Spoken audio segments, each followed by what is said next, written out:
to the city of London. We are coming to you live for the 2023 Mid-Season Invitational. Copper Box Arena, let's make some noise!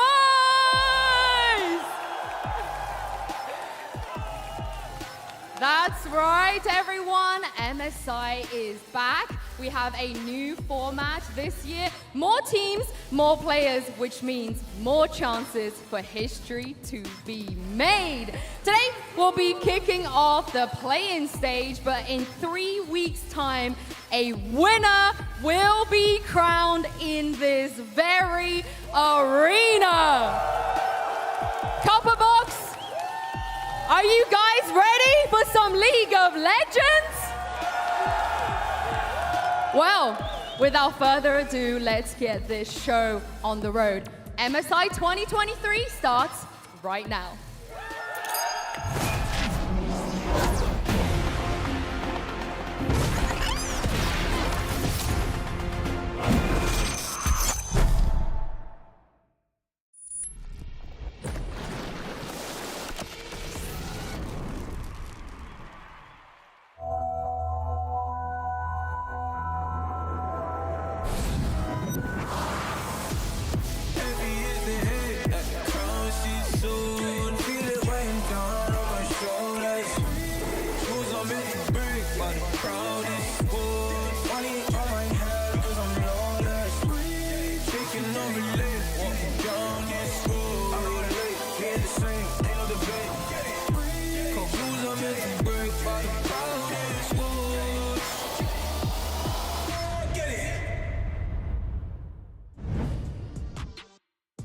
And everybody else, welcome to London. Welcome to MSI 2023. You can see PSG talent getting themselves ready, taking to the stage to open up the first best of series against Detonation Focus Me live from the Copper Box Arena. Thank you so much to Yinsu and everybody here in the arena. It's the middle of the day on a Tuesday, and we're here for some great League of Legends. I'm QuickShot, joined by Gulborg and Raz, and in this great venue, I think I'll call you Rocksteady and Bebop instead. How you boys doing? Ready for MSI? Doing real damn well. Very excited. Well, listen, the entirety of MSI is going to be played on patch 13.8. We don't have a lot of time before we get to the game, so I tasked Gulborg and Raz to present a couple of new champions, which I think we might see, which they might expect in the next few weeks. Raz, do you want to kick us off? What are you expecting? I'll be a little bit boring because these are champions that we've already seen so far going into MSI. Specifically, we've seen on Leona, and Leona's received a few buffs. Specifically, we've seen it to Eclipse, getting more magic-resistant armor, especially a little bit more damage. On top of that, it's a classic historic counter to Rakan, so I expect that. Galio, we've seen it from you, boy, so I'm expecting to see it more team fighting. And honestly, if we see those picks, makes it right for counter picks and carry junglers. So Nidalee received a few buffs. We're already seeing Junja spam it in solo queue. So those are the 3 champions that I expect to see. Yeah, and I do agree with them in terms of the champions coming in. A lot of it's just like champions we have seen before that received a little extra going into it. And that also leaves it with my one, which is Lilia, Ornn, and Ezreal. The Lilia one specifically, well, we've already seen Yike perform on the champion back in Winter Split of the LEC. And it was often used as a counter into some of these facilitating junglers, specifically the Sejuani. Now that it's got some buffs, if we see anyone go for some of these facilitator, still the same logic with the Nidalee, fast clear, something that's reliable.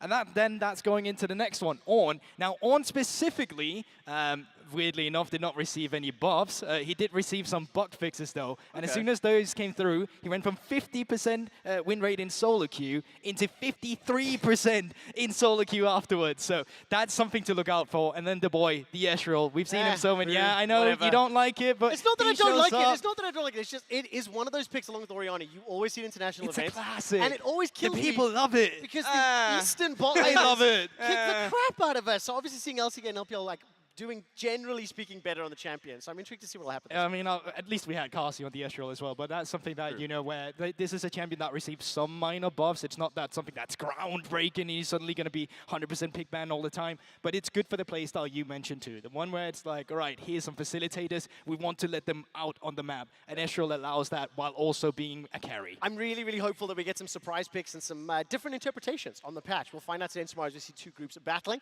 Now that you know what champions to expect on the Rift, it is time to find out how we'll find out the champion of MSI 2023. So to start off and to remind everybody of the new format, check this out with Vedius.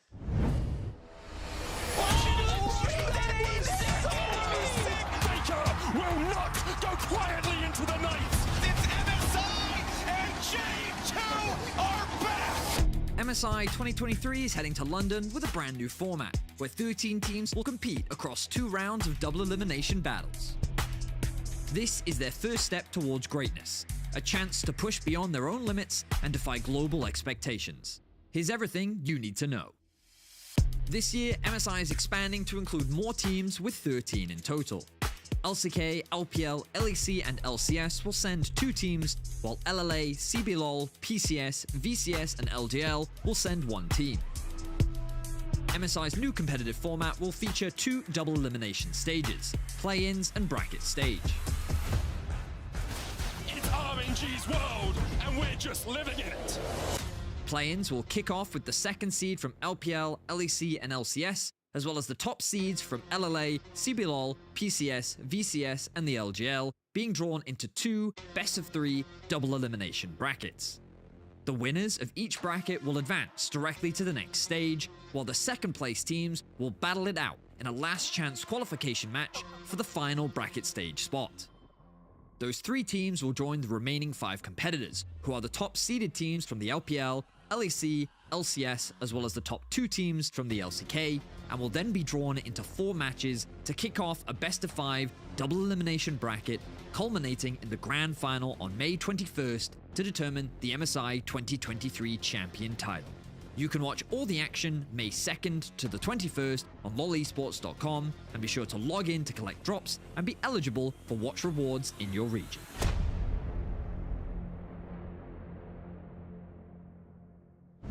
Thank you so much, Avedi. Yes, and today Group B will be taking to the stage with PSG versus DFM and G2 Esports taking on Loud later in the day. Tomorrow we'll see all 4 teams in Group A starting off their double elimination bracket.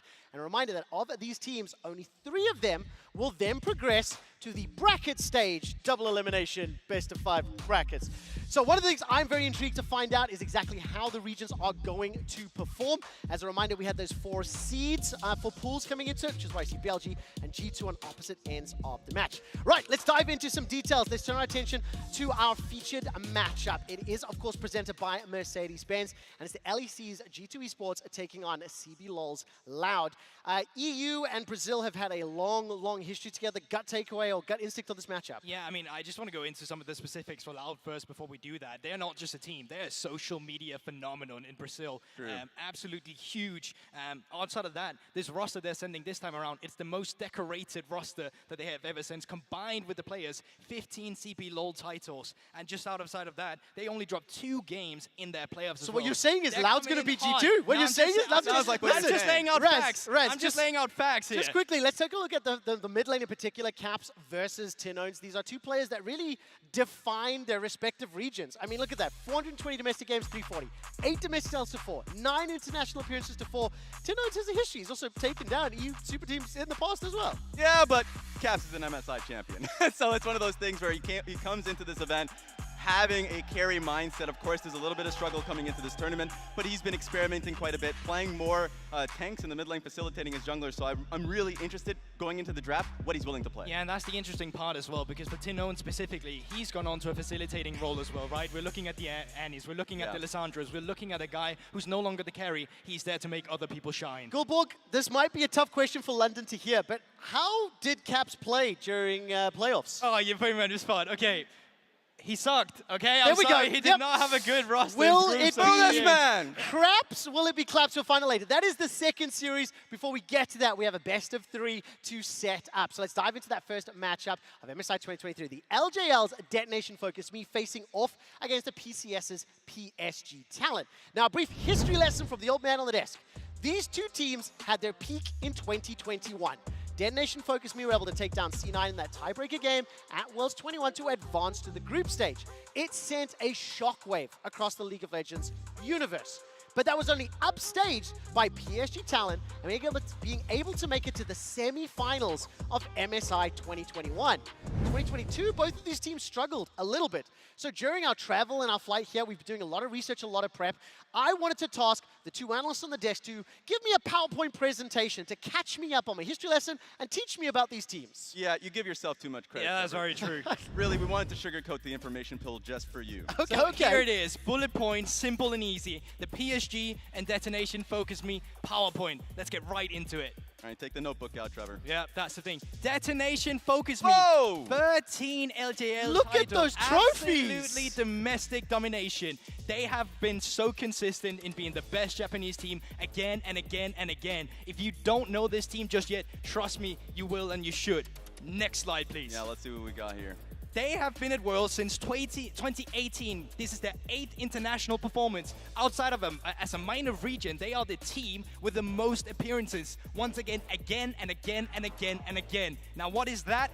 Let's see it right there. All right. Whoa! That is absolutely incredible. Let's go to the next one.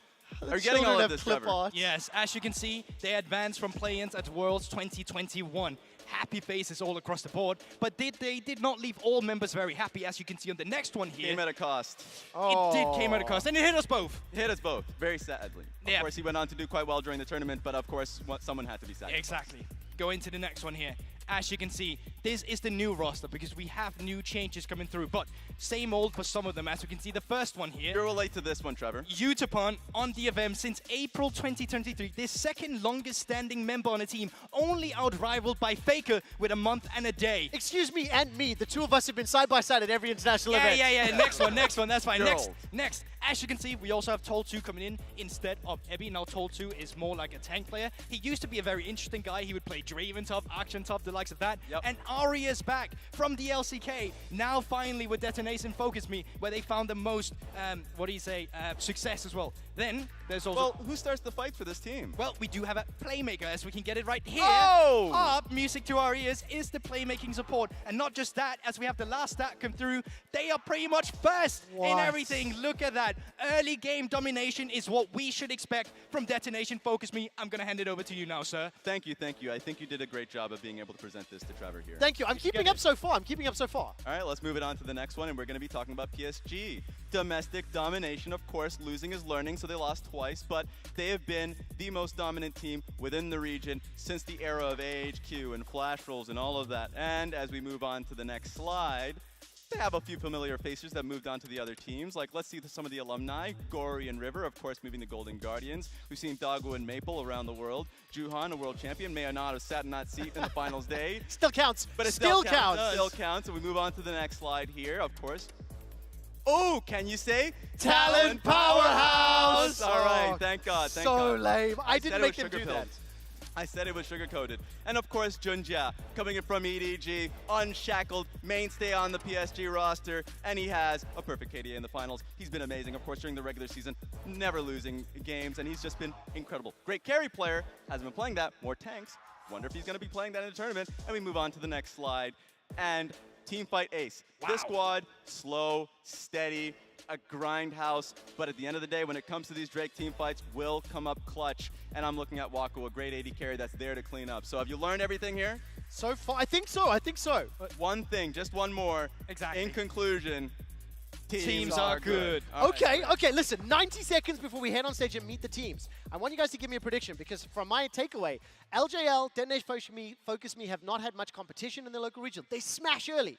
PSG Talent, slow, steady, grind it out. This is a clash of styles. Who wins and why? Yeah, so I think I have actually set myself 2-1 to Destination Focus Me. Oh! Now, I think that there is high caliber player on PSG, but it comes down to the early game for me. If Detonation Focus Me can keep up the hyper aggression, have Harp on a playmaker, which he was so good at leading up to playoffs as well, I think they have a real chance. My only worry that I have with DFM is that for the longest time with this, not just this roster, but DFM in general, you get to the mid to late game, this team fumbles the ball a little bit and there's some oopsies, but I'm hoping DFM, if they come out on their best day. I just think PSG is too talented across the board, and we're going to finally see them tested in an international stage. I have them 2-0, and I'm expecting a lot from this team. 2-0. Okay, final thing here. PSG will be starting on the blue side. Very quick anticipation for the draft. Once you meet the players, we are going to cast. Ooh, even though Wukong did get hit, I still think he's a great team fighter. I'm expecting Wukong to be picked. Any quick thoughts? Yeah, I think it's the same, at least with DFM as well. Like, it's just a stylistic. We'll pretty much see the same. Tank top, facilitating mid, Yes. potential carry jungler is that where they're going to differ, and then the bot lane as a carry. Gentlemen, that was fantastic. I know the teams, I know the predictions, I know the champions. That is it from us here at the Analyst Desk. It is time to kick off the 2023 Mid-Season Invitational from the Copper Box Arena right here in London!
London! It's been 8 years, but we're finally back.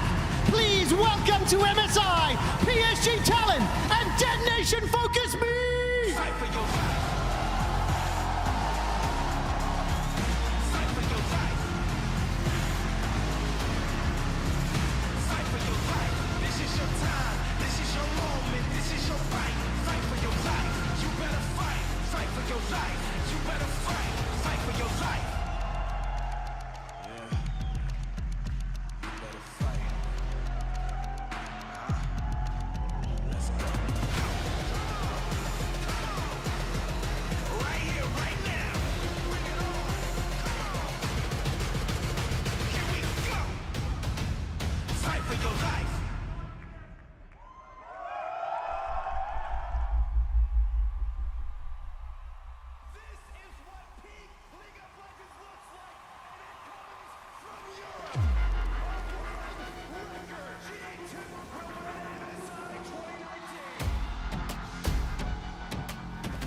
From these streets, we will climb to the top once more. Doubt us all you want. Europe is our turn. Eu sei o que significa derrubar a Europa. Cuidado para não dar cabum.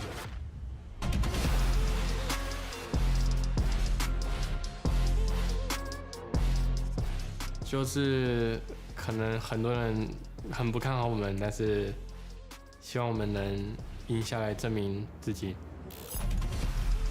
俺の経験を舐めてもらっちゃ困る。経験値で言ったらお前ら全員より俺一人の方が多い。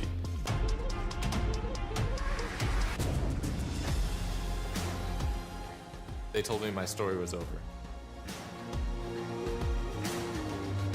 I'm here to show them I have chapters left to write. Có rất là nhiều gã khổng lồ ở London và mình sẽ hạ gục tất cả các bọn họ.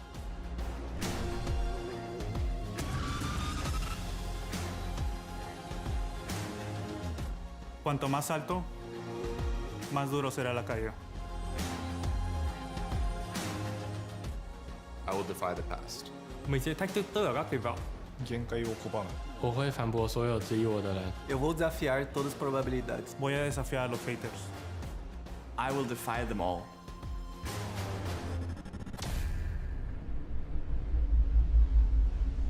无所谓，我会出手。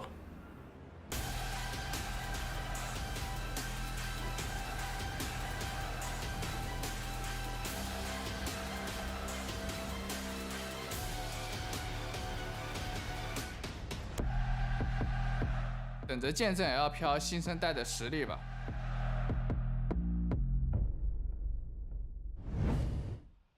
Hello everybody and welcome. MSI is finally here. My name is Budgeballs. I'm joined by Mark C, and on behalf of everyone here in the Copper Box, welcome to London. Thank you, thank you. I had a miserable flight over. There was a baby next to me, but even that cannot stop me from being excited with how amazing the stage look and how awesome these teams are. Yeah, I mean, honestly, the stage, I think best we've seen in a lot of years in League of Legends. It looks absolutely sick.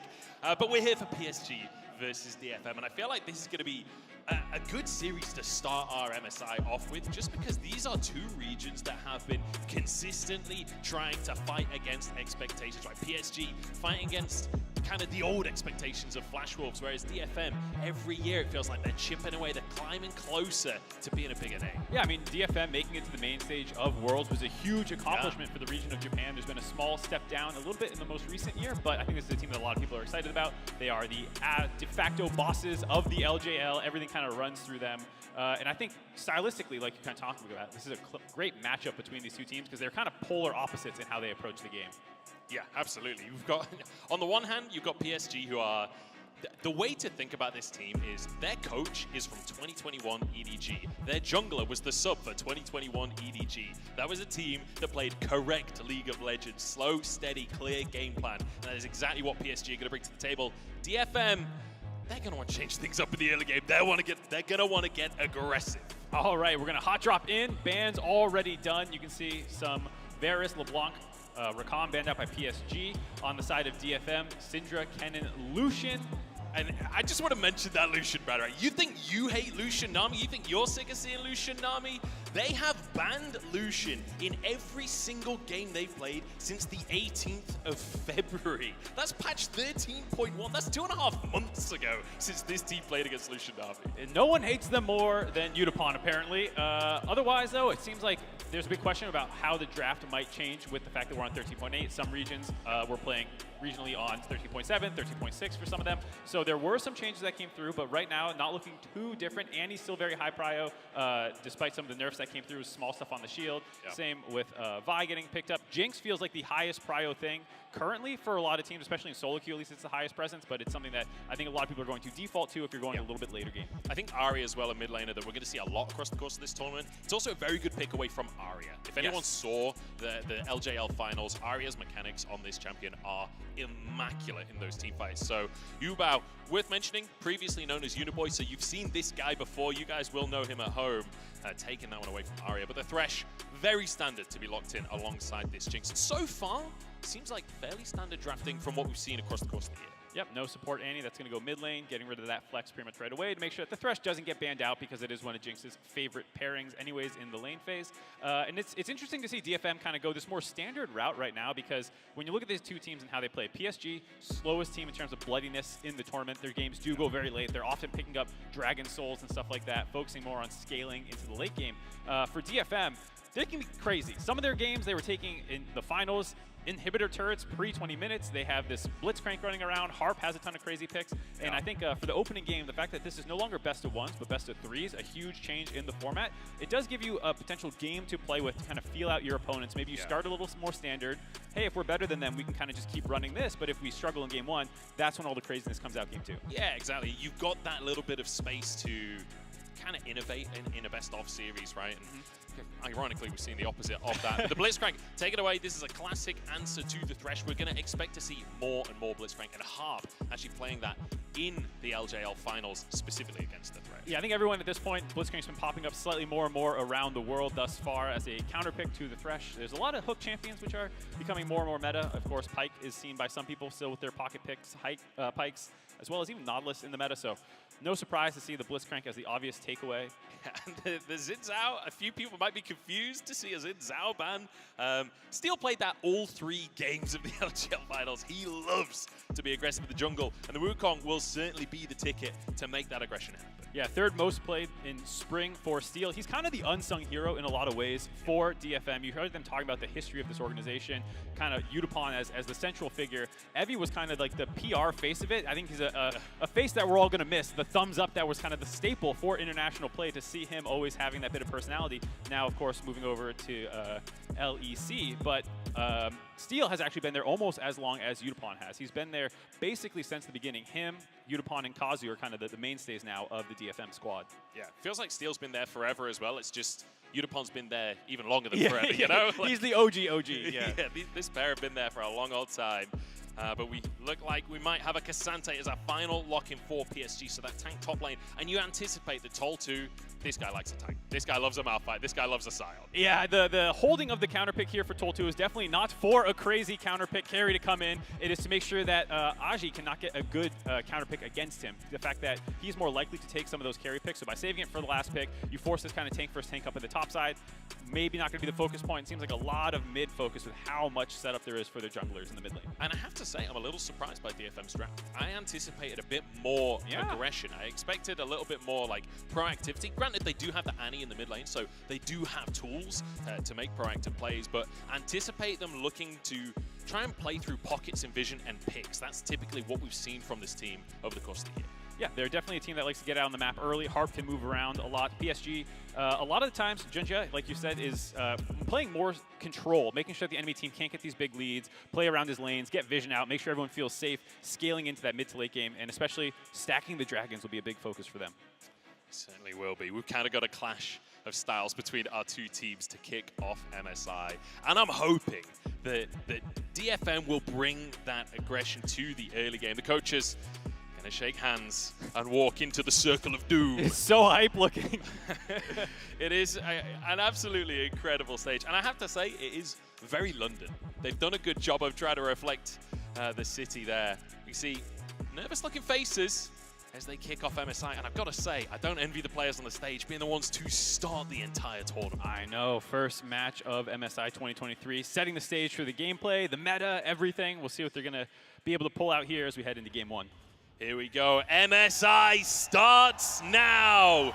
Live from London, it's PSG, it's DFM going toe to toe. And I'm looking towards this mid lane here. Aria, Yubao, both of these guys, a reasonable amount of experience under their belts. And they want to be proactive. They want to be initiation tools. They want to start things off for their teams. Absolutely. Wako, of course, is the late game carry for PSG, but a lot of times the early movements, if anything's going to come through, it's Yubao who's going to be doing that, moving around the map. Same with Arya, a little bit more of a facilitator for the team, but works very well with Steel and Harp. We'll have to see where they try and go for it. For me, I'm very interested in looking at PSG just because I think for a lot of people, they are the dark horse third team to get out of this stage one that's coming in. There's going to be 3 teams to get out of the 8 teams competing right now and move into the main stage. And there's a debate between who's going to get that last spot. I think a lot of people are pretty safely betting G2 and BLG as favorites to get out.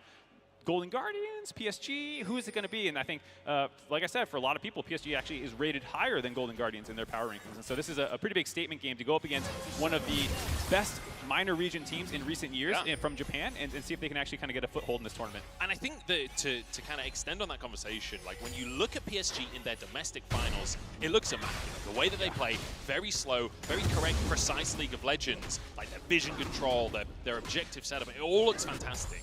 It's all very planned out, but to quote a very famous person, everyone has a plan until you're punched in the mouth. You know? And I feel like DFM are the kind of team that might just come up and punch them in the mouth. This is a team that does like to get a bit chaotic. This is a team that, especially Harp and Steel and Aria, like working in these little combos, get CC chains off, find picks, and then explode the game from there. I feel like stylistically, this could be the matchup where DFM, if they can make things happen, could perhaps upset that dark horse right at the very go. Absolutely. The slow, safe, steady scaling game plan that PSG likes to go for is one that, as a North American fan, I've seen time and time again. Oh, hook goes wide. Hook for hook on the bottom side. The Flame Chomp's there, but it's level 2 for DFM. The Flame Chomp is going to keep Woody in the play. Harp just whipping away.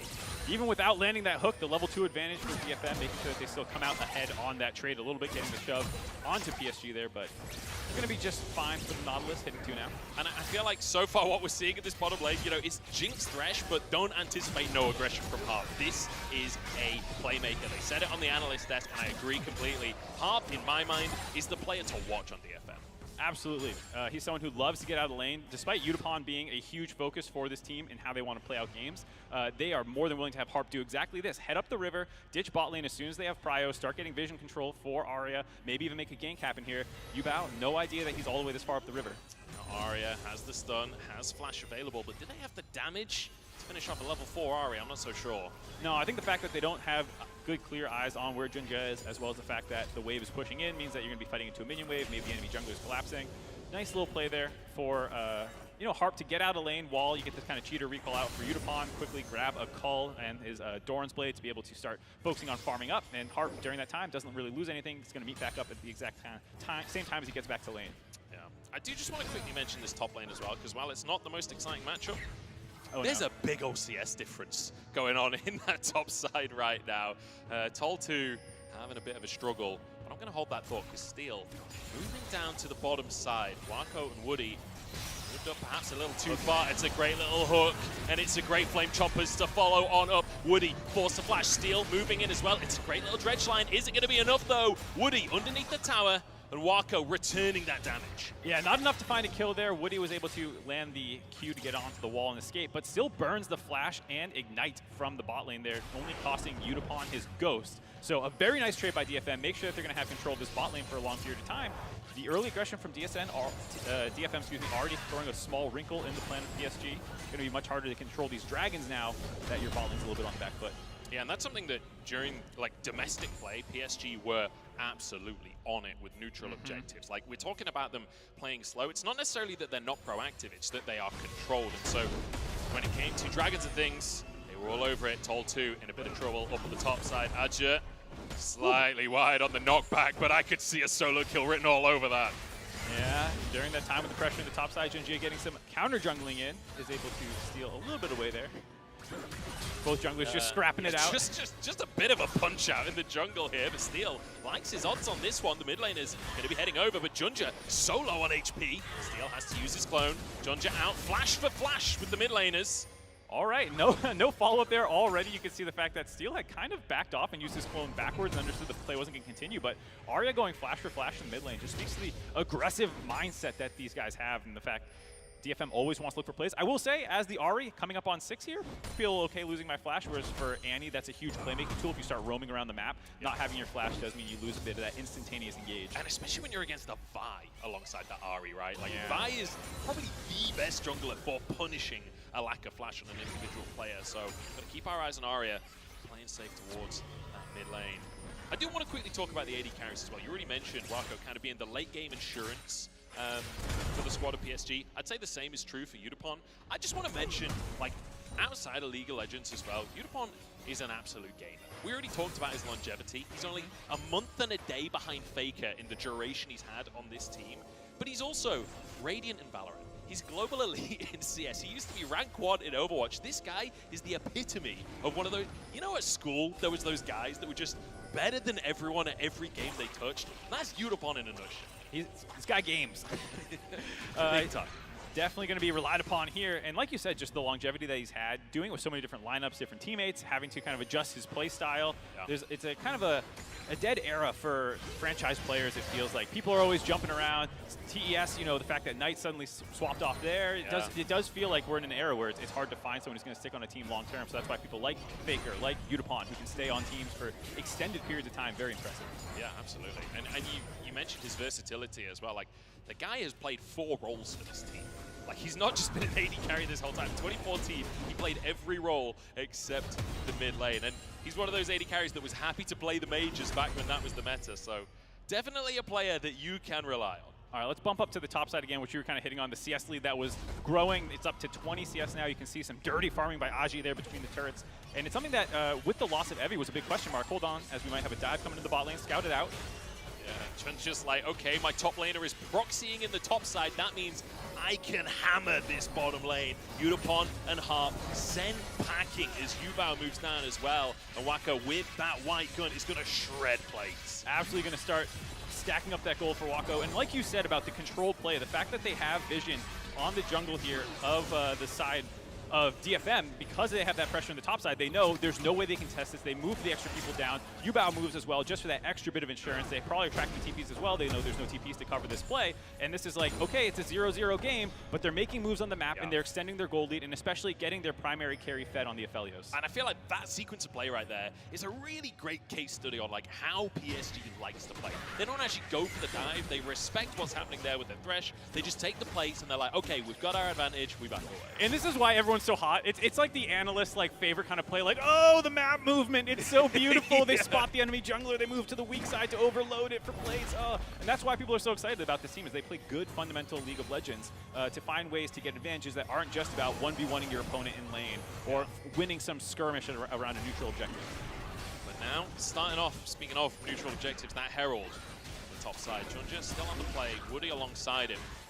You can see the movement from the mid laners, the movement from the top laners. DFM have matched everything though. I feel like for now we're kind of at a bit of a stalemate, although the knockback onto Tol2. Archer wants his first solo kill of the tournament, forces the flash out, but ultimate's still available for Tol2. He's moving into the play, steal, with a Cyclone onto Junja, follows him over the wall as the rocket flies across the map. PSG backing away from this one. Rocket straight between the goalposts. All right, goal there for Unipon on the other side of the map. We'll see if PSG are going to let this one go. Shelly's still at half health. Rest of PSG collapsing in. Yubao's in a nice flank position here. They're letting nothing go. Absolutely nothing. Yubao in. Tol2 misses the ultimate and will be taken down as 1-for-1 so far. The Junja on the backside. The charm is nice onto Arya. It's now the all-out 2v1 on the top side of the play. And Arya forced away, but the health bars are so low. Yubao getting the recess, but he can't quite finish the kill onto Arya. No flash from earlier as he looks for a little bit more, and there's a bonus kill on top. 3-for-1 for PSG, able to steal away the Rift Herald as well. DFM using so many of their ultimates pre-fight. PSG back off, they absorb that initial engage and then find the re-engage with all those tools down. Smashing that fight, getting the CS leads, working down both side lane turrets at the same time. During that, Unipon was stuck under the turret while Wako just worked down this turret. Look at that, we're 10 minutes in and he's pretty much got all of these plays solo as well. The first two plays we saw earlier on, the rest of the team backed away. Like, this is an Aphelios that is getting super snowballed, and Junja has that Herald where he can place it wherever he wants on the map. Yeah, we'll take another look at this fight. Like we said, you can already see the Andy ultimate burn down there on the top side. We saw the Wukong ult used as well. And so even though it initially trades 1-for-1, Yubao still has all his ult charges. Very nice charm there onto Arya. Harp trying to save him, but it pulls him right into Aji, who is already in his ultimate form, dropping a lot of damage down there. Easy chase down on the tail end of this fight. Arya, maybe if he had his stun up here, could have survived. Didn't have it. Potion ticking was not enough to keep him alive. There's the Herald.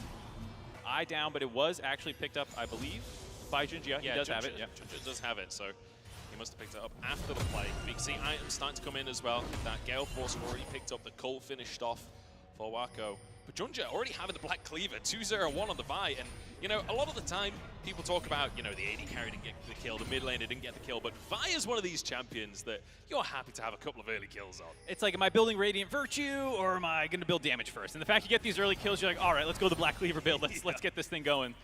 We have a little bit of a sneaky play, though, coming out from DFM. Heading away in this brush. Harp's going to show up. Unicorn's going to show up. Oh, steal. Canceling the recall. Wako could be in trouble. Has his summoners, so does Woody. Ultimate back available for steal. He feels tense, but I don't feel like they're going to pull the trigger.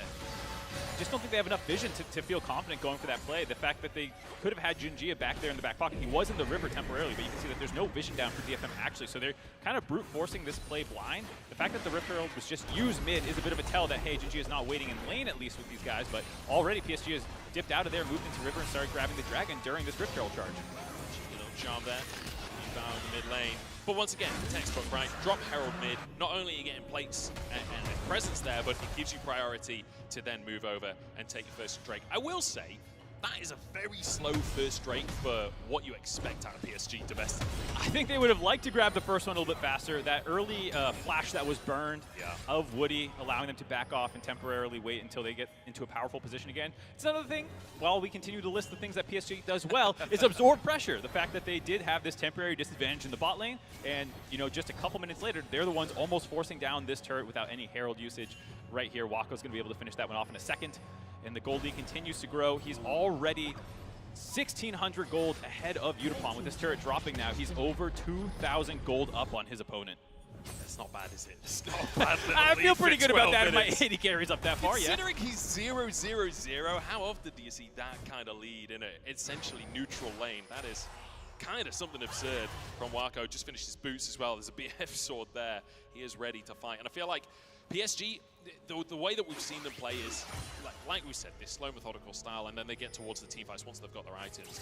DFM, they're a team that can get a little bit impatient. motivation. They're a team that when the game is slow like this, we've seen Harp go for plays. We've seen Harp be quite often the initiation tool alongside Steel as like almost dive buddies. On the Thresh, I don't know if he can really be that tool for the team. It's definitely a little harder to just decide to go in at that point. You have to land the hook and get all this nice setup. I will say also about just mentality, the fact that they had that bush stack there.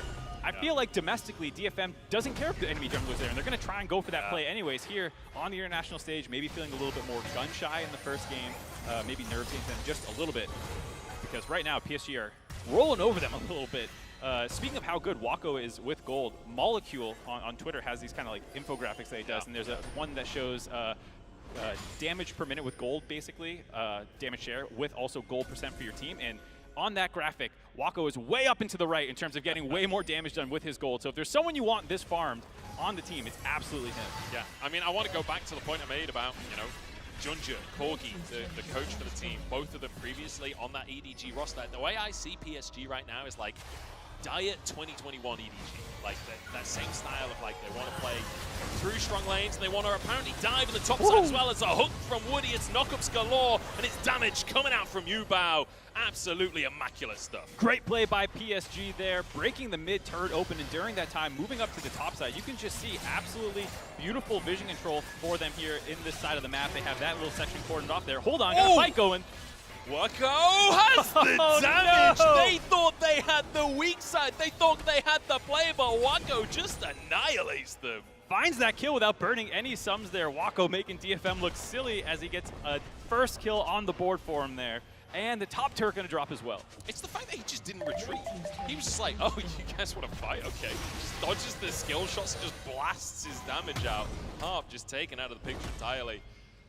And I mean, well, it's a 5,000 gold lead for PSG. Just everything that could be going well for PSG is going well for PSG. Yeah, you got to feeling good. Anyone who was predicting Dark Horse PSG, this is a very validating first game. The fact that they are so in the lead. And here you see the dangers of trying to make a play against White Gun Aphelios. Drops the turret down there, starts stacking the Chakrams, eats some turret damage as well. Very clean combo there.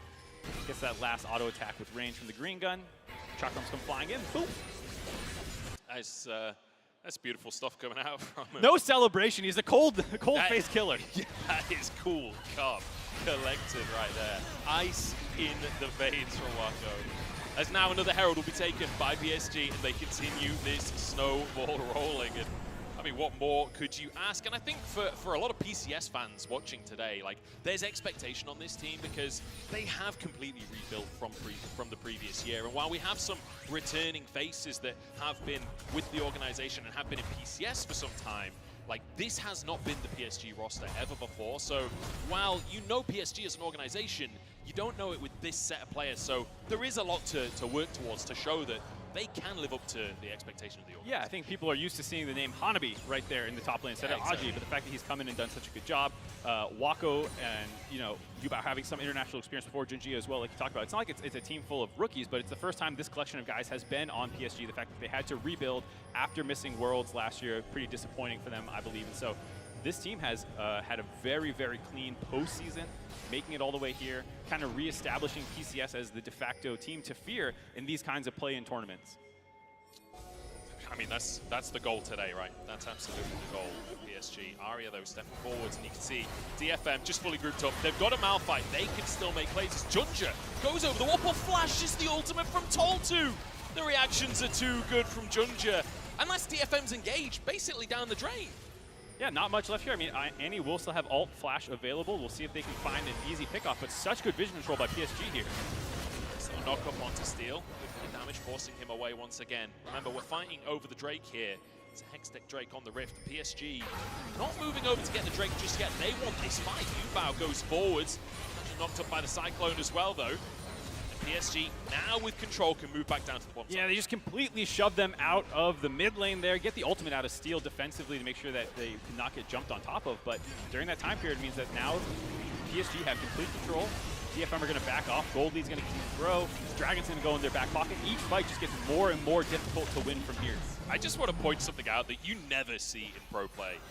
Yubao has a 0-stack Medjais without dying. He has bought that Medjais without having any Dark Seal stacks. Like, almost always you see it bought on like 8 or 10 stacks on the Dark Seal. That is bold. He knows he's going to do well. Playing with confidence, you could say, as well as the fact that a lot of the times the games are a little bit bloodier when you start going for these. You're smashing a little bit more in terms of kills. While it is a very dominant gold lead for PSG, it has not come off the back of kills. So not as many opportunities to stack the Dark Seal as you might initially before picking up Mage Eyes. Yeah, but confident to go for it. So we're keeping our eyes on him. And remember, this is Uniboy, so you've seen him previously, had a little stint in the LPL. At the same time as Junja was back on EDG, but now both of them joined forces on PSG.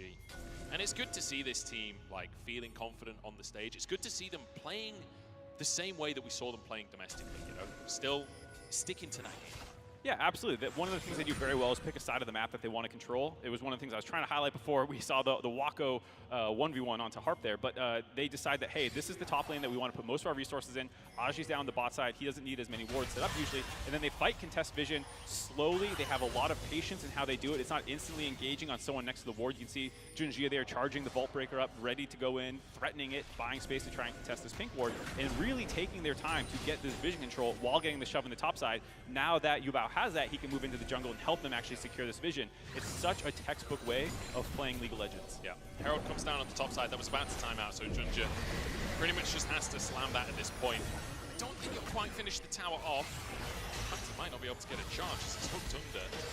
But there we go. No, he will be able to get his charge off in the end. And oh! That's going to be 1 HP on the tower. But in the meantime, PSG pressuring in the mid lane simultaneously, looking for these objectives. A couple more autos do the trick, but respecting Tol2's engage, respecting the rotation from DFM.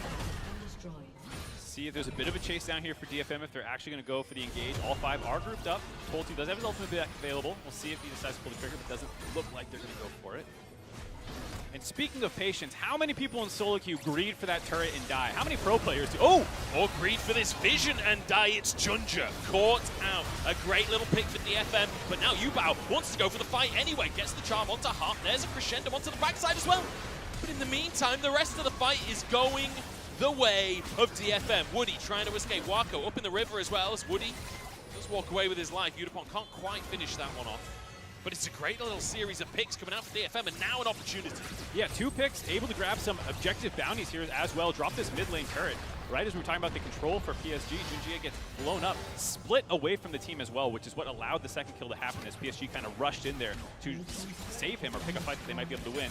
Fortunately, not able to go for Baron. It did spawn right before that fight took place, but DFM not feeling confident enough to actually force that one down 3v5. I mean, this just felt a little overconfident from Junja. He obviously thought that there was no vision in the area, but I mean, he was sorely mistaken. Yeah, and I respect the commitment by DFM to blow everything on finishing off here. And then you see this split fight where Steel actually did a really good job refocusing down into Aji, comboing with Udapon to keep him locked in place. The Cassante not able to get out there, while Wako and Yubao, the 2 people who actually deal damage, are not next to this part of the fight that's going down. So it was a very nice split fight by DFM there. A little bit of gold back in their pocket now, down to about a 4,000 gold lead, still on the back foot, but shows some of the playmaking that this team has. Yeah. Give them an opportunity, they will absolutely run away with it. I would describe them as a momentum-based team, right? Like when they start to get going, when they can control vision, they will find picks and they will take over. And once again, Harp the one, finding that hook, finding that opportunity for his team. And buying himself a little bit of breathing room. But this is what we were talking about with PSG's objective setup, right? Complete darkness around the Baron. And they're not just going to start that. They're not going to 50-50 that. They will make sure it's complete darkness. That's what I was going to say. The one thing about when you play so slow and you don't like forcing 5v5s, it's like on one end of the spectrum is T1. You know, they will start any Baron, no matter who's alive, the vision control, they'll start a Baron if they feel like it. PSG on the far side is, even if they have vision control, if they feel like DFM might face check, they're not the most aggressive team about starting it. And there we go, they forced an ultimate out, Tol2. Boots it up. Oh, it's a great little hook though from Harp. It's a crescendo of clappage as he finds himself that hook, and Steel follows up for a little bit more. Aja hooked again. Harp is on a roll right now. It's a power chord coming on through as Junja trying to escape. Aja somehow gets away with his life though, and now DFM could be in trouble because Wako free firing, and it's Yubao on the top side of the play. Steel trying to escape with Arya, but Yubao wants to chase them down. The charm is there. A double for Wako. Absolute miracle turnaround there. The fact that Asha's able to get out alive somehow buys time for the rest of PSG to collapse. 4 for 1 on the tail end of that fight, and Baron gonna go in their pockets. The hooks looked so good from half, but unfortunately, the greater situation, not the same. And now PSG, they get that objective that they've been posturing for. I thought for sure DFM was about to win that fight, maybe themselves set up for a Baron on the tail end of it, but just not enough damage to finish out Aje there, who somehow was able to survive. Bought enough time for the rest of PSG to collapse. Great bit of playmaking there from Yubao as well on the backside of the fight. Like, to threaten the backline to the point where there wasn't enough follow-up. So exactly what I was saying, they'll almost never start the Baron. They're going to be in these near bushes, camping, trying to find picks. The fact that they get this one on Woody with a nice hook by Harp there looks like a great pick off there. The ult from Toll 2 getting flashed out again. But here, the second hook onto Aje is when I'm like, okay, this is looking great. They blow all their spells to finish him off, but you can see the kind of disruption that comes through. Junjia and Yubao on those sides, flying in, stopping the damage from being able to continue through onto Aje and actually finish him out. There's the stopwatch forced by Arya. The fact that they're able to blow up Beautifon. No time to talk about it, though. Woody goes into the backside of the pit, gets a hook onto Steel. Toll 2 trying to buy space for his team. 4K on the Dragon as it resets. Woody might have to get back out of the play here. Toll 2 only a knock up onto Junjia. Steel 1 HP, taking down Junjia on the backside of the play, and the follow-up is there from Aja. Pulls him over the wall and takes them down. Yubao with a double, and PSG, this is full fat fighting.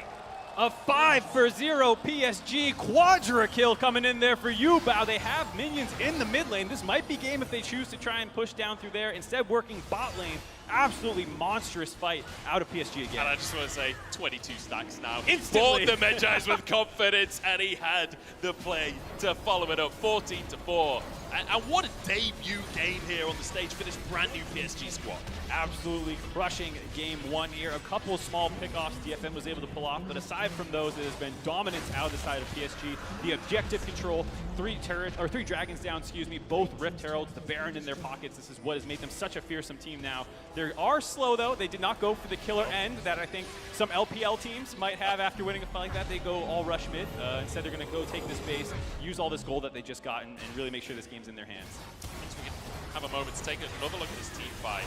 It's Junjia dive in the backside alongside Yubao. Yeah, I gotta say, for Toll 2 just really struggling to find targets for his ultimate here. He just kind of drops it onto the jungler for Junjia there. Yubao did ult away, but he's just never really focused the backline down. And of course, very easy for PSG to take this front-to-back team fight after they're so far ahead in gold and there's no threat on their actual backline. They just melt through DFM one after another. I mean, they can have a hell of a deal with Wako in these fights. Like, when your Malphite doesn't find that great of an ultimate, you're the ones on the back foot, you're the ones kiting away, but Aphelios is just chilling.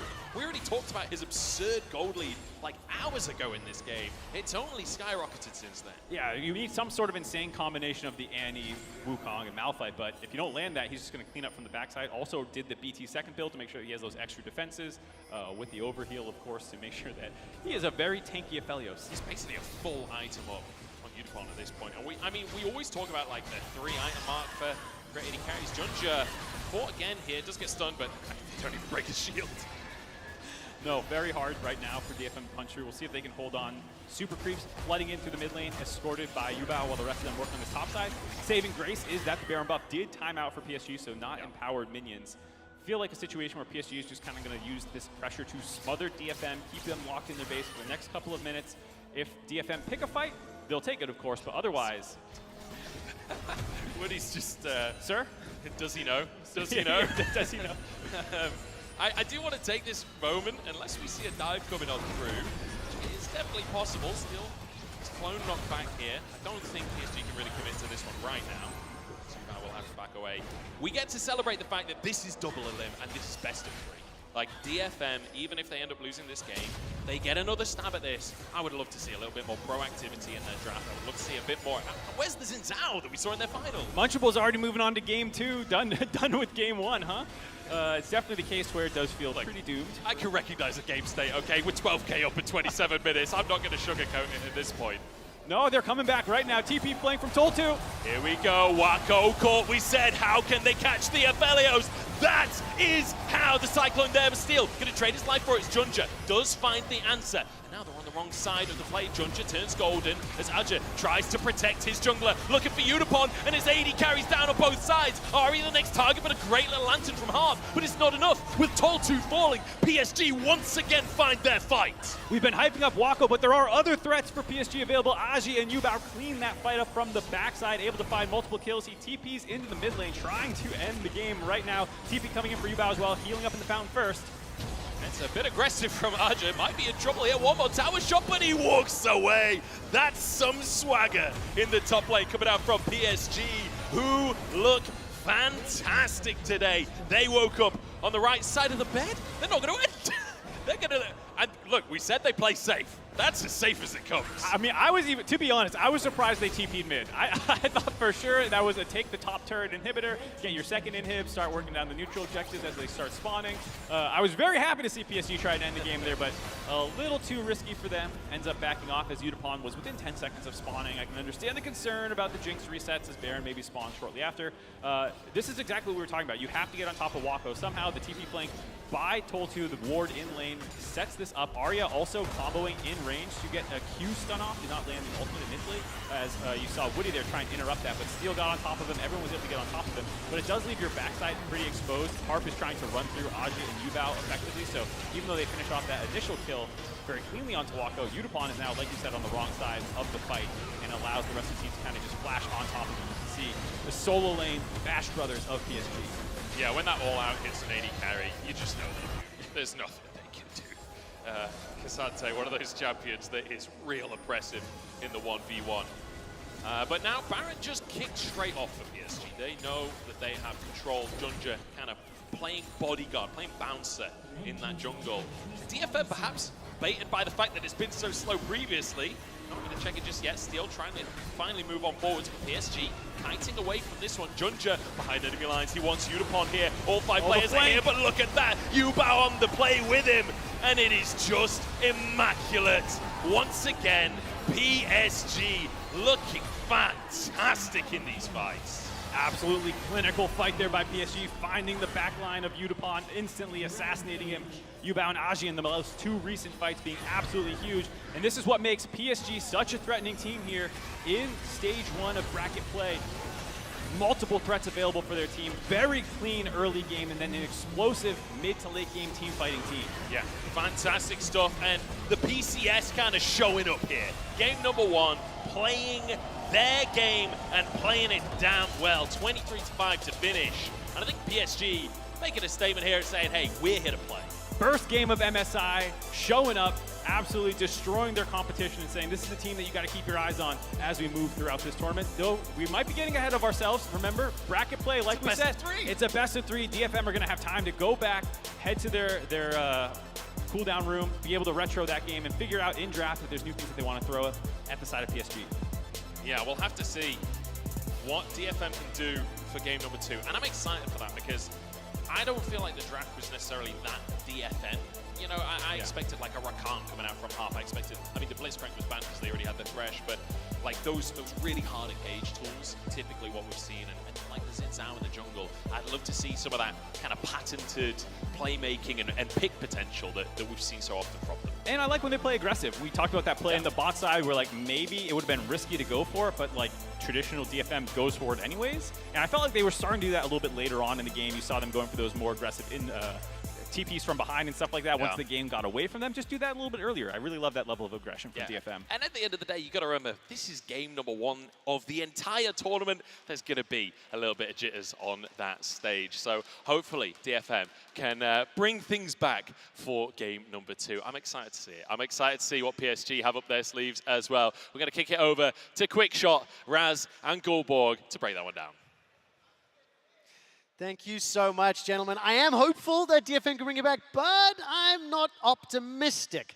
Now, we'll get to some of the numbers in just a little bit. Gentlemen, let's start with the draft. I think not a huge amount of surprises. I asked the production team just to put the 2 compositions together because I think they were quite stylistic. I think in particular, DFM, look at the Malphite, look at the Annie, go in, go hard, go fast. That's kind of been their motto to victory. Yeah, so that's the thing as well. So Steel getting that Wukong on 4 as well. That was his first most played champion. Annie was the most played champion from Aria to Thresh second. second most plays as well from Harm. Pretty much everything just him 18. The big question mark I had was that I initially thought that as soon as they saw the Vi first pick, they're going to go Saya instead, because that's also one of Utopon's most played champion. And after seeing all those R buttons on him, maybe wish he played that later down the line, but yeah, they're pretty much spot on for DFM. It's tough, especially with the pace of this game. I actually quite like DFM's comp. I think, especially with the Thresh Jinx, keeping, you can kite back a little bit more easier versus the composition of PSG.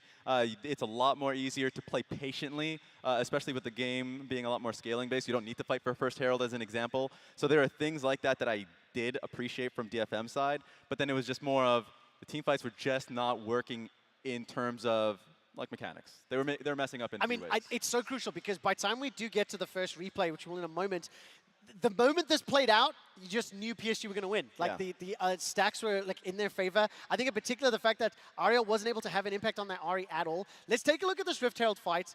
It ultimately is defined by some misplays, and I think PSG, they controlled and contained DFM. Yeah, first things first for me, I like the Aja's mindset. He had Annie ulti on top of him, so he was charging up Q. He then isolates the Thresh. Bad idea to take the Thresh Lantern, I will say. It isolates you, so Jinx actually gets getting soloed, or at least it was Yubao. So Yubao is getting soloed there, and it makes it really awkward for them, and it gets an angle for resets for Ahri. Yeah, I think the biggest one was just the fact that they stuck around for too long. Yes. Initially in that play, it was great. They scared PSG away from the Herald, but then they stayed themselves, and they had a composition where you can turn. The problem is, you're turning on enemy soup, right? So there's still damage dealers that's going to chase you down, and that's exactly what happened. Yeah, and a small thing. I think patience there for the Malphite was really important, because he was aiming for a two-man ulti, ended up missing the Ahri on that one. I think you just wait for them to come in a little closer, you can get a better target.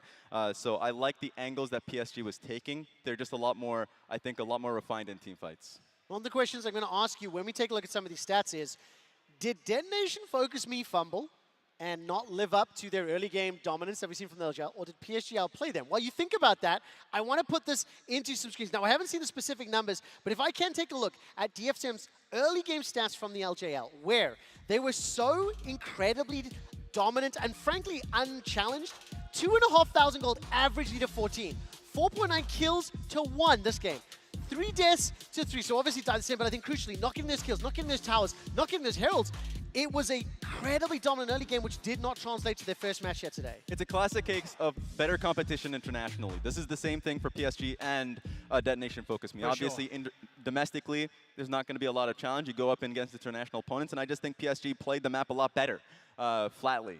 Another good example would be the fact that we saw that Wako had solo time, got 2 turret plates bot side just because he had Ahri moving towards him. So there are a few things that I felt like PSG playing the map a little bit better, a little smarter. Yeah, and I think in general as well, for Detonation Focus Me, one of their main win conditions had been, let's get Ahri around the map as well when they're specifically playing the Annie. Yeah. He was out-rotated on that multiple times, leading into your point as well. PSG played the early game better when they had the rotation. But I also think that DFM was a bit scattered on the map in terms of the shot calling as well, in terms of what they wanted. On that initial butt dive, Steel is up towards the top side, not there covering. They didn't dive. It could have been a dive for some other teams, and you die there. Then there's in the mid game where top lane is dying, and no one's out on the map, but wrong side of the map. Now the question is, can you make an inference like what could cause that? Is it bad calling? Is it being outplayed? Is it an individual mistake? Because that is something that is fixable. I use the term loosely, right? Yeah. I mean, but we said multiple times, like, where is Steel? I mean, I'll tell you what, some of it is Steel in terms of where being on the right side of the map, but in the end, that's just planning with your team and team fight composition in general like that. Him going up to top lane, dying after the dive, well, you know, that shouldn't happen, but still, it's about sending it. You had the first game, maybe stage jitters. I think just being on the same page is way more important here for you. Yeah, you should recognize the stages of looking for a dive top lane, right? They're clearing top lane vision towards like red side jungle. You're like, okay, they're trying to set this up. But the instance that you see Yutapon in base, Steel on Grump, it should be blaring alarms for Toll 2 that is like, I should leave. We have no response on the opposite side of the map. It's an illusion. That turret didn't exist. It was already down. Yeah. Okay, listen, let me move us along. We want to celebrate one more play here from PSG because every second counts, and thanks to the reliable Cisco network, Archie escapes the 22-minute team fight with a sliver of HP, which allowed PSG to turn that fight. And now this fight is pretty much the fight that would make or break the game for DFM because they had struggled to stay in it. And initially, it looks so good for them. They get the first pickup, but this is where it gets so beautiful in the way that PSG navigates the team fight. Yeah, in comes the response. Yubao coming from a flank. I just feel like this has been happening in multiple team fights for them, and you also see an instant cleanse from Wako to just clean them up. So I really like this from PSG. They did make a few too many mistakes. There was one where they were Junjia that was walking up to Vision and the enemy red side jungle gets picked off and they take a split fight. So there are moments where we're seeing DFM starting to come back into games. It's a little bit messy, but still much cleaner from PSG. That is hopium if That's the only thing I got. If ever I've heard it, That's the only thing I got. Can I also just say, GB, just for goals, when you look backstage, not only is the stage sick, that is also, awesome. It could be Berlin, just for the record, because this is exactly what every building in Because it Berlin looks looks like. Anyways, GB, let's remind everyone, this is a best of 3. Detonation focus me, they've chosen blue side. What adjustments do you want to see going into game 2? My eyes are going to be on Steel, and I also want to see, like, there was multiple attempts to ganks in that bottom lane, which didn't pay off this time around. DFM, they cannot afford to get, steamrolled again in that early game. Yeah, I think if they're going for the same draft with that stylistic we just saw, it's just the play itself, right? There wasn't inherently too much wrong with it. It's more how it was played. I think if you have any drafting points and you want to change it up for a curveball in there, you get Arya and one of his assassins, and then you just make him run the game. Exactly. Draft is just a band-aid, and quite honestly, they need one. And I think early game could just be a big boost towards what DFM has. What Harp was looking for multiple times in this game, the early hook bot side, I think was working great for them. He looked mid at one moment, couldn't find an angle. I think if you play towards Harp's strength, you get something great. We're going to have to find out if they can. Reminder to everybody watching at home, if Detonation Focus Me lose this, they will have one more best of 3 to play. We'll be back with game 2 between PSG Talent and DFM after the break. Do not go anywhere. Absolutely beautiful vision control for them here in this side of the map. They have that little section cordoned off there. Hold on, got a fight going. Wako has the damage! No. They thought they had the weak side. They thought they had the play, but Wako just annihilates them. How many people in solo queue greed for that turret and die? How many pro players do? Oh! Or greed for this vision and die. It's Junja. Hooked again! Harp is on a roll right now. It's a power cord coming on through. Is Junja trying to escape? That just somehow gets away with his life though, and now DFM could be in trouble because Wako free firing, and it's Yubao on the top side of the play. Steel trying to escape with Arya, but Yubao wants to chase them down. The charm is there. A double for Wako. Get it.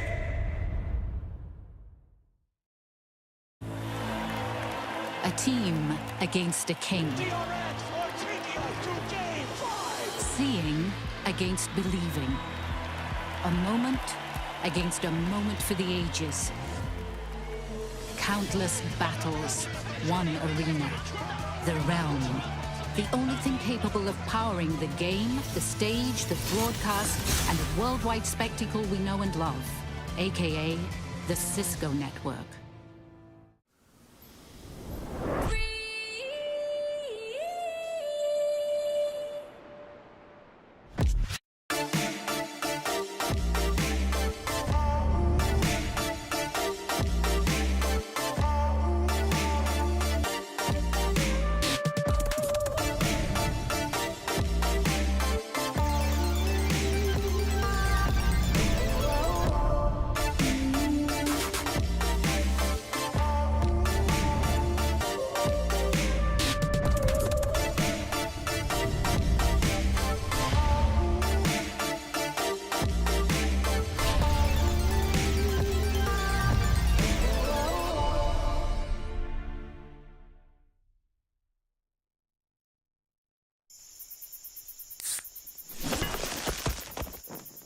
Red Bull gives you wings.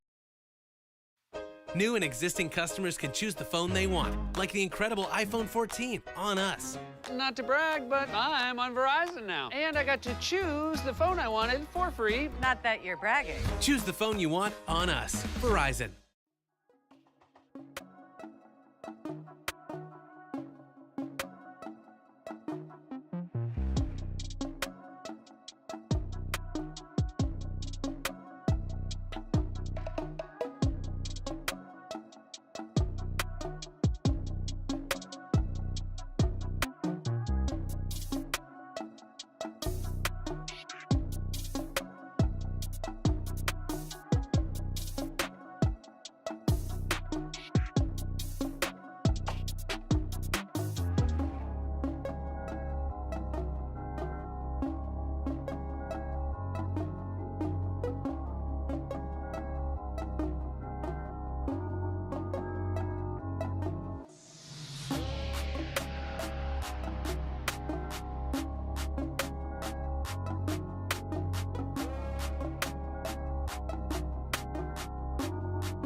Hello, everybody, and welcome back to the caster desk. I'm Munchballs. I'm joined by Moxie here in the Copperbox Arena in London for MSI 2023. And we've got Yinsu on the stage, getting everybody hyped up. And I will say the crowd have been sick today.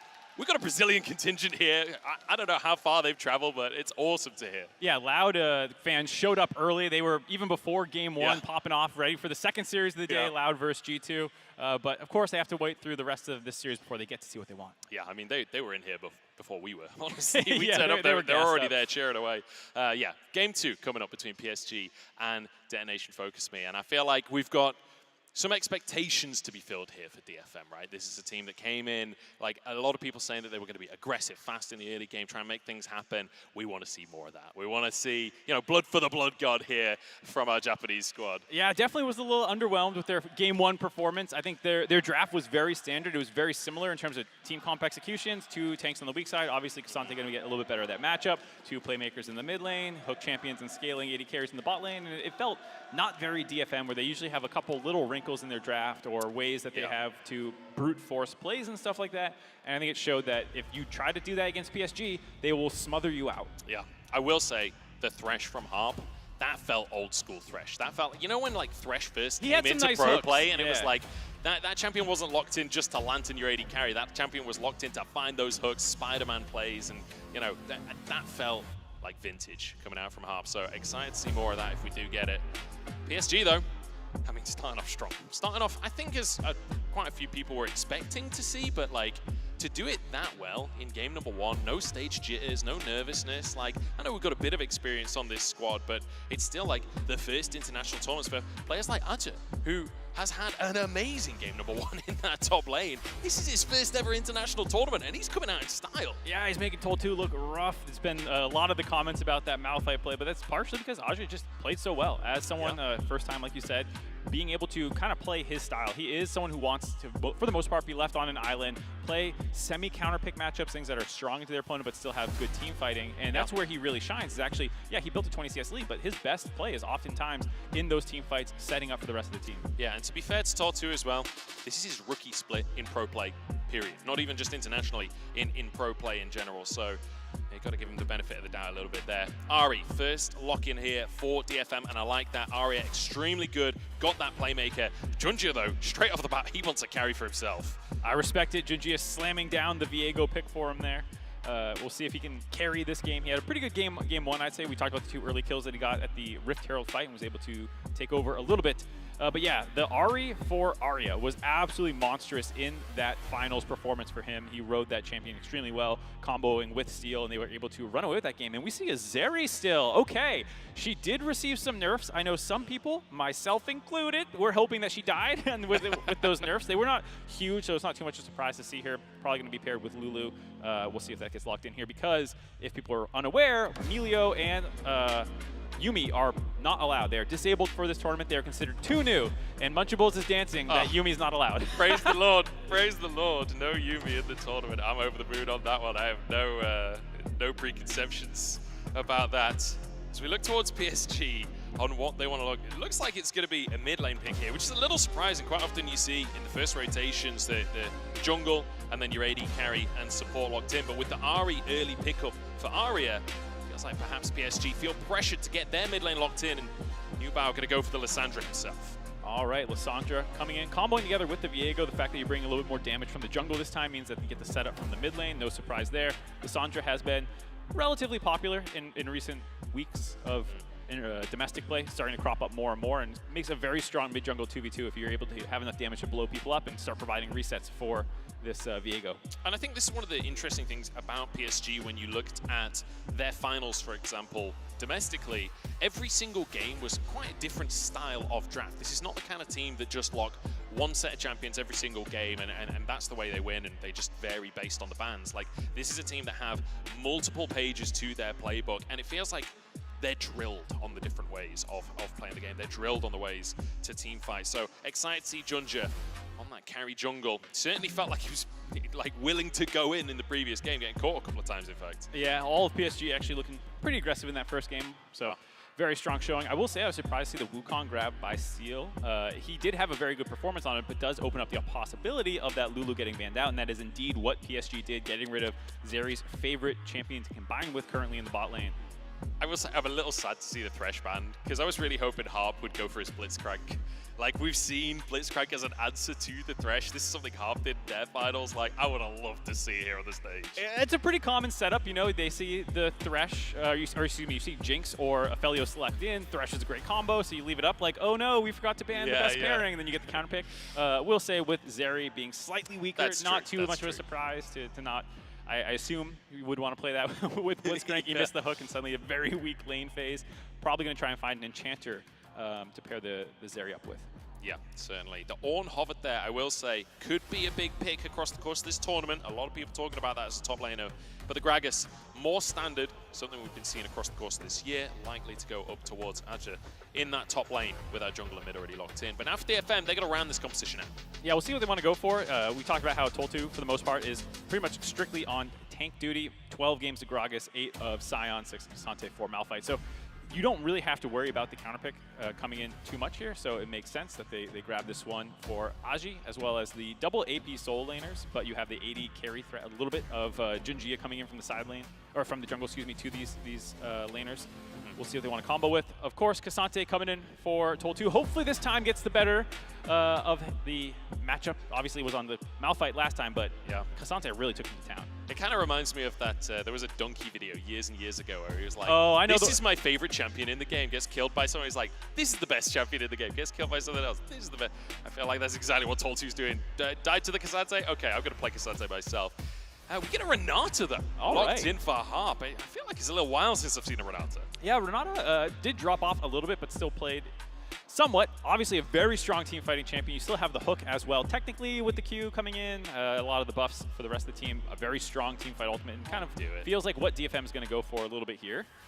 Woody flexing maybe? Yes! Oh, he actually locked it in. All right, we get the first Blitzcrank of the tournament. I expect we'll be seeing a lot more of this champion. Just so powerful it feels like these days. You know, I thought it was going to be Harp. I was wrong on that one, but we still do get that Blitzcrank. I'm here for it. Woody bringing it out. There's a snake in his boots today, that is for sure. Oh no. But we'll see what PSG are going to bring. But I'm curious, especially with the Renata in the mix here, like, talk me through the DFM composition. Like, how do you go about playing the game? Because it feels like they don't have that much engage outside of the Wukong. No, it definitely feels a little bit more like a counter-engage focused team comp. I guess in a sense you can say that it will be relatively short range with Junjia and Yubao needing to go flying in to kind of the back line. And with the Renata ult, you can kind of shoot that over the top. It's a very telegraphed engage in a lot of ways from Yubao. If you see this claw coming in, you can then be ready to press your R, and as soon as she actually takes it, you finish that off. And then it kind of blocks the follow-up from coming through. Maybe Lissandra's stranded in your team and you kind of focus her down. It also did require a little bit more engage for the team because they were a little low on engage. Renata, she's very difficult if you're just supposed to shoot that out blindly at the start of a fight. Very easy to sidestep that, but if you're following up off of Wukong or something like that, it does make a little bit of sense for them there. Certainly does. But we're headed towards the second game now. DFM, it is a best of 3. They get a second opportunity here to show us what they're made of here in London at MSI 2023. And there is a lower bracket if it all goes wrong, but they're hoping to push us to 3 here, and I'm hoping they do too. It's the first series of the day. It's the first series of the tournament. Let's hope for 3 games. Yeah, we'll show off this new tournament strength, show us a best of 3. Of course, like you said, they'll still be live no matter what at the end of this game, but I definitely want to see a little bit more out of DFM. Felt a little disappointed in game 1. We'll see if they can bounce back here in game 2. We certainly will. PSG, though, looking good for the PCS's Woody. Moving towards a stack of players on the enemy team. He's on that Blitzcrank, which you do have to be scared of. We can see, though, there's no one alongside him. Don't forget, though, everyone at home, you can get your Prime Gaming emotes, connect your League of Legends account, and you can grab yourself that Got 'em emote. So make sure you're getting involved online. Any primers in chat? I don't know if you can even subscribe to this channel. A question for another day. PSG, though, feeling good. Starting good. Like everything, I think, just rocking and rolling for them. DFM, though, we want to see proactivity. We want to see them making things happen. And Harp was absolutely on it with the Thresh in game number 1. I want to see those handshakes out from his Renata. I want to see that same skill shot accuracy. Yeah, it was definitely the best performing member of DFM. I think you can make that case. All of the good plays that the team had kind of came off the back of his hooks. He almost got them that mid-game team fight before the side of PSG turned it around. So definitely have my eye on him, especially on such a huge playmaking champion like the Renata. Here we see already some early invade by Junjia. Pretty much blind. I'm not sure if they had any vision down. It doesn't look like it. So going in just knowing that Steel's going to be starting up on the top side there. Yeah, I don't know if he somehow discerned this based on Woody kind of poking his nose in earlier, but I feel like I don't know how you would manage to discern that from that lack of information. But yeah, Junjia. Just gonna get himself a free invade. I just went back, scrubbed through it very quickly. Looked pretty much blind. He was standing on his point up on his own Raptor camp before wrapping around down to the bot side and just kind of getting a read. I mean, this is one of the things that I also particularly love about series in general. Best of 3 a little bit shorter, but especially in best of 5s, is being able to pick up on habits that you're starting to see out of enemies. So if you know that this guy tends to just default into basic clears, full clears, things like that, then you can get really aggressive in here. Junjia doesn't just take the Raptor camp, he takes the entire bot side of Steel there. Oh, so close from Toll too, and that would have been redemption right there. But Junjia already down in the bottom lane right here. Woody looking for the hook, but Udapon over the wall. Woody's just hit level 2 as well as Harp stepping there, but it's Wako to go low despite it being a 2v3. Yeah, not bad. Obviously, PSG stepping forward to kind of force onto that play. Does get some sums out. Harp losing his flash, Udapon losing his ghost. But I think overall, you got to be pretty happy for DFM to get out of what was a very risky setup there. Junjia not able to land the stun that he initially sent out there. And this is buying Toll 2 kind of on an island to go ahead and push his top lane advantage as much as he wants. Steel with nothing to do in the bot side of the map, actually now going for a counter invade. His bot lane does have priority, so we'll see here Harp starting to move up in the river to collapse with Steel and try and force down onto this blue buff and see how dicey they're willing to get with this. Yeah, Wako currently resetting as he moves back towards the play. Woody does have a ward, so full information onto Steel, but if they can buy just a little bit of time for Wako to rejoin the play, they should be able to deny the invade from Steel. It doesn't feel like Steel is that confident to really force the issue here. But as I say that, he does move back in. Yeah, I mean, he doesn't have much else to do on the map. It's going to be hard to move up to the top side. He could do it, given the control that Toll 2 has, maybe try and cut through mid lane through the Ahri lane. Instead, he's just going to fall back onto the Scuttle Crab here, providing pressure for Udapon to keep kind of shoving up the spot lane. You can already see a pretty big CS lead starting to develop for Udapon. So even though it was very annoying to lose that many camps to Junjia, the fact that he spent that much time doing that did allow a lot of the pushing lanes to auto-win. Here you see Steel doing that kind of cross-map up to the other Scuttle Crab here, and we'll see if he actually wants to keep trying to invade onto this Viego. So far, we are 4 minutes into the game. Junjia has not taken a single one of his buffs, and yet he's almost 10 CS up on Steel. He's going to jump over the wall, though, and will smite away this Krug. Junjia getting the vast majority of the little mini Krugs there, though. Gets himself some rocks. Steel. Speaking of, like, you're a tourist in the UK, get yourself some rock. It's no idea what that is. It's like a stick of sugar, essentially. You get it from the sea. I gotta tell you, Joe, you're not selling me too hard on the It's really rock. tasty, okay? They like write little words on the inside of it. It's cool. Wow, cute. Yeah. look, I don't work for TripAdvisor. This is not my forte. Yeah. You have been my tour guide kind of since I've arrived here. You've taken me out to dinner quite a few times. But all right, DFM taking the PSG a little bit on here. I'm very happy to see Toll having a slightly better performance here, getting some good trades up in the top side. Udapon as well, up in lane phase. The fact that gold lead is even after that initial invade means that they've done a very good job in their lanes, staying even with PSG this time around. Moving towards this mid lane here, Arya rooted up. This could be huge. It's Nice a great stun. charm, and it's enough to get Arya out. No summoners available. Yubao still has that flash, so it could be an opportunity later. Udapon goes aggressive, but Woody disengaging that one. Nice little hook on Udapon there, but Renata, pretty strong laner at the end of the day with the range, harass, the handshakes, the shields, all that stuff. So able to stay up in lane, and there you see the fact that Arya lost his flash is going to be pretty big. Does enable more opportunities. Obviously still a very mobile champion at 6, but maybe there's enough burst damage to finish her off through a full combo between Junjia and Yubao now. Yep, and Junjia starting the streak off, and this is, you know, in the previous game we were at 12 minutes and we saw the first Drake. This is more what we expected from PSG. They love a Drake. I assume that's the entirety of their analysis of game 1, is their coach was just like, you should have got Dragon earlier! Faster.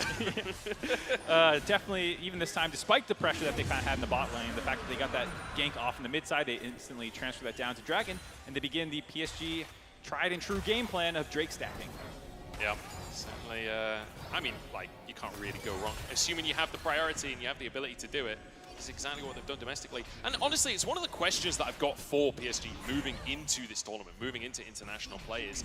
Domestically, they've been fantastic in stacking those neutrals and being able to just do it through priority, figuring out when your opponent is going to reset. Woody channeling his inner light year here as he finds Heart with a hook, but the handshake turning it around, and Yudpon still full HP. This could be a disaster as Yudpon trying to chase for more, still has the flash available. Ghost channeled away as he's getting the damage onto Woody. Can they finish it? Yes, they can. Yudpon with first blood. Woody hooks Harp underneath the turret, but that is not the threat there, and Yudpon takes that moment where there's no longer any threat available to dash in and find first blood in a long chase down.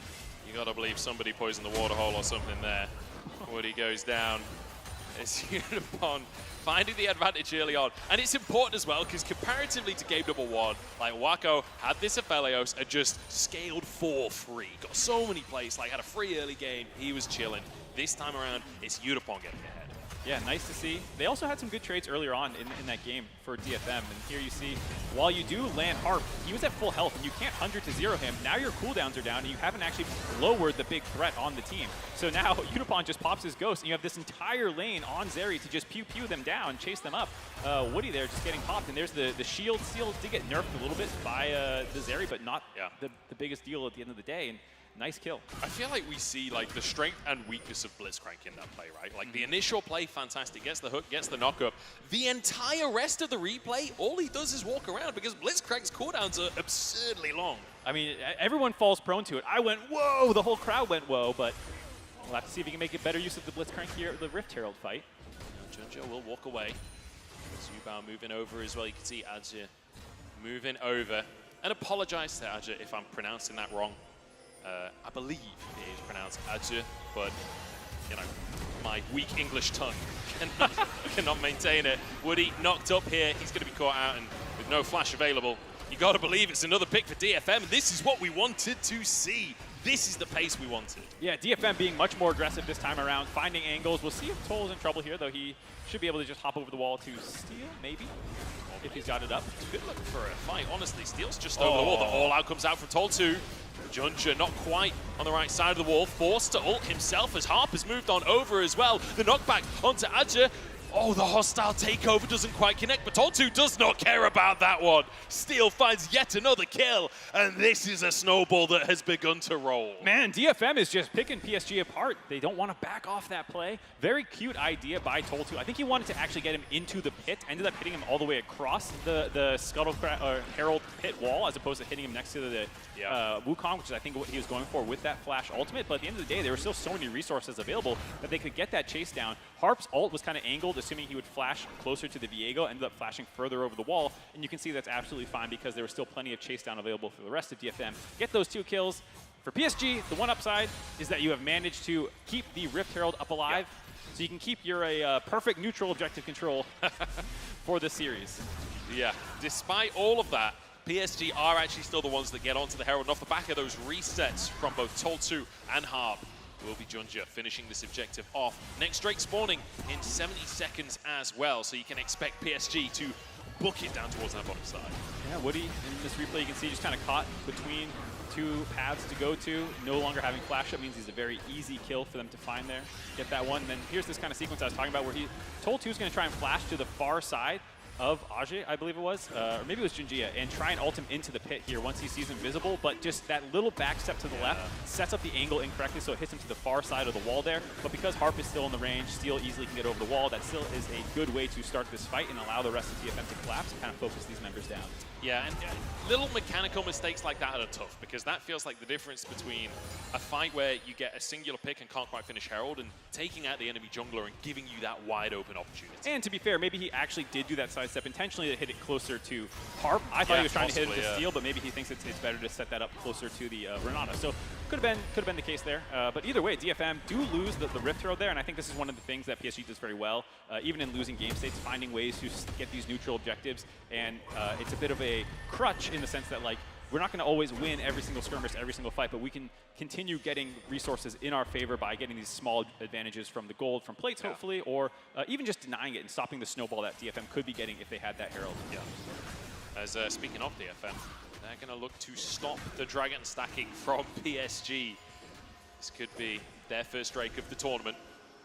If they can just find that objective. But Junja, very much aware of the situation, has that Herald to try and push a lane with if he wants, but Woody's here charging into the play.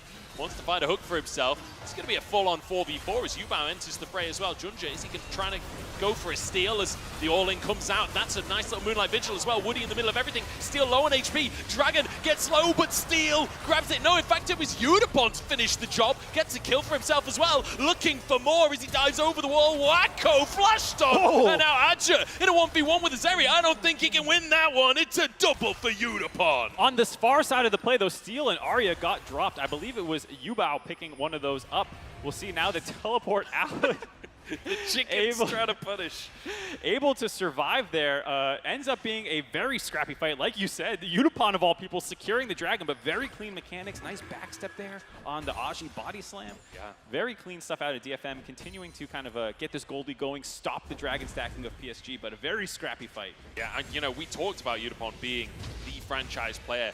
Like, him on DFM is the second longest standing player on any team in the entire world. Only Faker beats him by a month and a day. Take another look. Yeah, here's this split fight. You saw a lot of resources used onto Arya early on, force him out to the left side of the fight. Steel as well, able to basically try and get out here, tries to get healed, no way, has to run through Yubao. Ends up going down, then Yubao finds Arya yet again, actually flashes forward, finished him off, while Unipon was making that play on the right side of the map, able to kind of make it an even fight overall, I believe it was. But this TP here, very cheeky, very, very sneaky to able to get out of there. Manages to escape, but now PSG answer by trying to make a play on the bottom side for plates.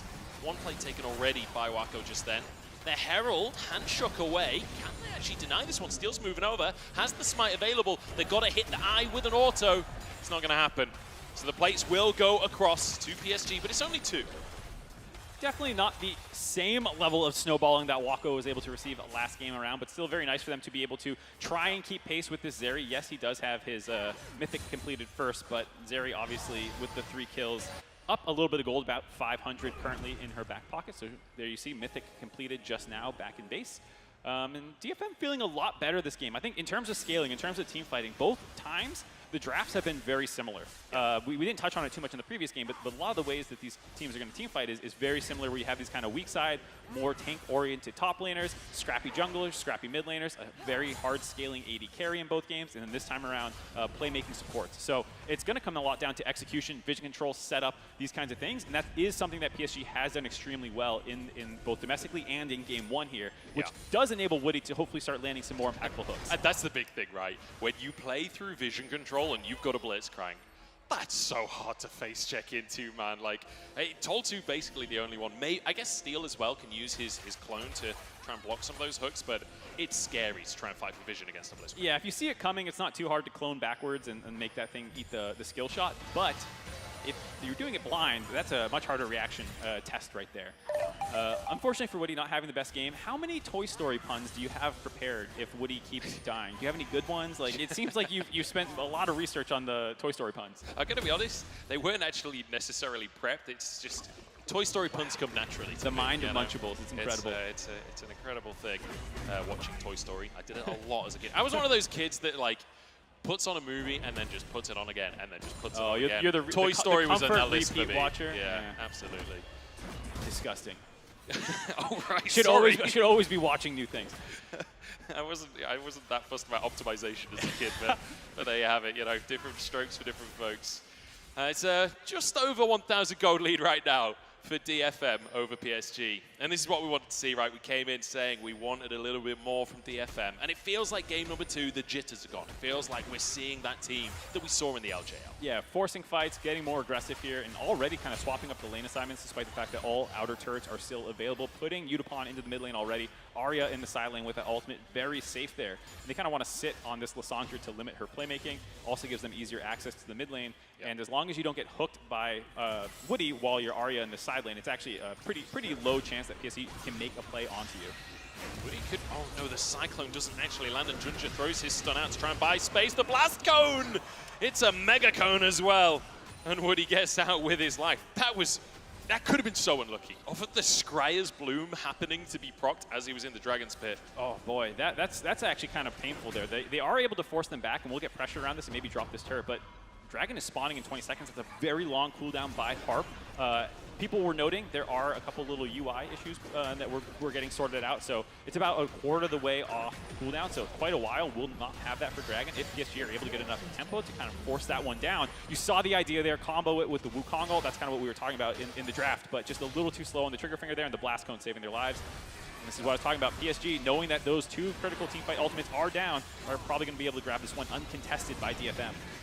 Yeah, not the most impactful Soul. Obviously, there's been a lot of conversation about that across the course of this year, the Chemtech Soul being one of the least favorites of them, but can still be very, very valuable, especially when you're later on in those team fights, especially when you're running with a tank Gragas up in the top side. Yeah, definitely the case.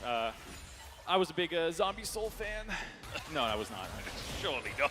Absolutely not. But I will say for PSG, it does feel really good to, like we said, find these kind of footholds in a game where you are losing. The fact that DFM blew all those resources. While it didn't work out, I do like the aggressiveness. I wouldn't want DFM's takeaway from that play to be like, oh, we should have held those cooldowns for the neutral objective fight. It's like, no, you should have just executed slightly better, find that kill, because I do want them to keep that level of aggression up. Yeah. Instead, they just flip up to the top side and grab that Rift Herald for free after PSG grabbed the Dragon. And talking about the differences between Game 1 and 2 so far, I want to give a quick shout out to Tol 2, because it's night and day, Game number 1 versus Game number 2 here. It felt like he was very nervous in Game number 1. Remember, this is his rookie split in professional play at the top level, certainly at least.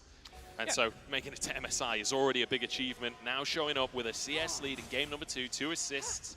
Is K'Sante looking pretty good?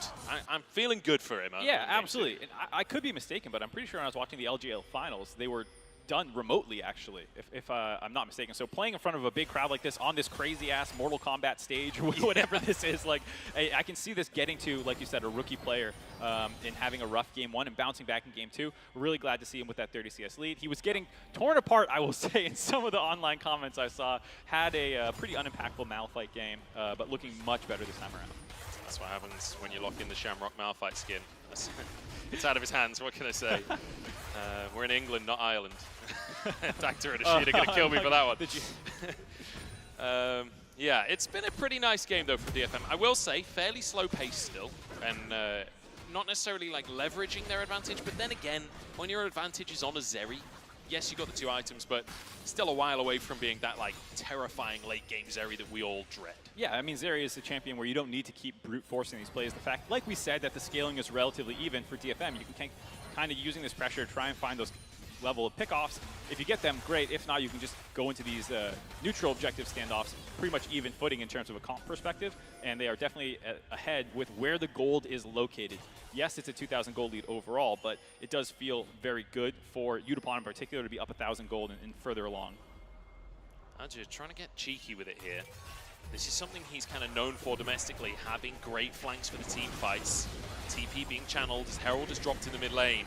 Oh boy.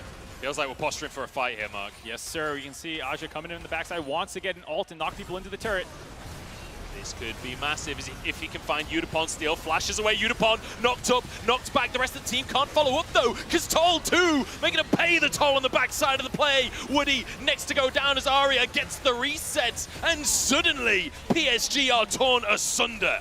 PSG tried to make that play happen. We all saw it coming, but they did not coordinate it quite well enough, and DFM were able to absorb that pressure, turn that fight around, find 3 kills, mid lane turret with the Rift Herald down, and at perfect timing, the Baron spawns at the very end of that fight.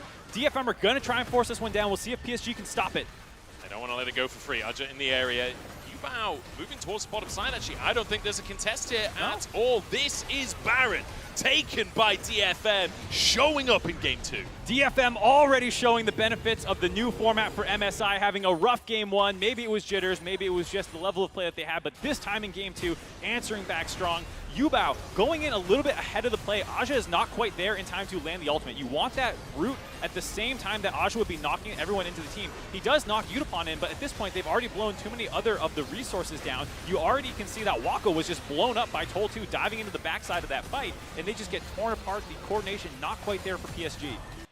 Yeah, Woody goes down right at the end there. Where's Buzz when you need him, eh? Oh my God.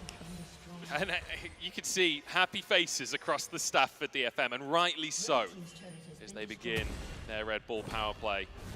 And we'll see what they can get done with this Baron, because PSG in game number 1, they basically took the entire map apart with that Baron buff.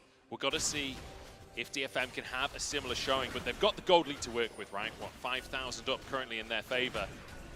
See if they can keep on snowballing that. 5,000 gold lead in their favor. Not great wave clear on the side of PSG. You do have basically the Gragas barrels and Lissandra Q, but it is kind of hard to actually stop a push here coming in. So they're going to melt this first turret down here. Already moving over to the mid lane.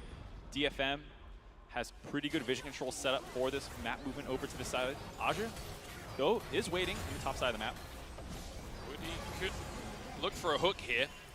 And, you know, I feel like Banshees on Ahri has had a lot of flame over the year. There's been a lot of conversation about Ahri builds. The no damage builds. Yeah, when you're against Blitzcrank, I like the Banshees here. It means you can be just that little bit more aggressive. And not a ton of tools on the side of PSG to poke that one off. I feel like that's where sometimes people tunnel on what it can prevent without realizing what's up. Cyclone comes in, Arya over the wall as well. Aja just caught in the middle of everyone. Tries to escape and almost does, but taken down in the end.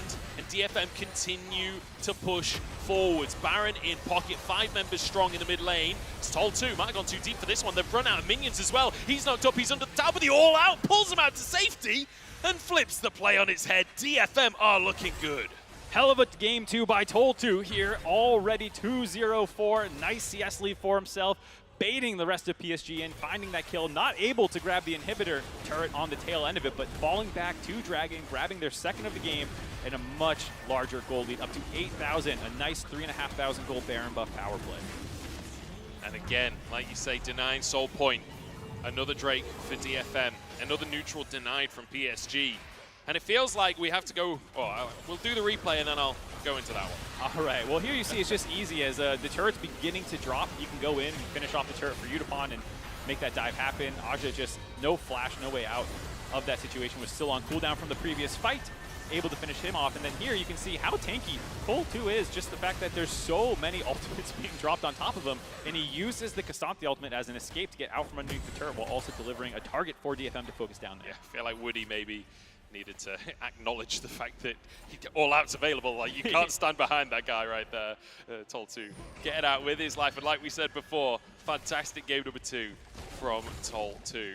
And we have to go back to a conversation that we brought up earlier on in game number 1, right at the very start. We said PSG, they come in with a clear-cut plan, but everyone's got a plan until they get punched in the mouth. And I feel like DFM, they're finally throwing that punch. Yeah, you can see DFM having a much better game too. And for PSG, I kind of referenced it a little bit earlier, but like the North American fan in me, having watched TSMs and Team Liquids of old, where there's this very heavy focus on scaling and control, and because you're the best team in your region, you kind of default win your lanes, and people don't play you quite normally, and you're able to kind of scale. And DFM, I think, respected PSG a little bit too much in game 1, and in game 2, forcing a lot more often. TV coming out from DFM here as they want to try and find the fight, and they might have just found it as well. Wako taken down by Arya, who finds the backline and finds those charms, finds the resets, finds everything for DFM. DFM punish and collapse so quickly. This is one of the things that they are incredible at, is the angles of playmaking. They can come from all over the map. The teleport coming in there from Arya, finding Wako on the backside of that fight, able to finish him off, does give them the path to grab this mid lane inhibitor turret. We'll see how far they want to go here. Oh, a knockback as well. This could be the snowball. A pick onto Yubao as the tower is taken down. Yubao with the double Zhonya's keeps himself alive for a little bit longer. Not long enough as he's taken down. It won't be the end of the game, but it will be a mid lane inhib. Mid lane inhib taken for free, basically a minute before Baron is back alive, so all the summoners and spells, or excuse me, ultimates and spells used there will be back available for DFM when the neutral objective respawns. Just such a nice pick off there, punishing PSG, stepping forward for that vision control. Utapon feeling fantastic in these fights as well. When everything is set up on your terms, you can see he just free fires away during all of this chaos. Yeah, I thought for sure that this was not going to develop into a fight, but the overchase here by Jinjia, wanting to get on top of Steel, not knowing that Harp was sitting on the backside of that brush, and then the teleport in from Arya was instantaneous, ready to immediately follow up on that team and find all those extra kills. Just the coordination by DFM there, and the creativity. It doesn't always come from draft, as we see our first pause of the tournament, baby. Let's go. I mean, it's day number 1 of MSI. Without a pause, it would something would be amiss, right? I feel like this is almost it's tradition at this point. Of course it is. You know how people do those 90, 50, 10 predictions? Yeah. I was trolling Reddit earlier, and I saw that one of the 90% predictions was a pause. Whoever that is, congratulations, you hit your 90. Yeah, bold prediction, to say the very least. We'll update you as soon as we know what's going on and hopefully get back into the game. But you do have to wonder on things like momentum for DFM. I mean, like, let's be honest, they're very, very far ahead at this point. I feel like even with conversations of momentum, they're feeling pretty strong, but a pause can sometimes alter that a little bit. Yeah, you start stewing, you start getting in your own head, you realize you're on a stage again from this like kind of flow state that you were in. It definitely can pull you out a little bit. Like you said, fortunately far enough ahead this game that's probably not going to throw too big of a wrench in their plans. And it's more about, you know, we started getting a little bit ahead of ourselves in game 1, talking about game 2. Here, it's already feeling like what's going to happen in game 3. Because I did want to gas up DFM a little bit, not just about draft creativity, but in-game creativity and the angles that they come from, and the kinds of plays that they're willing to do. And it's exactly why I go back to this play again in game 1, where you had Steele sneak into that bot lane brush, and he didn't pull the trigger on that play. But that's exactly the kind of stuff that this team does so well, is like camp brushes from weird angles where, like, okay, if someone was in there, surely they would have jumped out by now, and they just have this level of patience that some teams are not quite prepared for. And I think you could see it a little bit there, where PSG was like, okay, if anyone was going to collapse and try and save Steele, surely they would have shown up by now. And then out of nowhere, the rest of DFM emerges. And I think it's something that can surprise a lot of teams, especially a team like PSG, who is so used to slow, controlled play. It's almost like guerrilla warfare style of League of Legends, you know, where you can never quite know where they're going to come from. You can never quite know what's going to happen. DFM, they bring that element of chaos into the game. And we'll see if they can continue to bring that to the stage here today. Game faces on. I see some people clicking away. I think we might be ready to jump back in shortly. Yeah, we'll have to see if we can get back into the game in a second here. But yeah, I think for DFM, looking very good, showing a lot more of their personality in game 2. And it's, like we said, a big benefit to the new MSI format, the ability to kind of weather that game 1 storm, any potential problems you might be seeing, and then immediately bounce back in game 2. More centered, more focused, and for some teams, especially some of these teams that don't get to play on huge stages, huge finals, and these kinds of things, you know, it might be the first time you're in a venue like this where the pressure can kind of get to you.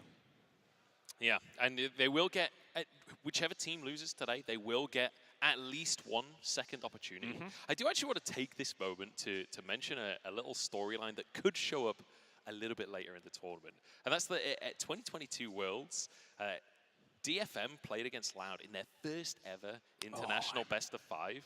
They managed to win that series, and there's a lot of Brazilian fans in today that are looking towards Loud. If we see DFM versus Loud in either side of the bracket, that could start to become a bit of an international grudge match. I gotta say, DFM, because you heard the analysts talking about it, have attended so many international tournaments. They have been to every single international tournament except 2020 Worlds, I believe it was. They've only missed 1. And so they've started to develop these rivalries with a bunch of teams. Cloud9 is an example of another team that ended up getting beaten in some matches against DFM, or played some close series as well. And, you know, obviously they're waiting off in the main bracket stage for Cloud9. But if by some strong level of performance, I didn't want to call it a miracle, but by some miracle, DFM advances all the way through and grabs one of the 3 slots available, you know, they could suddenly start having rematches versus Cloud9. It could get real juicy. It could get real exciting. Apparently, there is an issue with the in-game camera locking for PSG's Woody, so hopefully we can get that resolved and get ourselves back into the game and get things rolling. I think all of us, I can't speak for everyone, but at least I have experienced that problem where your camera just locks and then you click the button, it doesn't unlock. And you're like mashing Y and all you're doing is just spamming your chat. You're like, wait a second. We are back into the game though. As soon as we say the reason for the pause, apparently it magically fixed itself. And we're back onto Summoner's Rift once again. DFM looking down the barrel of their first win of MSI if they can tie a bow on this one. They've got the mid inhib down, there's Baron up on the map. It feels like they've got the tools to finish this one, but PSG are never a team that you can quite count out. No, absolutely not. With this Baron up available, we'll see how aggressive DFM wants to get. There's a situation where if they're not careful, start a risky Baron, Collapse comes in, you get blown up. Could be a dicey situation, but they're so far ahead, playing so confident right now. Oh, Tol2 behind enemy lines here. Junja having to ult out of the play. Tol2 wanting to find some knockups, but knocked back himself. The Everfrost, the cast from Aja, and a great disengage from PSG. Oh, a little bit gun-shy, I think, by Tol2 there. It was a very nice play by Steel to kind of force the entirety of PSG into that mid lane. You saw Jinjia have to ult over the wall, and I thought for sure this is where Tol2 is just going to ult someone right back to the rest of the team. But instead kind of slow played that fight, gave PSG the window to get out. Now that's a lot of ultimates down for the side of DFM. We got a pincer play coming through. DFM ready. The Berserk actually keeps him walking away. Aja locked up in the team, flashes out to safety. Tol2 locked up as Wako is firing away, flashes into the play, and the follow-ups there from PSG. Aja now denying Tol2, knocks him up and takes him out as Junja getting resets in the backside of the play. And PSG, against all odds, find their mark. PSG absorbed the engage by DFM, kited out, and Wako sees his moment to flash in with a monstrous Aphelios ultimate there, finishing off multiple members of DFM and buying PSG their foothold back into this game. Gonna grab a Baron on the tail end of that fight. Look, PSG say you can take one Mountain Drake, you can take a Chemtech Drake, but you cannot take our Baron. Oh man, you can see here Harp just doesn't quite angle the ultimate far enough back to catch people with the slow from the Everfrost. Like you said, only Aji there getting knocked, Berserk, he's still going to run backwards. And then here, they're just kind of getting pelted by Wako, who finally sees his opportunity to flash ult, Gale Force in, Q spam them. Insane play by Wako there, seeing his angle and forcing the rest of DFM back, getting them low, allowing Jinjia to start picking up resets as well. Super clean fight there for PSG after we saw that flood kind of engage out of DFM. Yeah, faces lighting up there for PSG. And I think a lot of people coming into the tournament saying that Gigabin was going to be the biggest Giga Chad of play-ins. Well, Wako putting his hat in the ring there saying, look, I've got some Chad in me too. I mean, this is why we were hyping up Wako as this guy with gold in his pocket is such a fearsome team fighter, and why PSG trusts him so much is because he knows the exact moment for when he can finally go in on the back foot all game long, and as soon as he sees his angle, he makes that team fight all about him. Yeah, so DFM still grabbing a tower up in the top side here. You can see gold lead still pretty significantly in favor of DFM. Still DFM with the goal lead, like you said. They do have pretty strong scaling in their back pocket still. It doesn't mean that the game is over because they lost that one team fight, but it is kind of that momentum stopper that we were talking about. You hit this pause temporarily, you come back in, your first two fights don't go well. The first one kind of forcing in the mid lane, you didn't find the angle, then you lose this one, you lose Baron, gold lead starts going over to PSG, gold lead slipping away. Sometimes, despite still being stronger in the game, you can feel like you're behind. I will say it's a very good sign that DFM has not really let off the pressure. The fact that they did lose that fight but still have PSG corralled on their side of the map speaks to the fact that DFM doesn't seem too daunted by the fact that that fight did not go well. DFM still, like you say, putting the best foot forward. Junja, what I've seen actually from Junja this game, he's consistently charging forwards to try and throw a skill shot or a Q at Arya to deny that Banshee so that Woody has targets. He's constantly moving forwards to try and make sure those spell shields aren't in play. Absolutely love that kind of in-game problem solving. I was talking about it, how the Banshee's Veil doesn't really have someone who can easily proc it off of, and it makes it very good against the Blitzcrank, where sometimes you build it and there's someone who very easily can land some poke against it, like a Corki, and then you're like, why did I build this in the first place? No. Here, like you said, Junjia realizing that, hey, someone needs to pop this off so Arya doesn't feel safe just flying into our team and forcing these kinds of engages with the Everfrost or Charm. And I feel like we're getting to a point where with 3 Drakes in favor of PSG, 3 minutes until that next one. The Baron going to fall off here. It is a significant Red Bull power play for them, but it's very much a comeback power play, right? That's just bringing them into the game again, but they're still 4K down. And we're looking towards Utapon, as DFM often have in the past, to be the big carry in these fights. He's on 4 items on the Zeri. Feels like this is his moment to make a mark. Yeah, the longest standing member of DFM, second longest standing player on an organization of any team in the world here. Absolutely incredible stuff to have the gold in his pocket, a full item up still on Wako, who had that great team fight. But I gotta say, if you watched PSG's postseason run, you saw a lot of games kind of look like this, where they're a little bit behind. There's late game dragon stacking going on. There's some kind of burger flip of a dragon. Suddenly they have Dragon Soul and they're cleaning up a team fight. I've watched so many of these that, like, if I'm DFM, I know that, like, we are not out of the woods yet after that initial Baron loss went through. We talked about this team as almost being like the diet version of EDG 2021, right? With Junja from that squad, with the coach Corki from that squad. And you know that that was a team that loved a team fight. That was a team that no matter what the game state, they could still make the magic happen. So, like you say, not out of the woods just yet. But, you know, DFM feeling like they got Robin Hood on their side in the former Udapon. So maybe the woods is exactly where they want to be. It doesn't make any sense. I was about to say, like, nice. the thing is, like, I'm an uncultured American, so like when you say something like that, I'm like, is there a reference I'm missing? Like, did Out of the Woods come from the Robin Hood story? He's from Sherwood Forest. He like lived in the woods. Well, yeah, so there you go. See, I am uncultured. The King of Thieves, or Prince of Thieves. Tol2 could be in trouble here, but Woody just slightly wide on the hook, so won't find his mark. Junja I love the way that Junja is constantly like, playing in that fog, trying to get as much information as possible. Yeah, realistically, you know, PSG is not going to brute force a fight here on DFM, but they want to be annoying. They want to make it so that DFM isn't just on autopilot as they shove these lanes over and over again. So Jinjia working into the jungle, trying to find these angles, threatening people like Udapon and Arya if they're not paying enough attention. They're like, hey, maybe you can find some way to get a pick off there. But for the most part, it does feel like, you know, DFM is very comfortable into the push lanes, get wards out, and then wait for the next big neutral objective team fight where PSG is going to have to walk into you. I will say DFM in terms of wards place is one of the lowest wards placing teams in the tournament. Now there is a bit of an interesting correlation in League of Legends where the more you win, actually the less you need wards because you can actually defend your wards more. Yeah. As we see Woody pop his ult there. Now going to have to dip over the wall. Could be in trouble. Might have to use that ultimate himself, but the handshake doesn't quite connect. Junja's okay. We're setting up for a fight once again. Everfrost comes on out, just fighting for those wards. And a single bit of Infernum hits half. It's a third of his health. Yeah, definitely have to be careful. Wako's starting to hurt. He's going to be told to, using the all-out, trying to pull Junja into the play, but he gets back towards his team. Ult for ult. Yeah, but there's also the commitment of Steel's ultimate there as well. Now there's missing two big ultimates for DFM here, only costing Jinjia, who, of course, if he can find a kill, can just grab that one right back up. All out being on cooldown could be an issue as Tol2 keeps himself safe for the time being. Dragon started and we might just have a 50-50 on our hands. Steel. Yeah, we're gonna flip it. He's gonna need to live up to his name here. The Everfrosts come on through, but it's a fight instead as Tol2's on the backside, but Wako just shredding through his health bar instead. It's a good charm from Arya, but it's not good enough.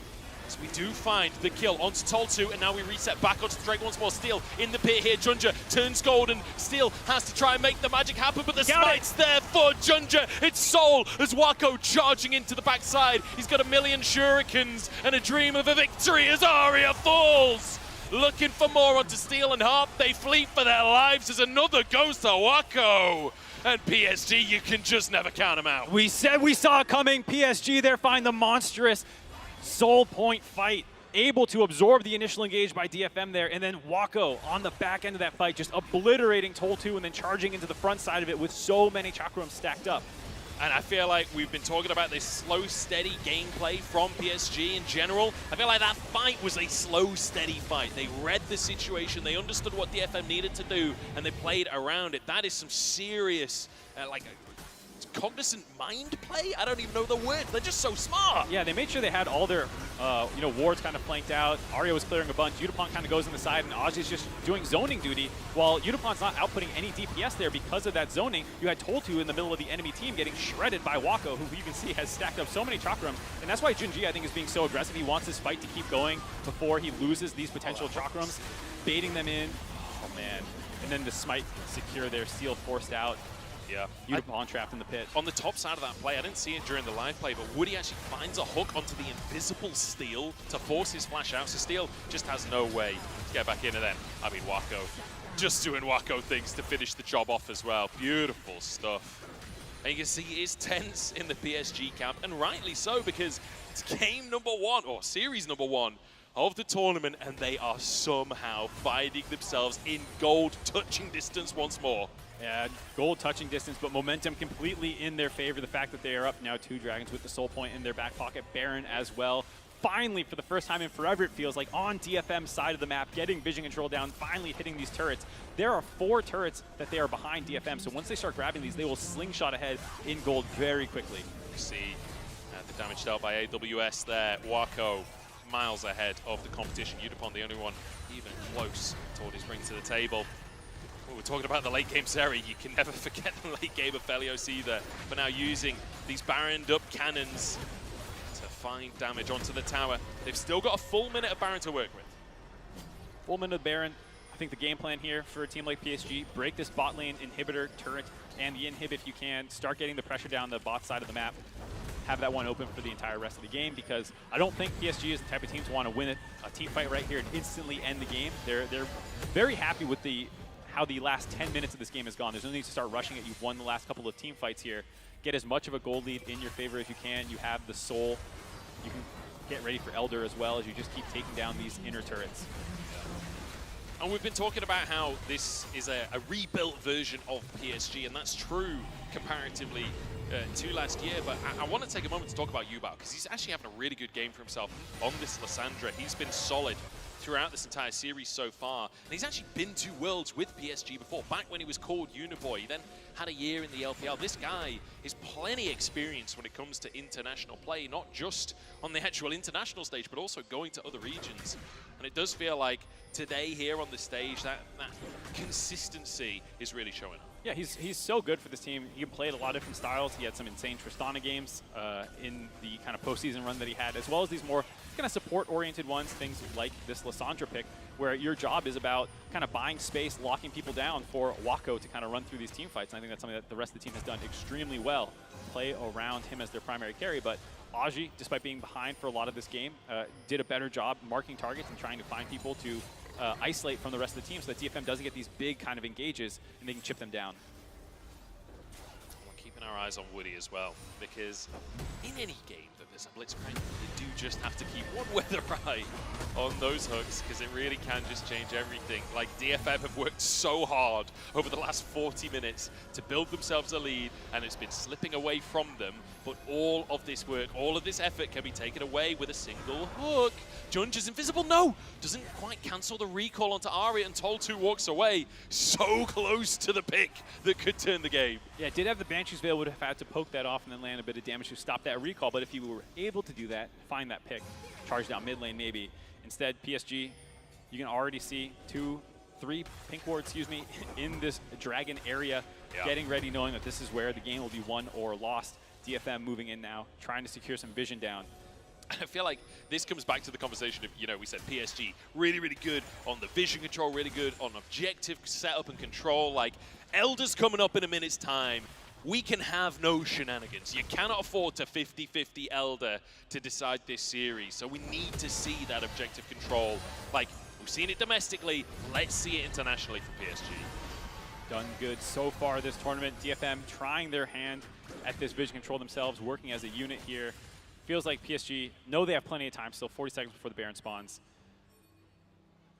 Also multiple ways that they can work in there. With Wako down the bot side, maybe they're going to cede mid lane control and try and work in through the bot lane river. They do have the minion wave relatively far pushed up here, so you can maybe see them work in through this side if they want to. Instead, they're going to go through the jungle, get into the river. And once they're in the river, I think they feel a lot better and not needing to worry about exactly all the angles that DFM keep on flying over the walls from. So this game could come down to one final team fight. Maybe it started onto Steel as Junja goes quite aggressive. Still walks away with his life. A single control ward answered by 2 by DFM as Tol2 tries to find the engage himself, but the Everfrost denies it once more. Beautiful grouping up with his team as Aja still in the mid lane right now. Needs to get over to his squad if he wants to be a part of this 5v5. Tol2 being that bruiser on the front side. Tol2 goes in, looks for the fight actually here as he goes for the all-out onto Junja. It's not really worked out for them, but Yubao uses his own ultimate to deny that engage. So kind of a trade of ultimates here. Yubao threatening the all-in, but doesn't commit. Junja as well, consistently poking. This feels tense, Mark. Yeah, very tense. Tol2's ultimate being down means he has to go back to base. Will have the ultimate, or excuse me, the teleport to rejoin once he tops his health back up, but that means another team fight in a row where he has not been able to find a critical member of the team. Fortunately, the rest of the ultimate's still available for the side of DFM. Pressure is on here, and it feels like PSG are in the driver's seat. DFM are trying to answer as Tol2 just jumps into the middle of everyone. Wako's still untouched, and Tol2's almost down, but the Cyclone does manage to get onto the team. It's a GA out from Steel, but Wako's still alive, taken down on the backside. Aria trying to keep himself alive. The Cyclone causing chaos. Unicorn's still going as Aja tries to shut him down, but it feels like DFM slowly winning the battle of attrition. Junja wants the resets, but denied as Tol2 will fall. It's absolute carnage on the Rift, but it's DFM that are the kings of chaos. It's DFM that come out on top. DFN win the fight 3-5 right now. Gonna miss the charm. Should find this kill into Aji in a second here. The question is, are they able to end? 30 seconds before Wako and Woody are back alive. Doesn't look like that's gonna be on the table. We'll see if they just grab this soul point and then reset for Baron. Crazy, crazy fight there as DFM all in onto Wako, knowing they had to finish him off and just barely landed the last auto attack by Udapon, I think it was, that found that kill. Absolute insanity in the fight. The gold's still barely different between the teams. It will be an Elder Dragon taken by DFM. Let's go again and try and break down some of this chaos. Yeah, you know that the threat is Wako, so they're willing to all in on top of him. You can see Tol2 charging in there. A nice follow-up by Steel, landing the knock-up, the WE in combo. And then Udapon has hopped the wall. Arya has used all his alt charges to charge forward into that fight, knowing he's going to get low. But that last attack by Udapon, finishing him off, making them commit more resources. He will drop as well, but not after they've gotten so much AoE damage out that the biggest carries are already down. And then this last charm that Arya's going to land is absolutely huge. I don't know if we'll have time to get through the rest of this team fight because we're already onto the Baron now for the side of PSG. No time for team fighting. Elder is in play for DFM. This is bold from PSG to try and go for the Baron. Junja actually also over the wall to take the objective. Arya is off on the side in the meantime in a 1v3. The Elder burn, and Woody's taken out of the picture. What a play from Arya. Very heads-up play by Arya there, knowing the rest of the team can't get in time to contest the Baron. Instead, waits on the exit path to try and land a kill onto someone. Did miss the charm on Wako, but Woody was low enough that he had enough damage to finish him off, and now it's a 4v5 charge up the mid lane. Who cares about Baron when you've got a man advantage in a minute and a half on Elder Dragon? This is everything DFM needed to keep themselves in the series. After a heartbreaker of a mid game, after a monumental early game, perhaps this is enough for them to take PSG out and push us to game number 3. Junja on the front line will be taken down. Big damage coming across the team as Wako wide on his ultimate, but the Gale Force is there. He's Steel alive. will fall. It's 1-for-1 between the teams, and Wako wants a little bit more. Wako wants a little bit more. They do find the kill onto Steel. They did end up dropping him there, so now it's a 4v3. Both junglers down. Woody back alive. This is getting very scary for DFM. Man, Wako is a living turret. DFM can't even go close to the guy without getting shredded. Arya ults over the wall. Wako trying to clear the wave as fast as possible, but is Woody caught out again as Tol2 dives under the tower, answers with his own life, and again, 1-for-1. This is absolute insanity. The fact that you saw Tol2 trying to charge into Wako, who is still at full health, setting the team up hopefully, but he ends up dropping. Support for top laner obviously favors PSG, and that's finally what gets DFM out of their base. I feel like DFM are in a raid right now, and all of the other players of PSG are like the ads, and then Wako is the final boss, and he is taking them apart. Definitely in the late game rage mode of the boss. Took too long to finish him off. Starts doing extra damage, it feels like. Wako is an absolute beast right now. Able to keep his team alive, finding the kills both onto Steel and Tol2 there. But does speak to the fact that this game is still very much alive. DFM have the team fighting tools to win this one. I really like the all-in commitment here to Jinjia. They're trying to end this game. They don't want to go later, and so if you're going to do that, you have to burn down the side of Jinjia there. Go ahead. But here, getting a little bit too low. This ultimate does go wide, but the Gale Force auto in forces the res there, but you see there's nothing you can do, so he just ints into the turret. It's Steel acknowledging no way to find a kill. And I've got to say, London, are you not entertained? Make some noise for Wako and the performance he is putting on to keep PSG in this game. But DFM, they're not done just yet. They are never out of the game. The chaos that they bring and the chaos of these fights, that's their strength. That is where they draw their power. Baron about to time out here. Elder not up for another 3 minutes. The same for Baron. No neutrals to talk about. And the question is, can you find a pick with Blitzcrank? Can you find a pick with the Ahri? What is going to happen? It's also crazy when you have both those late game neutral objectives spawning at the same time. Whoa! That was dicey. I wonder if that was one of those, the bigger blast cone. Yeah. Wasn't ready for the Chemtech blast cone that far forward. Able to be okay, though, for Tol2 there. So we see a big standoff ARAM in the mid lane. Both teams with hooks. If any of these skill shot lands, you could find a game over very quickly. But I was about to say, with both of the neutral objectives spawning at the same time, PSG is the team that actually has played a ton of very, very late game scenarios. I think this is a situation where for a lot of teams, your games usually end before this point. Your scrims never get to this point, so the amount of practice you've actually had from this situation is quite limited. And if for a team like DFM who's so dominant that they usually win their games much earlier than this, PSG might have a small advantage in that experience pool because they are very used to seeing Elder Dragons. Junja does get caught by the charm here. Arya Good bit of damage, but I don't think it's going to matter too much. The Honey Fruit comes on through. Steel can't quite find his target. The Cyclone. Let's get a bit of follow-up. Everfrost coming out. I believe that was actually from Woody. As he manages to disengage the play. And like you say, not many teams do see that. PSG certainly do. And that team we were talking about before, EDG 2021, that they took Junja from, that they took Corgi from. And I did just notice Wako actually using the EDG Aphelios skin from that year as well. It does feel like they're channeling that late game power that that team was so very well known for. Gotta say though, Steel also taking one of those empowered blast cones, maybe going a little bit too far and had to flash out there. So almost all summoners are available in this game. Obviously, Yubao, the fact that he's on the Unsealed Spellbook, has Exhaust Ignite, so you can swap those around. But now that's the only major summoner down for Steel, which is one of their critical team fight champions. You saw the one that they won at Elder was because he was able to basically commit everything to getting on top of Wako, having less mobility to do so now. Very scary stuff.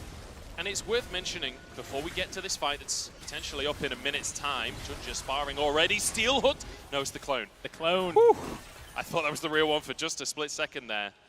We do have a Renata in this game. We're on a 6-item Aphelios.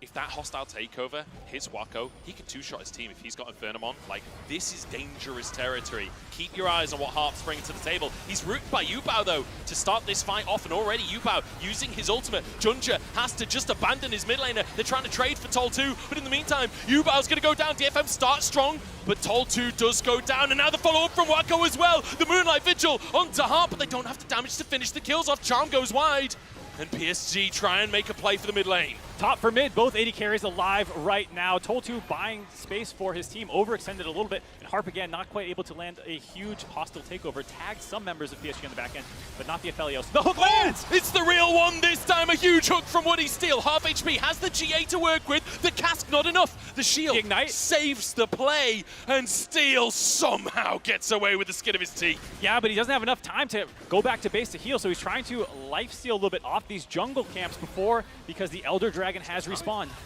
Half health on the Elder already. They do this so fast with red and white weapons for Wako. Junja needs to find his smite. Steel could live up to his name here as Aja over the wall. Steel found alone. The clone goes down. The knockup is there. GA procced. This could be it for PSG as Steel found wanting and taken down. Arya next to try and save his jungler, but Wako flashes after him. The Calibrum not quite there to finish the job, but Udapon left alone. And suddenly nowhere to go. Udapon will go down, and PSG take their Elder as their reward. PSG in the tensest of moments, finding ways to play these fights out. Steel not having time to heal after a monster hook by Woody forced him low. That was the impetus for that whole situation. And now with the Elder on, looks like they're going to try and end. Easy cleanse there by Wako. Ult comes across the team, but it's not enough. Yubao charging forwards. And with Elder, you've got to believe that this is it, unless some kind of miracle can save DFM. As the PCS show up to MSI once again with great expectations and a great reality. PSG go 2-0 in their first game. They wipe DFM despite a tough early game, and they show us why they must be feared. PSG in the opening match of MSI 2023 find a 2-0 victory over DFM. Doing it both ways. Game 1, absolute dominance the entire way through. Game 2, falling massively behind, losing a Baron buff, losing an inhibitor, but finding ways to claw back in the game, showing why they're such a feared team for many of the analysts in this tournament, a dark horse to get out of this portion of the stage, because they can do it all. Their team fighting is absolutely insane, and they're never completely out of the game. Incredible stuff here from PSG to be able to come back in that situation. And once again, I know we've talked about it a lot today already, but the pressure of being on that stage, being in that like mid-late game scenario where you're almost 10,000 gold down and still be able to show up on the day, still be able to show what you are made of on the stage. And you can see PSG there on the stage. Take a bow, boys, because that was fantastic. Multiple members stepping up at different points in time. Obviously, we talk a lot about Wako, given the champion that he plays and the way that the team plays around him, funneling a lot of resources in. The aggressive gale forces forward whenever he sees the opportunity to do so. But Jinjia as well, having a great game. Woody struggling a lot on the Blitzcrank, but finding the critical hooks when they mattered. Everyone stepping up at different points in time. Yeah. And my heart goes out to DFM a little bit as well, right? Because at the end of the day, like, they've come in to show up for the LJL, and after such a good early game, Tol2 having so much of a better game as well, unfortunately not quite able to make it happen, but at the end of the day, we're in a double elim. They ain't out just yet. Yep, they got their stage 1, game 1 jitters out of the way, hopefully, and I think you saw in game 2 that they're someone you can't quite count out in the losers bracket, whoever they end up going up against. We'll have to see who that is, but they are a team that still has a lot more to show, I think. Yeah, they certainly are. I certainly hope so. And I'm excited to see more from them in the lower bracket. But PSG, I think a lot of people, like we said earlier, big expectations coming into today, saying they're a dark horse. And I was a little bit nervous at the start of game number 2, to be honest, when they started to fall behind there. I wasn't sure if maybe it was all going to fall apart, but showing they've got it in the late game, but definitely things to work on. Yeah, I think that's the case where, PSG getting tested a little bit more in the early game than maybe sometimes happened domestically, but I think a lot of it was just really impressive stuff out of DFM, the map movements, the tricky angles that they come from. Udapon, I think, had a great series overall, really going toe-to-toe, especially in that second game. A lot of things that they can continue to work on, but PSG moving right ahead, waiting on for the winner of the next series, I believe it is, which should be Loud versus G2. I think one that has a lot of Brazilian fans in the audience, as well as the home region team.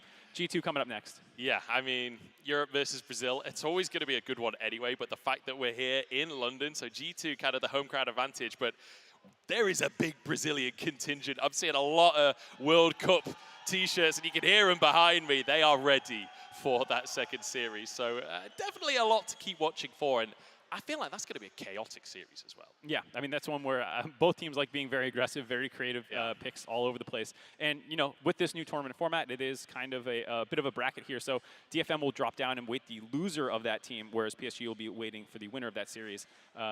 If you're able to win 2 of your series, you move on. And then there's, through the losers bracket, a last chance qualifier match, which we'll see both teams from different groups move into there. So it's a very different setup than most people are used to with MSI, but I'm very excited for it. I've been having a very good time, and knowing that these teams will have multiple series to play through. Yeah, exactly. And it's the fact that we get series. I think that's the biggest thing for me that makes this MSI incredible, is that we got to see 2 different versions of PSG here. We got to see 2 different versions of DFM. We got to see adaptation between, so it's not just that best of one. You don't just get knocked out off of like a bad level 1. You get opportunity to reinvent yourself. So feels good to see what PSG were bringing.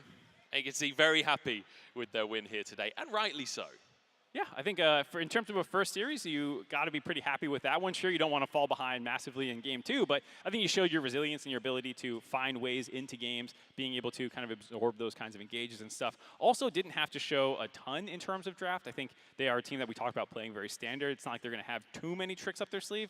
I mean, maybe the Blitzcrank was a tell, but I think at this point everyone is understanding that Blitzcrank's going to be pretty meta over the course of this tournament. Which is kind of crazy to say, isn't it? Like, Blitzcrank is kind of meta for this tournament. I hope that continues to be the case, because it feels like a long time since that was a statement you could confidently say. But, I mean, Woody as well had kind of a tough early game on the Blitzcrank. Didn't really perform earlier on finding those hooks, but when it mattered the most in those team fights, I mean, the final pick onto Steel gets the invisible version of Wukong with the hook. Like, that clutch moment, that's everything that you need. Yeah, I think it's probably his intentional thing, too. You know that the Wukong's always going to clone, so rather than shoot it right where he is, shoot it roughly where you think he's going to try and escape to. So very heads-up stuff there, and that's why everyone loves Blitzcrank, because you're never out of the game. Yep. You have a terrible game, you're 0-10, you land that critical hook.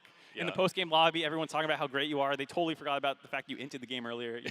That's why Blitzcrank's a fan favorite. It's all about that one win moment. Yeah, you land that one hook, you hang your whole hat on that one. I feel like that was Woody's hero moment. I feel like Wako had that hero moment in the base as well, right? Where he's literally just firing off at all cylinders with the Calibrum. Like, everyone that comes anywhere near him, he is going to take down. And every single time there was a pick taken, he'd immediately answer it. That was magnificent. I feel like he's had a couple moments, to be fair. The one in the base was nice, but the flash, yeah, the Baron one as well, when he flash ulted and then Gale Force 4. Like, he's absolutely a stellar player to watch. I'm excited to see him keep getting funneled resources, find ways in the game, win those kinds of things for his team. And the team plays well around him. I think they understand that, like, this guy is really good. We're going to funnel him as much gold as possible, because remember, they snuck that Rift Herald in this game, the first one, and were able to use it in the bot side to kind of try and keep pace with Udapon, who was, at that point, starting to accrue quite a gold lead. So I think PSG is a really smart team. They understand what makes them a good team, and they're very good about consistently getting those avenues going and getting ahead where it matters most for them. Yeah, finding themselves those advantages through the bottom lane. And like you say,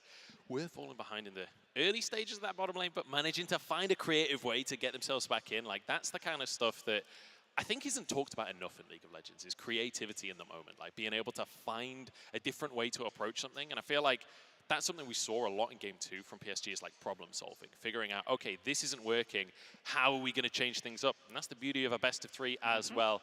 We're going to head over to Yinsu, though, as we're on stage with Wako in the Verizon post-game interview.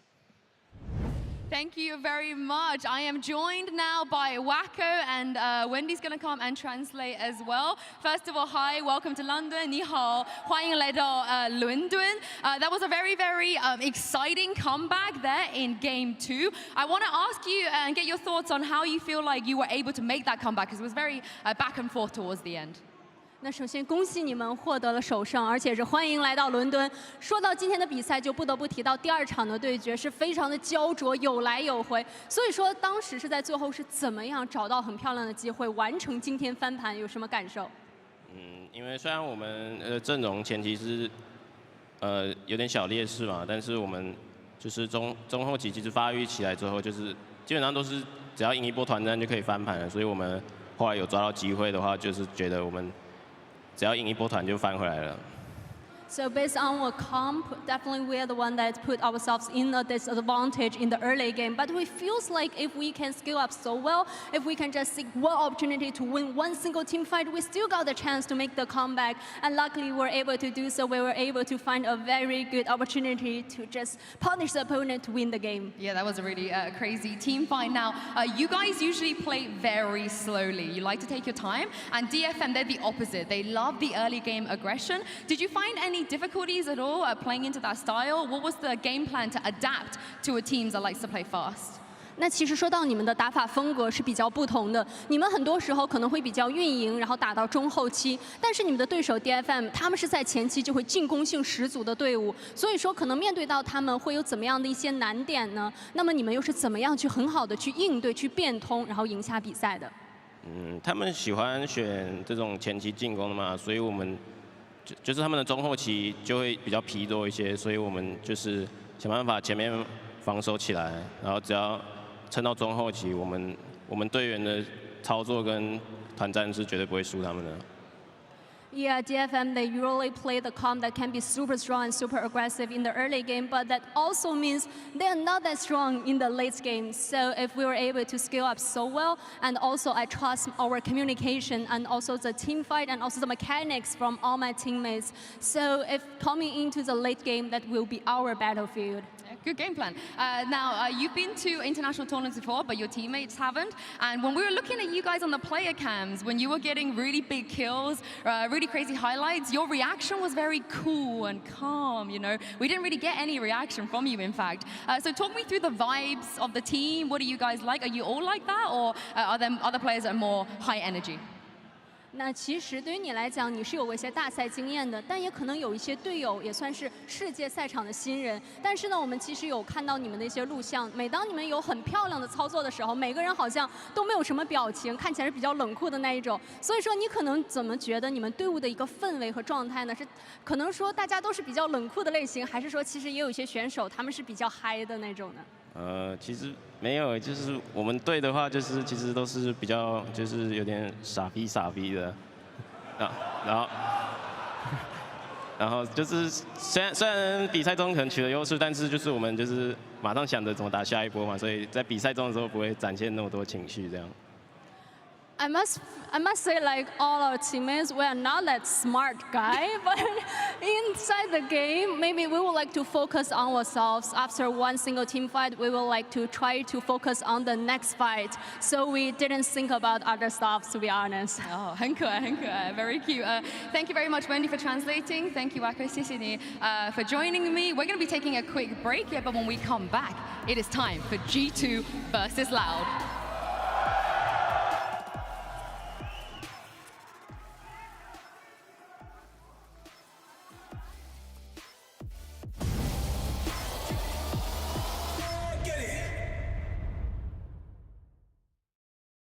I'm not here to hurt you. I'm you. From the future. I'm here to investigate something in the past. So Zahn is in trouble right now? If you would just listen, we'll be keeping the city safe from a devastating future. Well, if it isn't the boy who shattered time. There is a war coming. I don't know what happens in the future, but it's not up to you to fix the world all by yourself.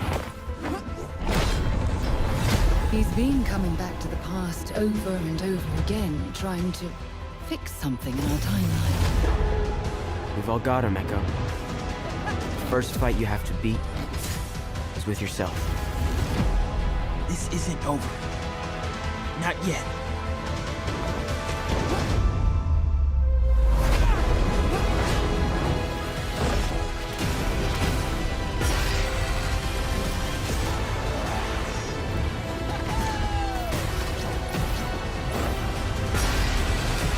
I'm trying to save both of our cities from a disastrous fate.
New and existing customers can choose the phone they want, like the incredible iPhone 14 on us. Not to brag, but I'm on Verizon now. And I got to choose the phone I wanted for free. Not that you're bragging. Choose the phone you want on us. Verizon.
CB Law's representatives Loud will take on the LEC's G2 Esports in our opening featured matchup, presented by Mercedes-Benz. Loud will have their work cut out for them as G2 come in as the heavy favorites. Can he make it for it? Rock and stone! But the back-to-back CB Law champions are no strangers to beating European teams, having taken down Fnatic last Worlds. This might be an ace on the table out of the Brazilians. The 2019 MSI winners are a shadow of their former selves, with only Caps and Mickey X remaining. After being knocked down to play-ins by the eventual LEC Spring champions, they'll be looking to return to the form they showed in Winter. Hans almost killed one carry. He wants to kill another. Oh, the penta for Hans. Now the question is, will Loud ban Draven?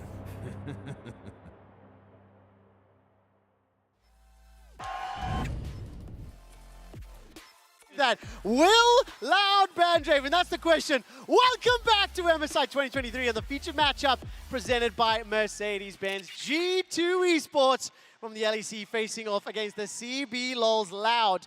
Now, London, I do have to check. How many G2 fans do we have in the audience? It's a lot of them. I have to be honest. I actually think what I'm about to ask, how many Loud fans do we have in the audience?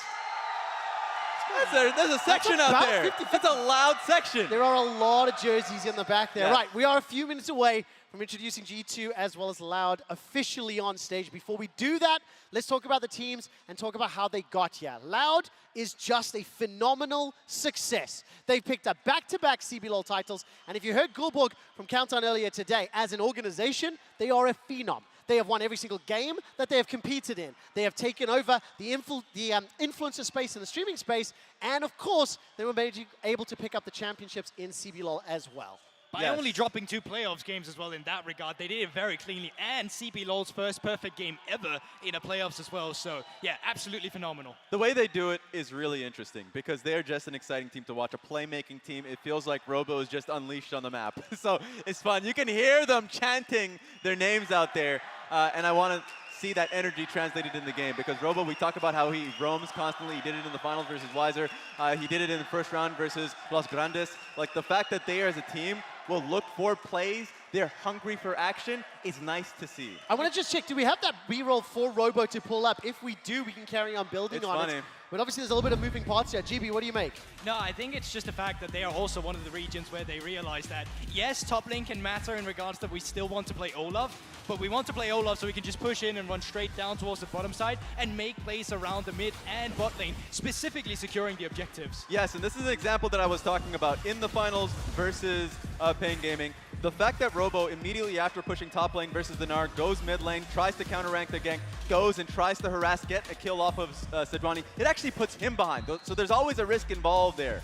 He did this versus Los Grandes. That was the example that I was mentioning when he was on the Malphite. Looks mid at level 6, tries to find a pick, does find a pick. So there are moments where it works. That was an example where it doesn't. There's a risk involved and they go for it.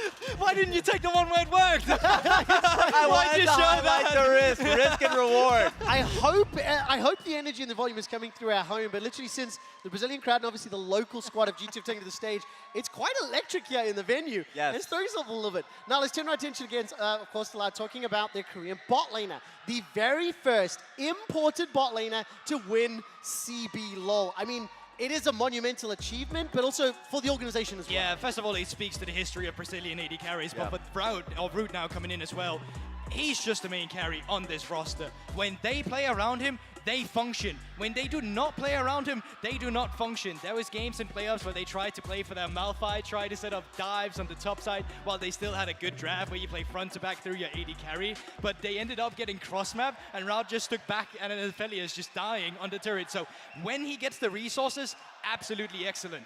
While you're right, he died. He took a man down with him. That's very that true. outplay potential that's really funny. And it's the energy that kind of flows through the team of like, yes, there's always a risk. You don't want to leave your Aphelios alone when you want to play towards him, but Root is able to outplay in those moments and in team fights, and so there's that hope that comes from the Brazilian There's no but fans. after it. It's just always a risk with Loud. That's just what it is. There's no but. But that's going to make it exciting to watch, I hope. The question is, what version of G2 are we going to see? I think you can make a defendable argument that G2 Esports is the biggest name out of all of the play-ins teams. Yeah. This team, however, fell short in spring. As a reminder, the LEC has had 2 splits, winter and spring. G2 dominated winter. and they placed 4th in spring. I do think they need to improve their play. I'm going to say it bluntly, we said it earlier today, Craps showed up in the spring playoffs. And I do think it's going to be interesting to see how Yike adapts, because in winter, he was one of the pop-off performers. I think it's very clear that both teams are coming in with a different kind of momentum behind them. Loud of a high, G2 really of the back end of it. And you can see it in some of the plays we've shown here. We've shown this one so many times. Bit unlucky with Larson getting the level up on the turret, but it's the hesitation of throw that allows it. And it's kind of a not a roller coaster effect, but a domino effect where play after play, it unfortunately just happens. And it's really on his own accord, unfortunately. Yes, and so that's the execution not working well for them. The draft is really interesting because they seem to experiment a lot in how they play. Sejuani mid. We also even see in solo queue that it feels like Broken Blade is trying to play a little bit more Cassiopeia. They're a team that will try new things to support their jungler in Yike, or just try and work towards carry picks for Broken Blade, so you cannot predict this team. That's the thing as well, and I think for Caps as well, the question just remains, is it Caps that goes to an international that shows up, right, or is it what we saw there? Because it's redemption for Caps now. Yeah. We know he can do better, and we kind of need to see it too. Now, of course, let's talk a little bit about the rest of the squad too. Broken Blade coming into this one, I think Yike as well is one of the players that new to this international stage. Hans Summer, and I mean, Draco said it right at the end of the video, will Draven be banned? It's going to be a question mark, because these are players that are going to be called to step up. Definitely, there's multiple spears of trophies from the side of spears of attack that you can have from the side of G2, but in the end as well, Yike, I want to see him come through with what he did in winter. I want to see him be facilitated. I want him to see the guy that says, you know what, play behind me, let me do my thing, let me carry, let's see the Belvet, let's see all these things. But even if we don't, it's the flexibility he also has. It's kind of scary. Because I've seen those games where he's on that Belvet, he gets an early advantage, and then he just hunts in the enemy jungle and does not let you breathe. And when that happens, you're like, holy crap, this is the Yike, this is the person that they had replacing Jankos, and this is the person that they're putting a lot of faith in, right? So when you see those moments, it's like, I can see why. But obviously, there's the other part of that coin where you're like, okay, the insecurity of like those games, it could go long. It could go to a full bet game 3. And that's the Yikes. I want to ask you whether it'll be Yikes or Claps or Craps or all coming up L, right? Before I do, let's see who the fans predicted in our Moscow fan prediction. Each day, you can head over to @MastercardNexus on Twitter to participate. No surprise, 79% of the fans have voted for G2. I believe time zones will be influencing this one just a teeny bit. So now we see Caps' dad in the audience. There he is. Cheering and chanting. And this is going to be a loud one. I cannot wait for our Irish Dapper duo to get you into game. Before we do, though, we'll have to introduce the fans, and before that, we need predictions. We have a few minutes still to go. Yes. Who will win this series? How will they win it, and which player are you looking at? I'm going to start off by saying the player, Yike. I think Yike is going to be the player I look at. To win or lose? To win. Okay. I think we're going to be seeing 2 L's from Loud, and I think it's going to be G2 that comes in strong in the tournament. Oh, I see all those arguments, and I do believe it kind of has to ring true as well. But I do have the benefit of the doubt, not necessarily for Loud, but also the kind of, in the back of my head, the fact that G2 can't keep it clean. There's going to be some happy gaming. Those silent voices getting louder. I'm going to say 2-1 to G2 as well, and I think for the same reasons here, I think it's about keeping track of Tenone specifically, keeping pinned on the tower, and if average Caps shows up and further than that, it should happen because so much of the playmaking potential lies there. You are both leaning into the team that placed 4th in spring. Is that what I'm saying? I tell you what, I am hearing we're about 2 minutes away from heading on stage. Which champions are going to show up here? Because we did talk about the Belveth. Yes. We've also seen Yike struggling a little bit. The Draven is another question mark. I mean, you look at Root Champion Pool 2, like there is a lot of explosiveness. I think, Raz, you also talking about the play style that Loud have coming into this one as well. And I will just counter the point that you made about a 4th place team. Hearing from Elioya after their championship win, he thinks that G2 is the 2nd best team in that region, right, a top 2. So if it's just based off that information, I would agree with him. And to further that point, I think what we're going to see from this team is Yike propelling himself through and getting supported with the usual picks that we see. I think we're going to see Belveth. I don't think G2 should show anything. Just basically play how you played in the regular season with the same draft, and then hide when you start to see trouble later on in the tournament. Yeah, and I think actually from the side of Loud, we've seen the Olaf so many times from Robo 2 up towards that top side. I think the facilitators is something that you can count on from Tinons. The best game that they play is when they play it away from top lane, and they play it in mid lane and down towards the bottom side. Also keep a track of Croc in the early game. He is that yep crop or not crop. Let me jump in. London, can I get your attention? I think everything's coming up L today. I think Loud take down G2. It's time for our second series of the day. Wait. G2 versus Loud. What the hell is that? Thank you so much, guys. Welcome to the Caster Desk. I am Just Oshi, and I am joined by the... Oh, I guess not.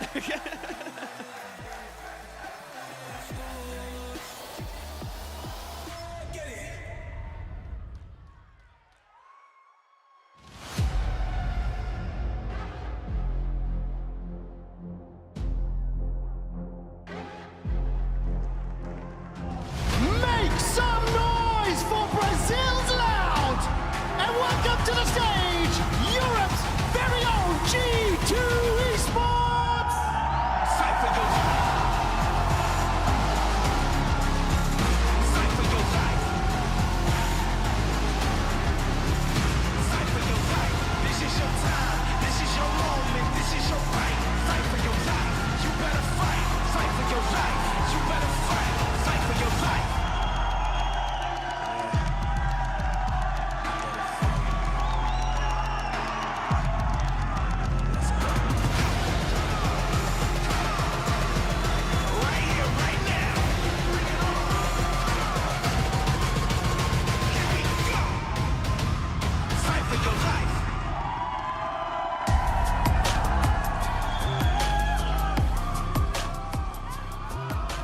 Welcome to the Caster Desk. I am Just Oshi, and I'm joined by the delightful Dagda. I don't know if they got a glimpse of us, a little bit tease of this Caster Desk as we get ourselves a full Irish here on the Caster Desk here. We're going to be bringing you G2 Esports versus Loud. And this crowd is loud. Like, this crowd is insane. I am so excited for this series, though, because even as you talked about on the desk, there's so many picks that can come through. We've seen it so often that CBLOL has been that upset region over Europe as well. You look at Tinons, who was on Kaboom back in the day. When you look even last Worlds, this team, Loud, ended up beating Fnatic and causing bedlam at Worlds, and now G2 have to make sure they can bounce back into this. That's the big thing. Bounce back. G2 are not coming in with the highest of confidences. Everyone still believes in them. It's still G2. It's still Caps on an international stage. But we got to see something from them today. We got to see what they're able to bring against Loud, and Loud are going to have a very rambunctious crowd behind them to build that momentum. And I think a huge amount of that is trying to quell the rambunctiousness in that bot lane. We've seen if G2 are able to get these leads either through the jungle or even in that bot lane as well, they're able to take over games. They love to snowball, and for Loud, making sure you can get root into a good place is going to be so important for this series. And seeing if they can put that one big W on the board for them. We'll see what they end up kind of going for right now, because obviously we had our first series, we saw a little bit. Nothing's really drastically changed in the meta right now. We're kind of seeing very similar picks, very high priority on the jungles, very much kind of people saying like, look, it's, you know, the more things change, the more they stay the same. The thing is though, it's Caps. We know that Caps likes to bring out this funky stuff. Raz was talking about like the Sejuani mid, the Cassante mid. We've even seen Zach mid. And he's been messing about with a few picks in solo queue as well. But we'll hold on to that until we see exactly what we get. Well, we got most of the bans on your board there. The Xayah has just kind of risen. It's skyrocketed in priority. That or the Rakan kind of tend to be the big ones here. G2 are the higher seed, so G2 chose to go onto the blue for this first game. They get away with the Olaf, the Maokai. We see the Kennen, Draven banned away from Hans Sama. And we'll see for that last ban, where do Loud want to go? Yeah, a lot of respect given to the Olaf. It is the most banned champion against Loud, so G2 obviously coming in having done their homework, but I am curious to see exactly what the ending is going to be. Annie taken off the board by Wukong, still hyper priority here. We even saw first picked in game 1 of the series earlier. Oh, so we have some dark tech, potentially. You've been doing a little bit of research here with that Nautilus locked in. Yeah, so we were actually talking to Laura about it backstage. Caps has been playing a lot of this Nautilus in the mid lane in solo queue. Emax, Abyssal Mask, Rush. So this isn't just a, hey, we're going to lock this in for Mickey X, the bot side. This is actually a big flex pick for G2 right now. Yeah, big flex pick. Can go into the bot lane, can be used mid, depending on what you want to go for. But for Loud, you get an opportunity now to kind of pick in your bot lane. Get something that's solid here for Root, and make sure he's safe and sound in what he's able to play. And it does feel now like you're going to have to see exactly what the plan is for this Nautilus on the next rotation. Because chances are, when you look at this, you want to get the Jinx here for Sam in the bot lane. But if you end up pairing the Nautilus with it, it's not great. You oftentimes want to see something like the Thresh. So I think we might actually get this flex kind of opened up fairly quickly as to where it's going to go, which would be great for Loud as they start to go through this. But the Sejuani going to be picked up for Croc. You're already seeing these great team fighting tools come through. And it covers so many bases. You've got such good early agency as well with the permafrost, and it's just a very good front line for something like an Aphelios to kind of scale with. I think that's the big one here is, again, trying to see if he can get Root into that late game. He's been so crucial for Loud in their games. Having the push for Tin Owns, leaning down to that bot side, picking up things like the Ahri so he can try and play aggressive towards those dragons. And I think that's where we're going to see a lot of this action open up. There's the Jinx that we talked about. Now the curiosity is, do they just go for a jungler here and try and keep that Nautilus flex open? See what they want to go for now. Of course, if you do leave the jungle pick until the second rotation, can get a load of those kind of, higher priority ones going. But the Nidalee, the Death said it. They wanted to see Yike on powerful picks that he can suffocate the enemy on. This is exactly the kind of pick. And did get some minor buffs coming into this, like just a little bit of armor and that. But the big one is a case of we've actually seen a lot of junglers coming into MSI practicing things like the Nidalee, the Kha'Zix, these more carry-oriented junglers. And Yike has forever been that carry style. So expect now that you have that push for the Jinx in the bot lane, bringing in the Nidalee. They want to try and look for the invades. The pressure is going to be on Croc to see if he can withstand that engagement. And the thing is that this might look like a takeaway by Loud, but this is Robbo's most picked in terms of the CB LoL. This is something he has played all year round. He's very proficient on the champion, and it works perfectly with the Sejuani as well. Yeah, and I think, as you say, the fact you get to play towards strong skirmishing, towards Rift Town and that with this Renekton, I think that's where you're going to look towards. They'd love to try and get something like a Sylas in the mid lane as well, but I imagine they are going to try and leave that mid lane counter pick to the last rotation. But with the AP mid lane, they're going to take away the Jace as well, and even just get rid of some of the massive long-range tools that G2 have available for them, because you stick Broken Blade onto something that can play frontline and you just completely outrange everything that Loud offer right now. Yeah, wouldn't be surprised to see a Yone ban as well. Again, you have the Nidalee, you have got goods, kind of scaling with the magic and the attack damage, so we'll see what they want to go. And of course, Caps has played it throughout this split as well, so we'll wait to see what they want to go for. The Blitzcrank, I love how that's just kind of slowly becoming now this perma ban, because it is just like one good hook can just change a fight. It's also a great answer into Thresh, which I think is probably what G2 are still trying to eye up here. You could actually take it away here for the side of Loud. Just quickly take that, works well with the Aphelios, and you deny it away from the Jinx, because as we said, alright, yeah, they've kind of read it as well. This Nautilus does not necessarily need to go into that bottom lane. No, it does not. So Thresh gets banned away. You mentioned that was what kind of the setup was looking for that Jinx. Does cover a lot of her weaknesses, but we shall not be seeing it here from Mickey X. And now G2, where do you want to try and round out these bans? You can continue to put some more pressure here into the Aphelios, or maybe look to try and get something away from that mid lane as well. I think trying to get rid of engage tools is probably your best bet, because at least at the moment you still have this Sejuani there, but it definitely feels like you're trying to play a range here. So there's the Leona gone as well, and just making sure that you can try and use that big range discrepancy that you have to your advantage. And if G2 are able to go, hey, look, we got the pushing bot, we can try and get something for a push for ourselves in the top lane, it becomes very easy then for Yike to continuously go for these invades, start to get that early lead, and make it very difficult then for Loud to find these big team fights. Yeah, well, I was going to say, the one thing that you would imagine that gives the safety to the Jinx, if that Nautilus is not going into that bot lane, would be that Tahm Kench. So it looks like Loud trying to just ban that or take that one away, use it for themselves, and give more defense, more peel for Rout in that bot lane. It does mean, though, you're heavily reliant on the Sejuani to be your massive engage tool, unless you're willing to answer something like a Lissandra in the mid lane and kind of have Tin Owns be that. He's played it a lot, 6 games of it over the course of spring, so wouldn't be too surprised to see it, but I definitely think this is maybe an area where you open up and just go full for the full Freljord in this one. Wait to see what they want to go for now. G2, you got to figure out where everything's going now. Might go, and they do! The Darius locked in there. They're going to try and get some serious pressure here on this Renekton. Yeah, Broken Blade obviously learned a thing or two from Adam over the course of playoffs. It's like, hey, look, if you have a composition that is short range and needs to jump in on us, let's just go for it. And now we'll get the confirmation. It's exactly where that Nautilus is going. Oh, Mickey, go on. Go on, my son. See if he wants to go for it. But again, hard engage. That is a Nautilus mid for Caps now. You called it straight off the bat, and he obviously feels very comfortable bringing it into this comp. Yeah, he likes to go for the Emax on this Nautilus, gets a ton of push. You're able to go for a lot of high damage as well. And even the fact that you have a good amount of AP damage coming through from the Nidalee, you can rush this Abyssal Mask. It works wonders in the mid lane, and you don't really have enough AP damage at the moment on Loud to kind of flex into some sort of AD mid laner without causing it trouble further down the line.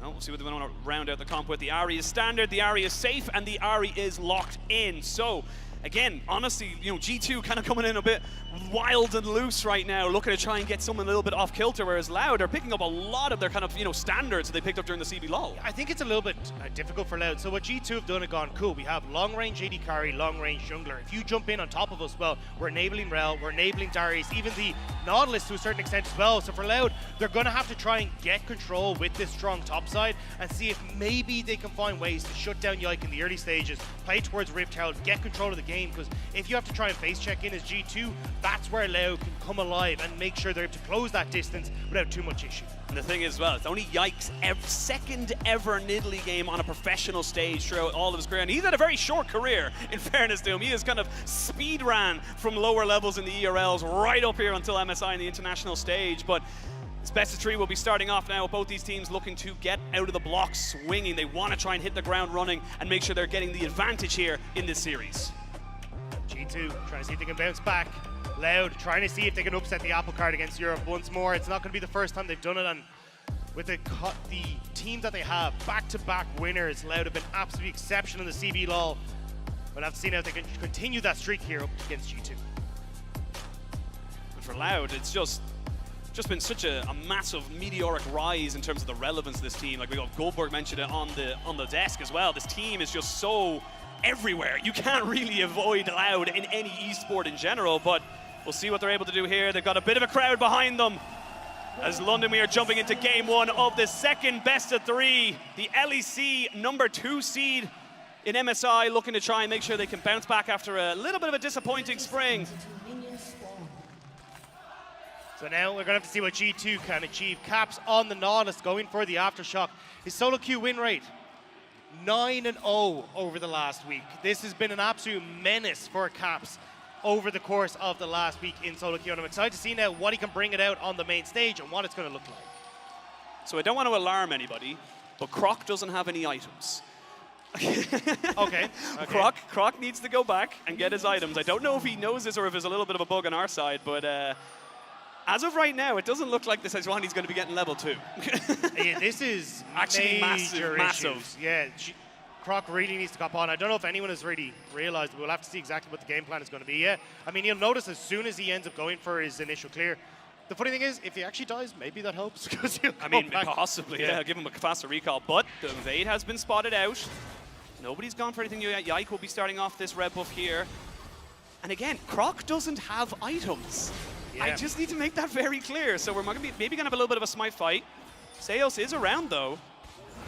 They are looking for it, so going to land the spear here onto Croc. That's a fair bit of damage here. A little bit of already a bit of a skirmish coming in. They're going to try and go for the smite fight. They're going to jump in, though, from the thing. They're Croc, and this is the thing. He doesn't have items. He doesn't have level 2. You can see him on the screen. He's realized how unfortunate it is. Does win the smite fight, but now forced to reset. And I think Yike has probably copped it as well. He's going to go back into his top side here and start to clear this out, but not the start you want as a CB Law representative. And the thing is, you called the bluff, you called the invades, you were able to get everything set up, you even had the Tam Kench kind of come up with you, and now the bleed stacks from Broken Blade in the early level 2 means that Robbo, he's got no one to defend him because they know that Sejuani had to go back. And it's going to go down towards that bottom side as well. The ward on the Raptors made it pretty clear that, oh, well, you're going to have to look towards the solo lane in the top side for Robo. And now we'll have to see if G2 can try and punish that one. Nidalee going to be clearing down towards the bottom side, but we're just going to get the repeat here. This is where, like, Croc taking a lot of damage because he actually isn't going to have a pet to try and heal. And yes, does get the smite, but you can see his face there. Realizes, he knew how badly that had gone. He realizes, he goes, wait, where's my level 2? Hang on. But look, it's a small little thing. It doesn't mean the world. It's obviously a small little advantage, and it's now what G2 can do with that information, with that little bit of extra tempo, is going to be the difference maker. I am curious to see now, with the amount of hard engage you have with G2, you got to be so careful with these mid-game skirmishes, as Robbo taking so much damage here from Broken Blade. I think G2, the biggest plan they want to try and go for is actually, if you look at Yike, what they want to try and do is play around mid here, make sure they can burn Tin Owns and continue to put the pressure on towards Croc in the jungle. Tin Owns has got decent wave clear, but again, so much single target CC when you have a Rel, Nautilus, and oh, Flash Hook. Flash responded. And a little spear off the back of that one there. So Tin Owns now without his mobility to escape that if it happens again. Yeah, We'll have to see if they're going to be able to go for it. Nidalee invading for Yike on towards the top side, making sure that she can punish the fact that Croc had to reset. I think Croc, if he can, should try and invade onto this bottom side. It looks like with the roam from Mickey X towards mid, might have to control with Croc here to actually answer and force a bit of a split map, which you don't really want to do with this Jinx on the bottom side. Oh, Charm lands. They want to try and fully engage onto this. They will see Caps get his Spider-Man abilities out and get himself to safety, but again, just kind of pushing in this mid lane. But like you said, it does feel like we are seeing just very much a horizontal map coming out here now. The Nidalee kind of owns the top side, and they're still kind of looking around this mid lane. Tinon's no flash, nowhere ready to go, needs to dodge out the hook. That's the big thing here, does do it. And Yike should be able to get away, but now Caps is a little bit overextended. Do they have the damage to burn him down? That's the question. The charm is good, and Tinons will get the first blood. That's Loud on the board. They try to go for the setup in mid, but Croc is there to help, but Loud, you can hear from the crowd, are happy with that one. They are just living this one up. They know that the pressure was on them. They know they're a little bit underdogs, but that doesn't mean they can't celebrate those little wins. And a little bit greedy, honestly, from Yike. You knew that Croc was probably still in the vicinity. Maybe he thought, actually, hold on to this. Shell's in a little bit of trouble. Has flash and heal. Should be fine, I would imagine. Should just back away. But you know that Shales is going to be, the Croc is going to be in the area. You already watched him walk towards that top side, but try to make the play work anyway, and great punish coming through from Loud. Really, really well done, and we'll see the bot lane not reset just yet, and they haven't been spotted by that sweeper, so for the moment, this is a unknown entity for the G2 bot lane. Do they want to go for this one yet? They'll get the knock up there onto the Rel. We'll see the Flame Chompers come down. They should be able to pick this one up there. So again, you got to be very careful. You got to feel like, this Tam Kench, yes, he doesn't have a super reliable engage, but he's still dangerous. Yeah, here you can see, though, Croc had walked out towards the top side, the hook Michelin as well, and Capstan stepping forward thinking you can still go for this, but there is so much damage that can come out from the Sejuani in the early stages, even Tinons as well, having that small little level advantage for a while, and getting those Foxfires off just at the right time to pick up the kill. Look, what works in solo queue doesn't necessarily... Oh, there we go, the energy. The crowd absolutely love it. But again, look, what works in solo queue doesn't necessarily... We always kind of come into this as well, every single international tournament. You always remember Worlds where it's like, oh, a Moo Misfortune are back in bot lane, the Tryndamere mid, and then as you slowly go on, it's kind of like, doesn't really work as well. Yeah, but I will say Loud made it work real well last year. They did. Where they absolutely manhandled bot diff, flexing on Fnatic in that lane. So I would not be surprised if Loud are kind of a little bit aware of some of the craziness that G2 are bringing to the table. And Zeus now trying to move up, make sure they can cover Mickey's roams. This is really good from Zeus. Every time we've kind of seen Mickey start to roam up, he's been trying to match. Zeus has been very active there, just constantly calling anything that can really be around there. Croc was spotted out on the wards. They know that the Sejuani is very likely in this brush, even if they haven't got exact vision of him right now. But again, G2, they're kind of having to figure out where they want to try and go with this one now, because again, you still don't have the flash on Caps. And because they've lost so much control over mid, Yike hasn't been able to invade as much as you want. Croc is now in control, and he's moving topside. You've got the Ahri in tow, Yike is here. Yeah, you do have Yike here, but it's going to be a PP coming in off of it as well. Broken Blade does get CC down pretty damn well. He gets flash away, he gets a decent heal, but the resets are coming in. They will get Robbo though on the backside of this one here. Yike has the flash.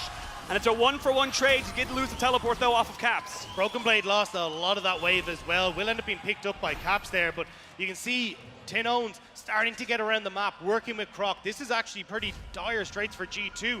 Loud are winning this map consistently thanks to the plays that have happened in the mid lane. And the bot lane has just basically been an island. I'm going to be totally honest with you right there. Both these AD carries very happy to kind of let this one go, but when you have a Darius and a Renekton, it does feel like it's a tipping scale. One gets more of an advantage by going on the bot lane. We're going to see Hans Sama getting a flash away. Does still have cleanse, but should just be fine. Root just putting some more damage onto Mickey X, but again, more good plays coming out from Loud. Yeah, you do have a little bit of an advantage here for Hans Sama in that bot lane though. You've already got the bit of the CS lead. You're going to be able to extend it here as this wave comes in. You got the early cull as well. So at least as long as this bot lane gets left alone, G2 are in a good spot. But it's a top lane where it's not going so great. What was a winning lane for Broken Blade, he tries to get the pull, which works, but then the CC comes down, he flashes away, gets the heal, but now we're in action again. Because you're going to be able to get the Permafrost down on this, no problem whatsoever. But they turn back in the Croc, and there's the execution. But this Croc is huge. You've got Robbo nearly able to take down Yike, but a double kill for Broken Blade, and G2 get themselves right back into this. It was so close to going right for Leo, but G2 managed to swipe back, and if you can see Caps moving across the mid lane as well, he should get that Yike.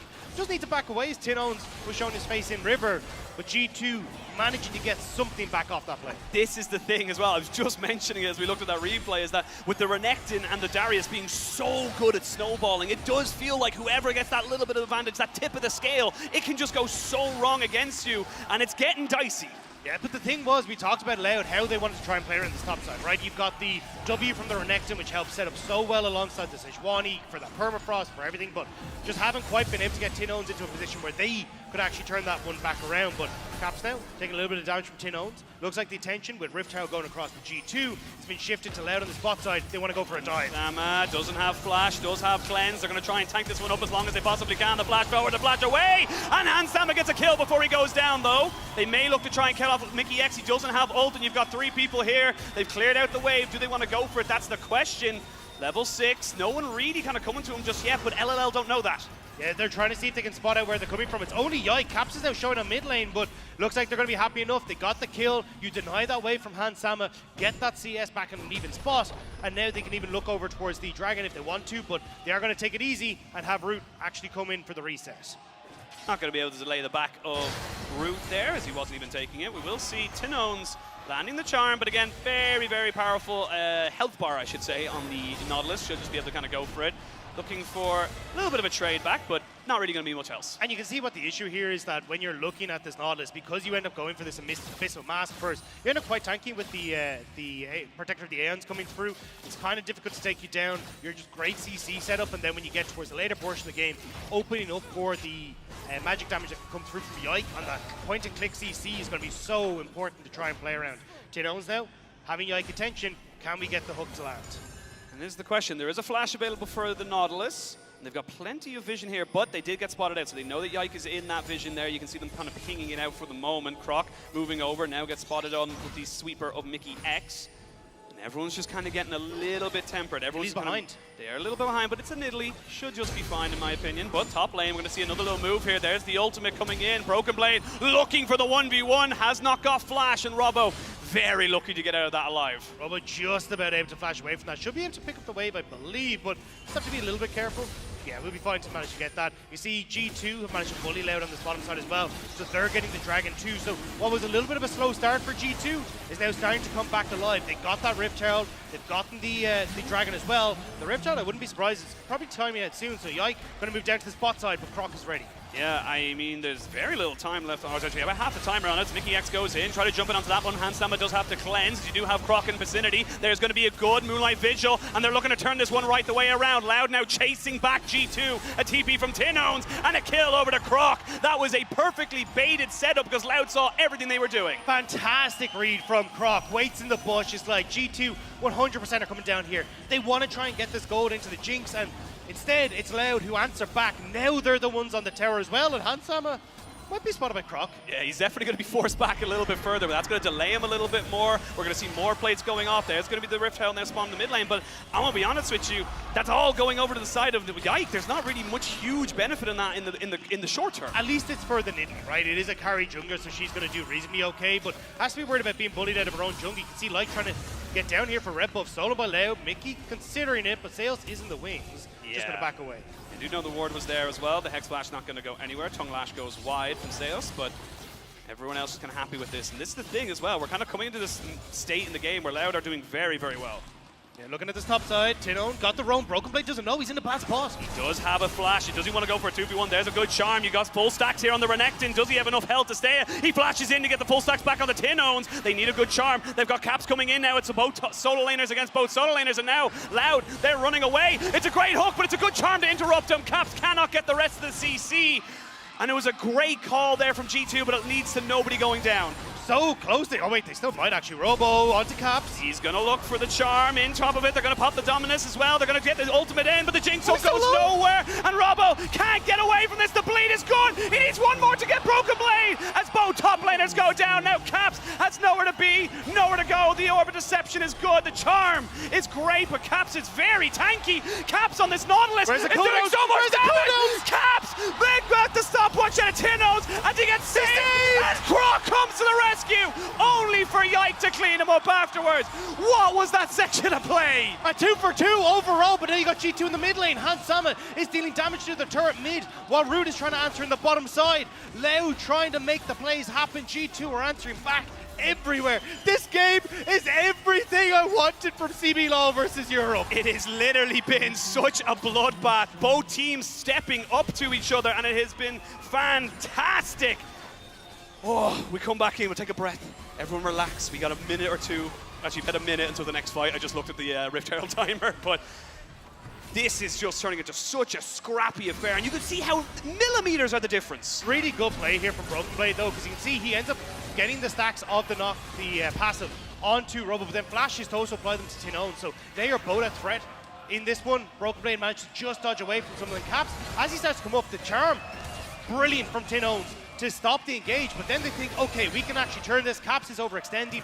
The Renekton, even though you get the shield, it's removed by the Renekton W, which is why I think Caps thought he was tankier than he is. He's forced to flash, the ultimate from the Jinx goes wide, and then the bedlam just starts. I really thought Robo was going to be able to get the kill here, but just not quite able to thanks to Bleed. And then Tinon's not quite able to get Caps. This is again coming back to that Aeons. Every time you spend mana, you're getting health back. The shield is doing so much. He doesn't really have the cooldowns initially as he comes into this, and just about Croc comes in, only for the kill to go to Yike. I mean, you can't sidestep an auto attack. That's all I'm saying there. But like, imagine going into a Nautilus with 200 HP and then you coming out the worst. That's the scary thing about this. But the crowd is absolutely loving this right now. As we come back to live, the Rift Herald is alive, and it's Loud pushing in that mid lane. Loud trying to see if they can group up now. It's about getting control over mid so you can then move into River for this Rift Herald. Robo in a fantastic spot here. Nobody spot him, the engage goes off. You got the heal out of him there. We're going to see Caps using his ultimate as well. We're going to try and get this one in, but there's going to be a dominance on the backside of this one. Seos goes down, he's the first one to fall. They're trying to see if they can take out this Renekton, but this Renekton's too damn big, and this is the mid-game power of this pick. As you can see, the Aphelios, the Ahri, they're all going crazy, and Rout will clean them all up. Loud are in London, and they're here to play. The CB Law will not be denied. A brilliant fight once more from the Brazilian representatives. Great positioning from Rout there to get into a spot where he could free fire onto so many of the key targets at G2, and using the Renekton, using the Sejuani, the synergy there, Loud win the fight. We're going to need a replay of that, because the whole way through, you can see that it's actually perfect for Loud. They not only get the kind of setup, but they get the tanks as well. But this is the thing, so Caps ends up going on towards Zeus, who's incredibly tanky. Rout and Tinons then, they've actually got access on towards Hans Sama here, which means Hans Sama, he's got to reposition. And even though the ultimate goes down, Rout ends up getting a ton of the ults off here. And as well, look at where this Renekton is. He's just in the middle of everyone, tearing them asunder. Hans Sama gets focused down, he's forced to flash, but you just find so much time with the Renekton, the Sejuani, and then Rout finally pushing forward, flashing in to get this kill. Huge team fight there for the side of Loud, and we're not done yet, because you can see in the picture-in-picture, we're coming back in for this dragon. But look, it would be a very unfortunate mistake, in my opinion, for G2 to try and contest this. Yeah, I don't really think they can at the moment, especially with how spread out they are. Broken Blade has gone onto the top side, so they could actually look to try and go for the cross map. Looks like Mickey going to try and move up there, but because you got Root pushing in the mid, he's going to be fine. The ult doesn't really steal it. Yike, what are you thinking here? What are you thinking here, Yike? He's looking to try and just be a nuisance for the moment. They are trying to make sure there's no vision, so even if he does try go for a steal, it would be nothing. But G2 maybe looking to capitalize on a little bit of a separation there. The Aphelios will get gobbled up straight away. They get themselves the Devour from Seos, so a little bit of a win there for G2, but they do lose the Dragon, which means we're at a Dragon apiece as we come up to 17 minutes. And that's the thing, as long as Loud don't fight, they don't get anything off it. G2 didn't try and cross map, went for the play, and they're still losing this. They are still losing this. They're going to jump on the Mickey X, try burn him down. That's the Rel down, and they're looking for more. Good Moonlight Vigil, but he's not a 3-item Aphelios just yet, so he's not blowing people up with that ultimate. And now Loud gets to push in towards the mid lane. They've got the Rift Herald. They can get 2 towers. Tinons! Oh, he looks for the flash. He wanted it so bad, but look, you miss all the shots you don't take, and that's confidence right now. They're feeling the momentum, and Loud, they're still pushing. Especially when you got the crowd behind you like this. Now Loud starting to push in. That's 2 towers. They won't try and push for 1 and more charge, but they're going to be so happy with this. 4, 1, and 5 for Tinons in the mid lane. 3 kills onto that Aphelios, who's going to back and get this Infinity Edge. This is so good for Loud. And listen to the noise of the Brazilian fans right now here in London. They are loving this right now, and you cannot blame them. They are in such a strong position, and they are doing so well. They're outplaying G2. And it feels like G2 tried to bring out this funky style, but Loud have read them every step of the way. Tin Owns and Croc getting control in the mid lane, leaning that pressure into side lanes, and now you've always got that late game insurance and Root, who's just starting to pick up all the items that he needs. One more item, and this Felios will be online, but also for G2, not having control of the map makes it very difficult for them to try and use the space that they have, try and use the extra range that they have. And right now, Loud, they're the ones dictating the pace of this. And with a dragon apiece, they'll be looking to see if they can add one more to the list in 3 minutes' time.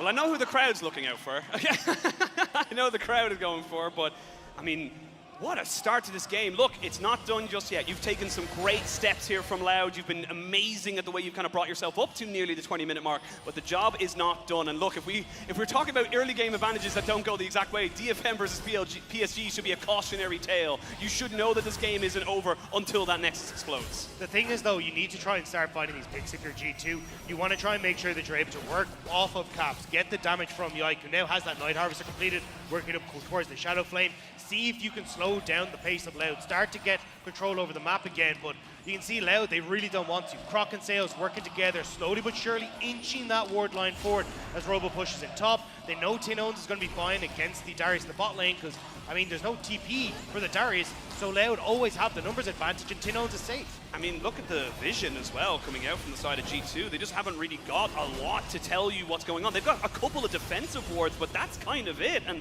it really is very telling to say that, like, Loud are controlling the pace. They are controlling the tempo. They are dictating to G2 when and where we fight. Yeah, but the problem is you can see where Darius is positioned at the moment. He constantly has to try and work back and forth between both bot side and also mid lane. Because he doesn't have the TP, as long as Loud are continuously threatening that Baron area, he needs to be present, because Tin Owns can come in with a TP, gives control to Tin Owns to push out bot, buy a bit more time, you get some safe resets in, and this is where being behind without that TP is really starting to hurt G2. Yeah. Let's see now what they want to kind of go for. It looks like Loud are maybe looking for a bit of a Baron push here, or at least a Baron dance. Try and just control the vision here. Caps does have TP, and Caps is in that bot side, so Loud will start off the Baron. It's only at 21 minutes. This is going to be a bit risky for them. They feel like they have the health bars. They're just trying to burn Caps' TP. Tin Owns now pressure. There's the TP. As soon as they see it, they might back away, but they might go for it. They're going to go for it. They're going to see the Jinx Rocket come in, the flash in over top, but it's Loud to get the Dragon. Now the fight can really ensue. There's going to be a great engage from Mickey X, though. Can you survive this? That is the question. Hamsama flashes out. Double kill for Broken Blade. Now the Moonlight Vigil is good. Tin Owns just defending everybody else. You lose two, but you gain the Baron. Yeah, they have to see if they can still back away here. The ultimate from Root and also the damage from Tin Owns pushing them back, but we got another pause. Oh. We got another pause. Ooh. Nobody likes a pause. Nobody likes a pause. But look, I will say, the one positive about this is that it wasn't as the Baron was about to go down. That's the one positive I will say. But, I mean, great fight from G2. They knew they could go for it, but what a call from Loud. They're going to say, no, we can finish this. And that was it. I think they just kind of went, hey, look, if we can get the TP from Caps, that's both solo laners of G2 now without that summoner spell. So let's then try and play the map. But when they kind of realized, wait a second, this is going down quick. We have no G2 here. They managed to go for it and pick up the Baron, but it was just trying to get out. That engage from Mickey X really caused them issues, but with 3 people still getting it, they can try and spread around there. Tin Owns as well having it is going to make it a lot easier for him to just put pressure on the side lane and make it uncomfortable for G2. That man on your screen really putting in work there in that last fight, getting 2 of those kills, and we can see just how just kind of easy it is to tip the game in your favor. You get 1 reset for the Jinx, the Darius getting resets on the Hemo play, or excuse me, on the Bleed. It's just kind of snowballs you away. So it is literally one way or the other. Both teams have ways of kind of resetting fights. And that's the thing is that, like, coming into this, I think a lot of people started to look at Loud going, well, you know, it's G2. Like, it's G2, they always pop up when it comes to international, they always look good. But, I mean, Loud has always been a team that has performed absolutely fantastic. I mean, look, they went from 7th place in spring 2022, but after that, it was all, like, they were just looking absolutely fantastic, winning back-to-back splits.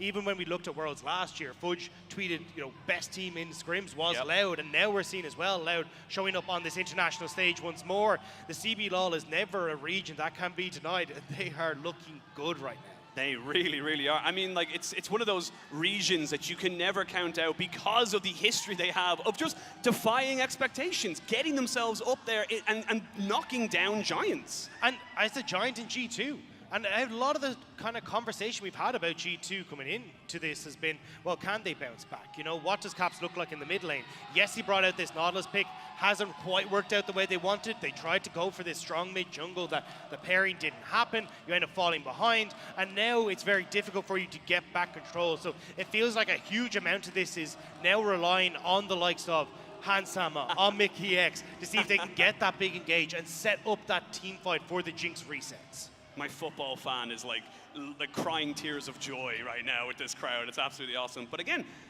look, you kind of bring it back into this. Yes, in terms of the state of the game, Loud have the Baron. They lost 2 people off it, but it's still going to be useful for them to be able to kind of move forward with that. But for G2, it does feel like they are able to, if they get those engages, they're able to kind of blow the early summoners off of the Aphelios. There is a huge amount of room for them to be able to maneuver around these fights and use Broken Blade and Yike as the carries. But that's with Zeus in the back line as well, right? You have to be very careful of this Tam Kench and not overcommitting for it. And Rude has been absolutely fantastic for this squad. I mean, the first Korean import to win a CB LOL title, he has been such a big addition to Loud, and now we got to see if he can step up once more on the international stage.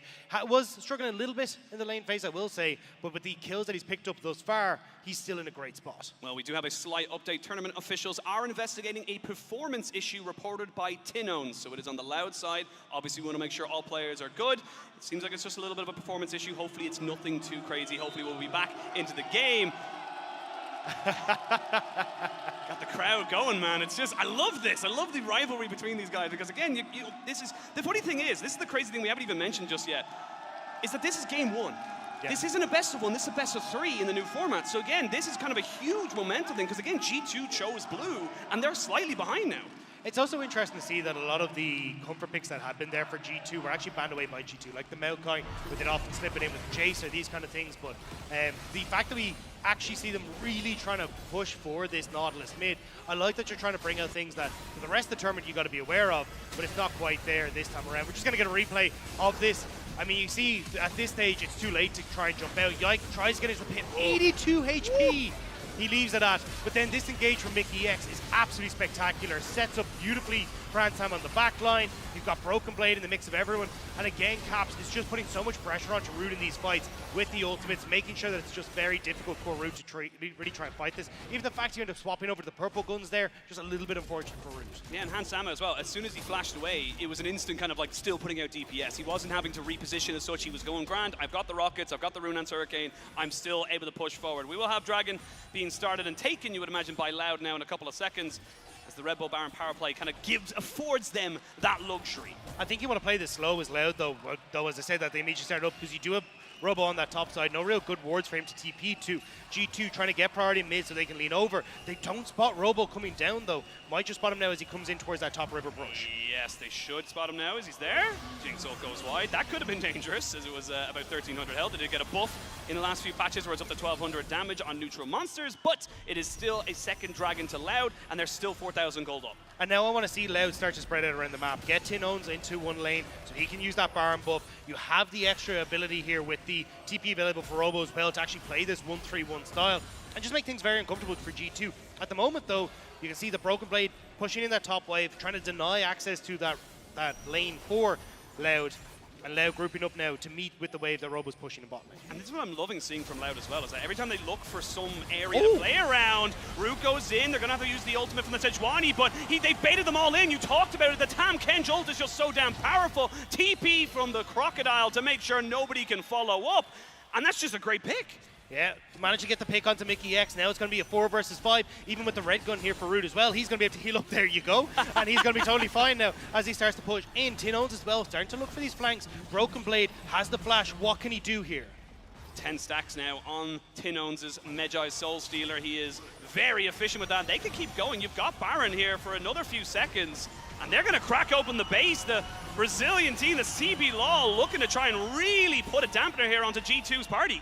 Yeah, and now they keep pushing into the spot. They should be able to get this. Mickey X has respawned, which is why we're seeing them slow down. There's going to be a hook, but it's onto the Tam Kens. They're trying to jump back onto Caps. They can get the permafrost onto him in a couple of seconds. Oh, they've taken down Robo as he goes down, and you're going to get the resets coming as well. But look at Rout. Can he get away? Gale forces away from the hook. It's a 3v4. The Jinx still putting out serious damage. Tin Owns needs to walk away from this wall because those traps are deadly. Rout, very healthy, just needs to be very careful of Broken Blade, but it shall just be a 2-for-1 trade. Keep your eyes on Yike though. They're trying to wrap around. TP is available for Caps if you can try and get in on towards the bot side, but there it is. He's just trying to move in. They know he's there. TP coming in as well. That's going to be Caps joining back in on the fight. A 4v3, but can they go? But Tin Owns does take a javelin to the face. There's going to be a hook, and it'll be tanked up. And there, no flash will save you from Yike, and he can continue going forward. They'll take down Root. They'll kill them all, and G2 strike back with a vengeance. And they should be able to get some of the bounties on this bot side as well, managing to just try and close that gold lead, because right now 3,000 gold separates these two teams. It's about to dwindle, and G2 managed to just about find their way back in.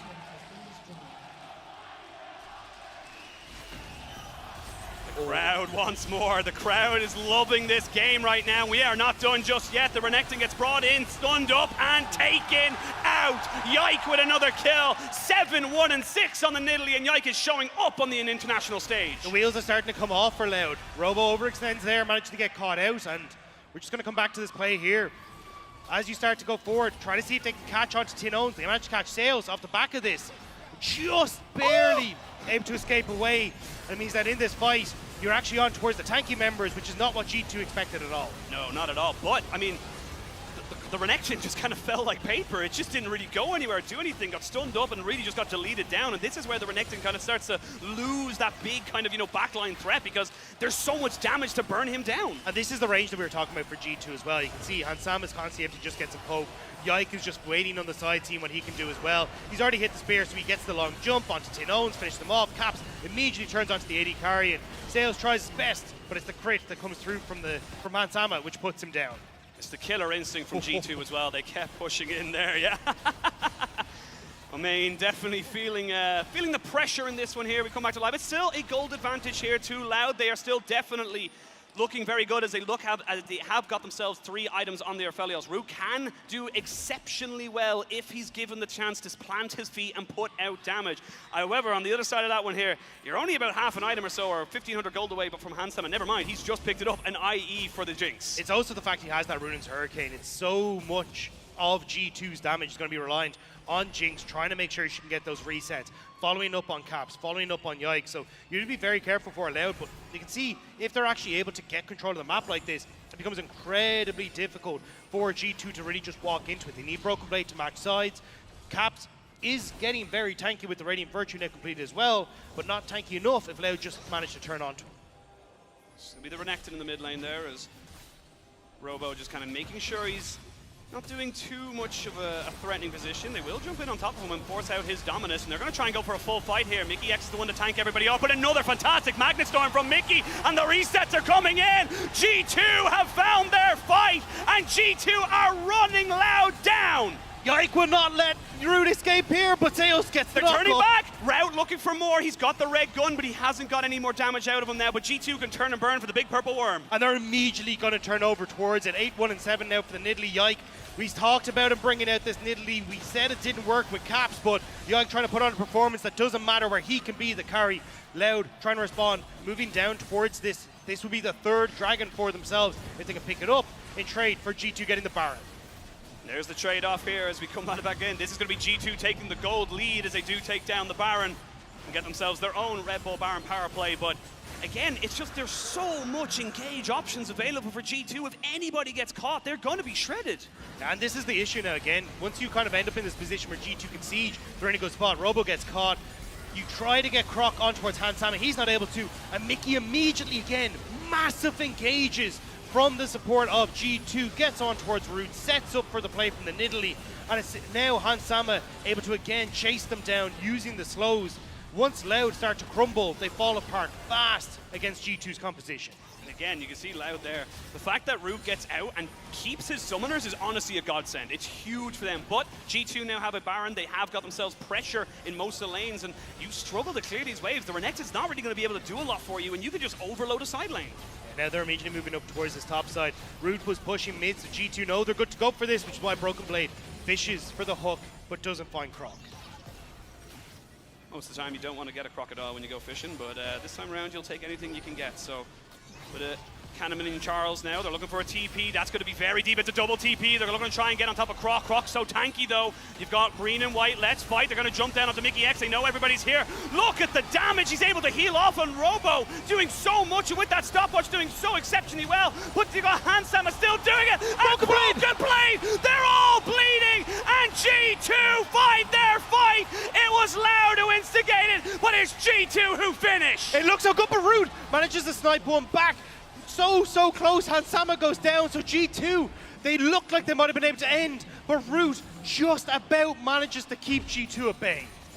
And Loud survive, and this was Loud looking for it as well, but great turnaround, and again, just able to get so much value out of this Darius. I mean, I really thought that was going to be the fight for Loud. The TP into the back line. Hansama is a sitting duck, but they just can't quite get access to the Jinx. And then Broken Blade managing to get that huge play for the squad.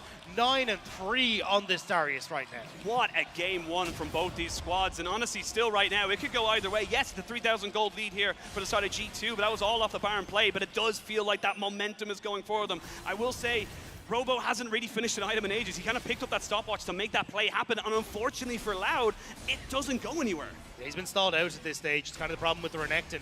You wanted to try and win heavily through that top side. It started off so well, but now as the game starts to progress forward, there's just not really enough left in the tank for this Renekton. Rude has to try and step up here. Does have the Ruined Hurricane now finished for himself, which will be great in these team fights, but it's about trying to find access to Hansama, and that's why Loud committed so much to that play. All those TPs to try and get access to the Jinx, they just couldn't quite do so. Big thing is, though, Dragon spawning in 2 minutes' time, Hansama will not have his flash. In fact, most people will not have their flash. So if Robo can get himself on that back line, land a Call the Meek, and get himself huge kind of benefit off that, it could change the tide of this. But again, it's getting onto that back line. But look at that goal difference power by AWS. Like, that is absolutely absurd. The swing that we've seen across this game, G2 having to fight tooth and nail, and now Loud, can you find one fight to bring it back? Can you find one ultimate from Croc that can maybe set you up? One charm from Tin Owns. But G2, their range is disgusting to deal with right now. It's so hard to deal with this siege that G2 are putting down. And not only that, for a lot of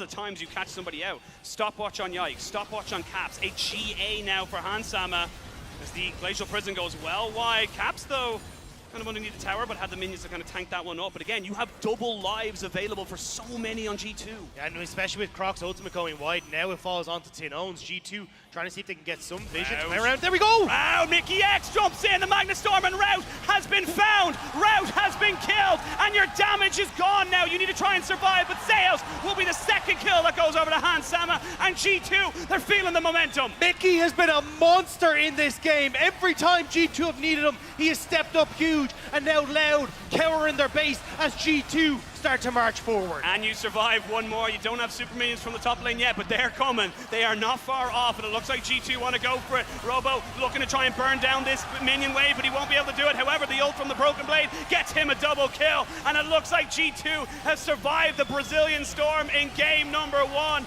and the LEC number 2 will be getting themselves game 1 in this best of 3. Will be the kill going across, and the Nexus will fall. G2, game 1 will go to them. God, I love best of 3s, because we might get that just again. That was so close, and it really did feel like either team could just tip the scales. One big ult, one big, Darius cut down. You changed the fight. One Baron play. That was the difference here. The fact that you end up going for this play, you get that massive engage coming through from Mickey X to turn it around with Hansama Magic Free Firing. Yike being a beast on this Lillian fight. It looked so good for so long for Loud, but just at the finish line they managed to stumble. I mean, it was just a slugfest. It was just haymaker after haymaker from both sides, really looking to try and push this for them. And unfortunately, when you play that style of game, it can go wrong for you, as we saw for Loud, but so right for G2. just so much that you can kind of get out of that, and it just really felt like, you know, they weathered the storm, and that was so important. And I think the big one is that, as you kind of rightly point out, instead of a game 2 ahead of us, Loud, like one fumble does not mean that you were out of this series at all. They played very well around the mid lane, making sure that they shut down the mid jungle for G2, that they then started to lean Tinones into side lanes to make sure it was good. There is still life in Loud. Yeah, there really, really is. But we're going to send it over to the analyst desk to break that down that game a little bit more. Ashid, you deserve a break, my friend. Take a breath, get some oxygen tanks. There's only one way to summarize that game. It was effing awesome. Yes. I mean, non-stop action from minute 1. Croc forgets to buy items, and that's the least dramatic thing that happened this game. Yes! Gut reactions after what we just saw. It was a fiesta. I feel like I went through a best of 5 in one game. It was a roller coaster throughout. Oh, definitely. Can we bring up the post-game breakdown? And I mean, GB, talk to me a little bit about this, because look at the gold swings. We can also briefly talk about the compositions as well. You know, I just have to give a huge amount of credit to Loud for playing that early game. When G2 knocks in that Nautilus and they don't have a lot of things to play for, I mean, rather, it's about playing for the top lane beginning. You have Darius would push, you have the Nidalee, you have to move up there, you have to get the kills. BB almost does it alone. But then it's Loud every single time being the first one on the mark. They are the one making the plays. And yeah, Loud, you know, they're just a better team in the early game, straight up. I mean, they played extremely well. I think I want to give some credit to both my analysts, because during Countdown, we talked about some of those picks that could come to fruition. No, that's Raz, bro. That's Raz. Yike played the Nidalee. It's a really good job. Okay, so let's start playing this. Because the game was so action-packed, I've got a whole collection of replays that I'm going to ask my analysts to break down. Okay. Raz, I'm going to come to you first. Let's start highlighting that early game that Gulborg just talked about. How well Loud played it, and what generates them effectively a 6K gold lead. Yeah, so the fact that they went and by an edge, just being able to see the fact that Nautilus was so close to getting this kill, and then the response coming in from Sejuani. And I want to take a step back, because even though this was one play, it felt like it was a bunch. Seosh really saving Sejuani in the level 1. I mean, it was because it was a bunch of plays. There's been so much action on the top side already, right? Straight from where the first was, or not first, but straight up from the double kill in the beginning to dive from Loud as well up towards that top side. The 1-for-1s, and still around the top side with the skirmishers. Yeah, and this one in particular, Root was in danger. Even though they engaged on Tahm Kench, Root would have been the next target, but he cleared out, played alongside Ahri, so then they can have another way to play the fight. And so I thought they just played smart within this Herald fight. I just thought the game was over. Oh! Right yes! there. And so did he. Knock that dog. And we saw more of that as well. You know, Tinones in the mid lane with the player cams was laughing, even when they traded the 1-for-1 on the top side as well with the dive when they got the first blood. There is so much expression in these players as well. And you know, arguably so, they were riding that high in the early game. Even when Croc accidentally didn't get those items, it was heartbreaking looking at the player cams. The funny thing, though, is that even walking back now on stage, that's not the thing he's going to be regretting. No. Not at all, but let's keep in mind, even though he didn't pick up those items, he still won the Smite fight, he still got first blood onto Caps.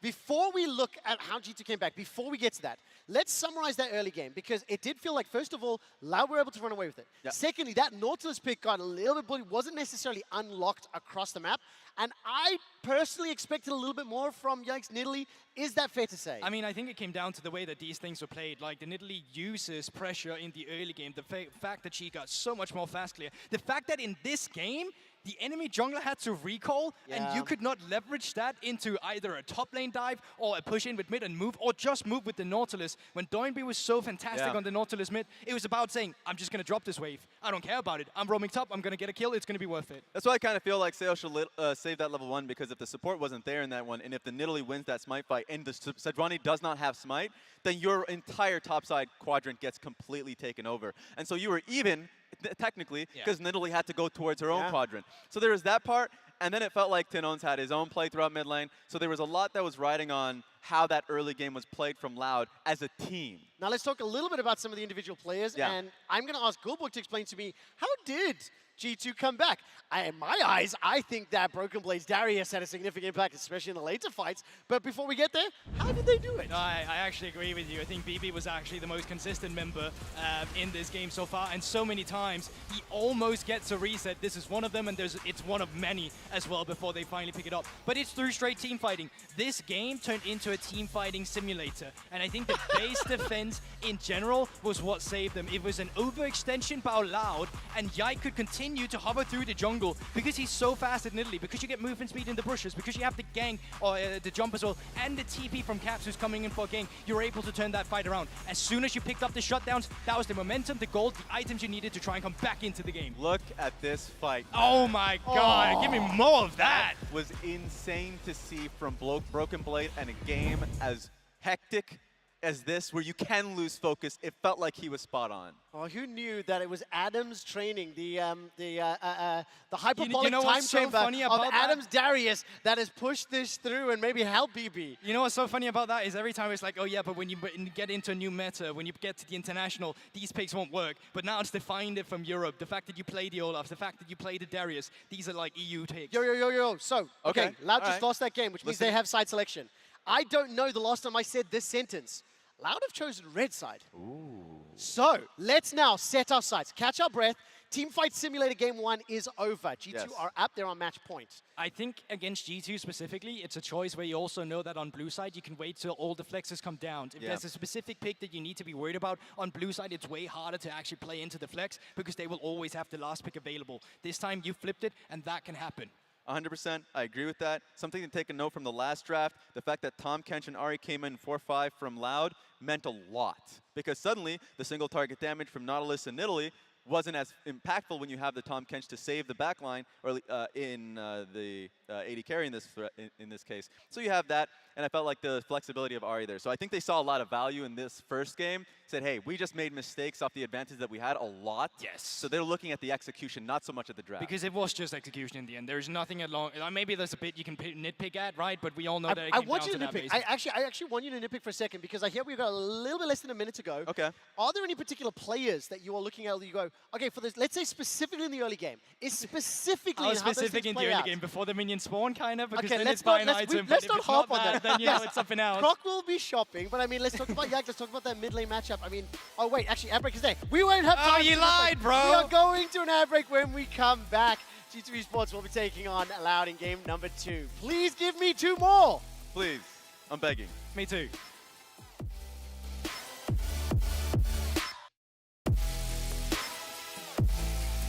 Yikes should be able to get away, but now Caps is a little bit overextended. Do they have the damage to burn him down? That's the question. The charm is good, and Tinod will get the first blood.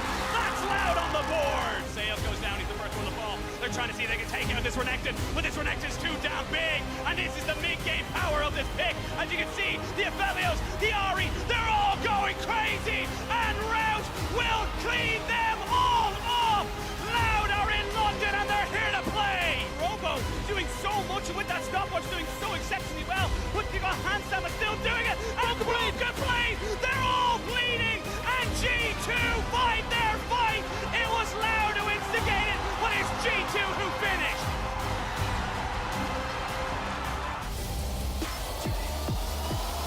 Get it.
We are back coming into the caster desk even as the teams come back out onto stage. Loud, look, they did a hell of a lot good early, but it was G2 who just able to get those team fights going and just, again, just too much CC. Yeah, I mean, mikyx, an absolute hero performance here, getting so many of these fantastic engages off, setting up them for Hansam on the Jinx, and it kind of feels like coming into this, I wouldn't be surprised to see things like the Jinx kind of targeted out here, because when you look at Loud throughout their split, they actually haven't picked up the Jinx at all. Now, obviously, you know, 13-5, we kind of started to see that shift later on, but I still think when you see so many games on the Aphelios here for Rude, he's got 7 of them, and none on the Jinx, it definitely feels like he wants to lean more into that style, and just getting rid of that pushing lane is going to make things significantly easier for Loud. Absolutely, and I think for Loud, it's important that they kind of come into this one just on a full reset. Yes, you were very far ahead in that game. It didn't work out the way you thought it would have, but you need to just cleanse that palette, come back in nice and fresh, because there was a lot of good coming out from Loud. It just, unfortunately, kind of fell apart towards those later stages. Yeah, it just kind of came down to, again, the Baron call not quite working out for them, the overextension on the inhibitor in the bot side, just 2 small mistakes that really came back to bite them. But, I mean, you still feel like Loud, they have a lot more to offer coming into this, and I think it's going to be a case of, can G2 get better control over the early game? Can they find something that's a bit more reliable for Caps? Because honestly, the Nautilus didn't impress me at all. It then ended up kind of feeding over into Yike, who couldn't invade because he had no mid priority or even be able to work around mid. So I definitely think we will need to see back to the drawing board for G2 here. Yeah, because it felt like after that first gank where you get the flash hook and it's like, oh, this is it, and then you don't really go back to that because there's never really a world without the flash that the Nautilus can get on top of the Ahri. It needs to be an element of surprise from that point. So it kind of fizzled away, as you mentioned. And now for G2, need to see a stronger early game. Need to see them kind of getting control of this game and not letting it just kind of come down to kind of a hands diff almost in those team fights. Yeah, great play though from Broken Blade, as you see on your screen there on the top side. Darius coming through, making it very uncomfortable for Robo on the top side. I think, again, like you saw so many members of G2 stepping up in team fights. It feels like if Loud can try and get control and slow down, kind of take a breather before we come into these fights, maybe think twice before they go for some of these big objectives, they can definitely take this game and push us to that game 3. The big thing as well for G2 kind of side of thing is that like Yike has sped run himself through the league scene, kind of started off LFL 2, Division 2, won the LFL Division 1, won the EMEA Masters, then moved on to the LEC, won that in his first split, and then performed exceptional on that in Italy in that game 1. But it's also just how quickly he did it. It's 1 year Div 2, 1 year Div 1, 1 year in EU Masters, 1 year then he goes on to LEC. It's been a very much, you say, speed run the entire way through. We'll have to see now if Yike can get himself back on towards something a bit more comfortable. Looks like at the moment, Loud going for the exact same ban, same with G2. Nothing is changing up here. We'll have to see again if it's going to be that last ban Annie coming through for Loud here. Yeah, we'll see if they want to go for it, or if they do end up focusing out that Jinx like you mentioned. But curious enough, actually, Loud chose to go onto the red side this game. They said, look, we're happy with this. And I do think I kind of agree with them to a certain extent that like it kind of just came down to a little bit of misexecution in that game 1. Everything else they did was absolutely fantastic. So if we see the exact same drafts here, I don't think Loud are upset. Yeah, it's just that wasn't massively impressed by the Nautilus. G2 look like they want to go back towards it though, and they will. Just going to keep that flexibility open. We'll have to see if they're going to have a better time in the mid lane here, and will Loud just answer with the exact same things. Take the Aphelios for yourself, make sure that you're happy there, and then just take that Sejuani for Croc in the jungle too. And the big thing as well, I think the thing is that, yes, the Nautilus can go into the bot lane and the mid lane. It's a bit of a flex for G2. It's also denial away from Seos, because he's almost exclusively played it throughout the entirety of the CB LoL, and when he hasn't played it, he has kind of defaulted back to a couple of enchanters. It's been things like the Nami, the Rakan, these things he's kind of looked to go for. I wouldn't even mind if he went for the Rakan here and just kind of say, okay, take the Nautilus bot lane. Yes, it's a bit of a soft counter matchup, but a huge engage potential with that as well. Yeah, I mean, Rakan is incredibly strong, but it's a good answer into the Jinx as well, but when you're not sure what the Jinx is, I think you do leave it for a little bit. Looks like Croc isn't going to go towards the Sejuani. Now, I'm a little bit worried because one of the things with the Sejuani is obviously she likes having those melee matchups in the mid lane, so something for a Nautilus in the mid can work quite well, but it definitely feels like when you've got the Nautilus, they want to pair with the Nidalee, there's the Jinx, and now the question is, do you try and take this Rakan immediately for yourself? Do you go for something like the Thresh? Are you happy to just go with the Tam Kench once more? Because honestly, the Tam Kench did a lot of work, as the desk pointed out, against this 1-2 combo of the Nidalee and Nautilus. It really did. The Seos, was around the map more than he was bot lane, in my opinion, as well. So he was just covering a lot of what Yike could do. We'll see what they end up kind of going for right now. Again, I wouldn't mind to see them take up the support here. It would mean that you are kind of getting, more pressure down there. Or maybe they go for top lane, get the Jax, and now you can ban away things like the Fiora and the Camille, get those off the board so Broken Blade can't really go into that matchup. Yeah, still though, we've seen that Broken Blade has a lot of picks that he's happy to play into this top side, so I wouldn't be surprised to see still have an answer in this top lane. We are going in towards the ban phase though. Gragas immediately taken off the board here. I still think looking towards like Threshes and Tam Kench is probably G2's best bet, just because, again, you saw what happened the last game where you had that safety net. I think removing that is going to make things significantly more comfortable. But you could also be looking towards the Ahri. It's very difficult to lock down the Ahri for the Nautilus, so maybe just say, hey, look, it was too big of an issue last game. See what they want to go for. They're taking their time with these bans. They're definitely thinking about it. They go back towards that Blitzcrank again. No point in having a Thresher or a Tam Kench on your Jinx if you just get grabbed over a wall. So not too bad to get that one off the lane. And then we'll see where Loud want to go for. Because Loud could turn around and say, look, we'll ban the Thresh, and then you either have to ban the Tam Kench or we take it. Yeah, I'd be surprised to see them... I wouldn't be surprised to see them ban the Thresh. It was the exact same last game, right? We're seeing very similar drafts nearly, apart from the fact that we're actually going to get the Darius ban instead. So respect being given to Broken Blade. But I think, as you say, now it's a question of, are you comfortable taking the Thresh? Because it does offer you the safety, still a little bit difficult when you're up against the Nautilus and the Nidalee to try and save someone as well as the Tam Kench can. But that is always an option, and just denying that away from Mickey as well. So when they'll go for it, and again, the engages from Mickey on that rail in that last game. So many multi-man Magnet Storms coming in, and it just really felt like he was just the ultimate engage they needed. They go back to the Leona, so it's been the exact same picks and bans from the side of G2. Slight alteration from Loud, but basically the same kind of pick order. They've got their jungler in their top first, and now they're going to be trying to round out their comp with the support, and you would imagine the mid last. Yeah, it's kind of hard to go towards the Rakan in this situation because you are up against the Nautilus. If you end up getting ulted, well, you're just bringing that into the rest of your team, which isn't ideal. So we'll have to see if it is just going to be an answer with the Tam Kench, and then keeping that counter pick for Tin Owns in the mid lane. I thought it was really strong on the last side. It looks like they're going to do it once more. Going to do it once more. Get themselves a Tam Kench. And again, Sales had a fantastic game with Tam Kench. Did exactly his job. We mentioned it multiple times how Root was able to kind of go into a fight, get caught, get out, and still have his summoners because of the Devourer. So we'll see what G2, if they want to try and change anything out. They will have to change top lane because that Darius is no longer available to them. And they know they're going into a Jax as well. Yeah, at least now you get the counter pick for Broken Blade because you do understand the matchup. We've seen him bring out a lot of strange things. Poppy did get some serious buffs, and it looks like she is going to be taken into that top side. Really cool to see her going to be picked up here for Broken Blade. We'll see what G2 want to round out their composition with. They could go Hook City as well, but right now there's kind of flicking through a load of different options. Nice smile, a smirk on Mickey X's face as they look to try and kind of round this one out. I like the Lulu a lot here because it gives you that extra little bit of kind of survivability, and it kind of just makes it so hard to burst people out in those kind of big skirmish team fights. Yeah, curious to see now exactly what they can try and do, especially when you don't have a huge amount of threat for the backline. Like, yes, you've got a Wukong, but he's going to struggle against something like a Lulu, even having the Poppy there to keep Jinx safe as well. So a huge amount of this game kind of coming back to once more. G2 saying, hey, we have great wave control. We have great opportunity here to set up this long range once more and make things awkward. It looks like Tin Owns going to go back to what we talked about in game one, having another engage tool there to try and give threat towards Hansama in this game. And I mean, big amount of CC that can go down on a single target here. You've got the Jax with the Counter-Strike, the Cyclone from the Wukong, and of course the Glacial Prison, or Glacial Tomb, I should say, from Tin Owns. So lots to be able to kind of be afraid of there. But for G2, plenty of engage. Very almost identical comp that they had in game number one, where they're looking for Hansama to be that big damage alongside Yike. And it does feel like, again, we're kind of seeing, as you're rightly pointing out, it's like Broken Blade, I am PL tank. I sit in front of this and make sure they're safe. You got your engage coming through from Caps. That's the setup they want to try and play around.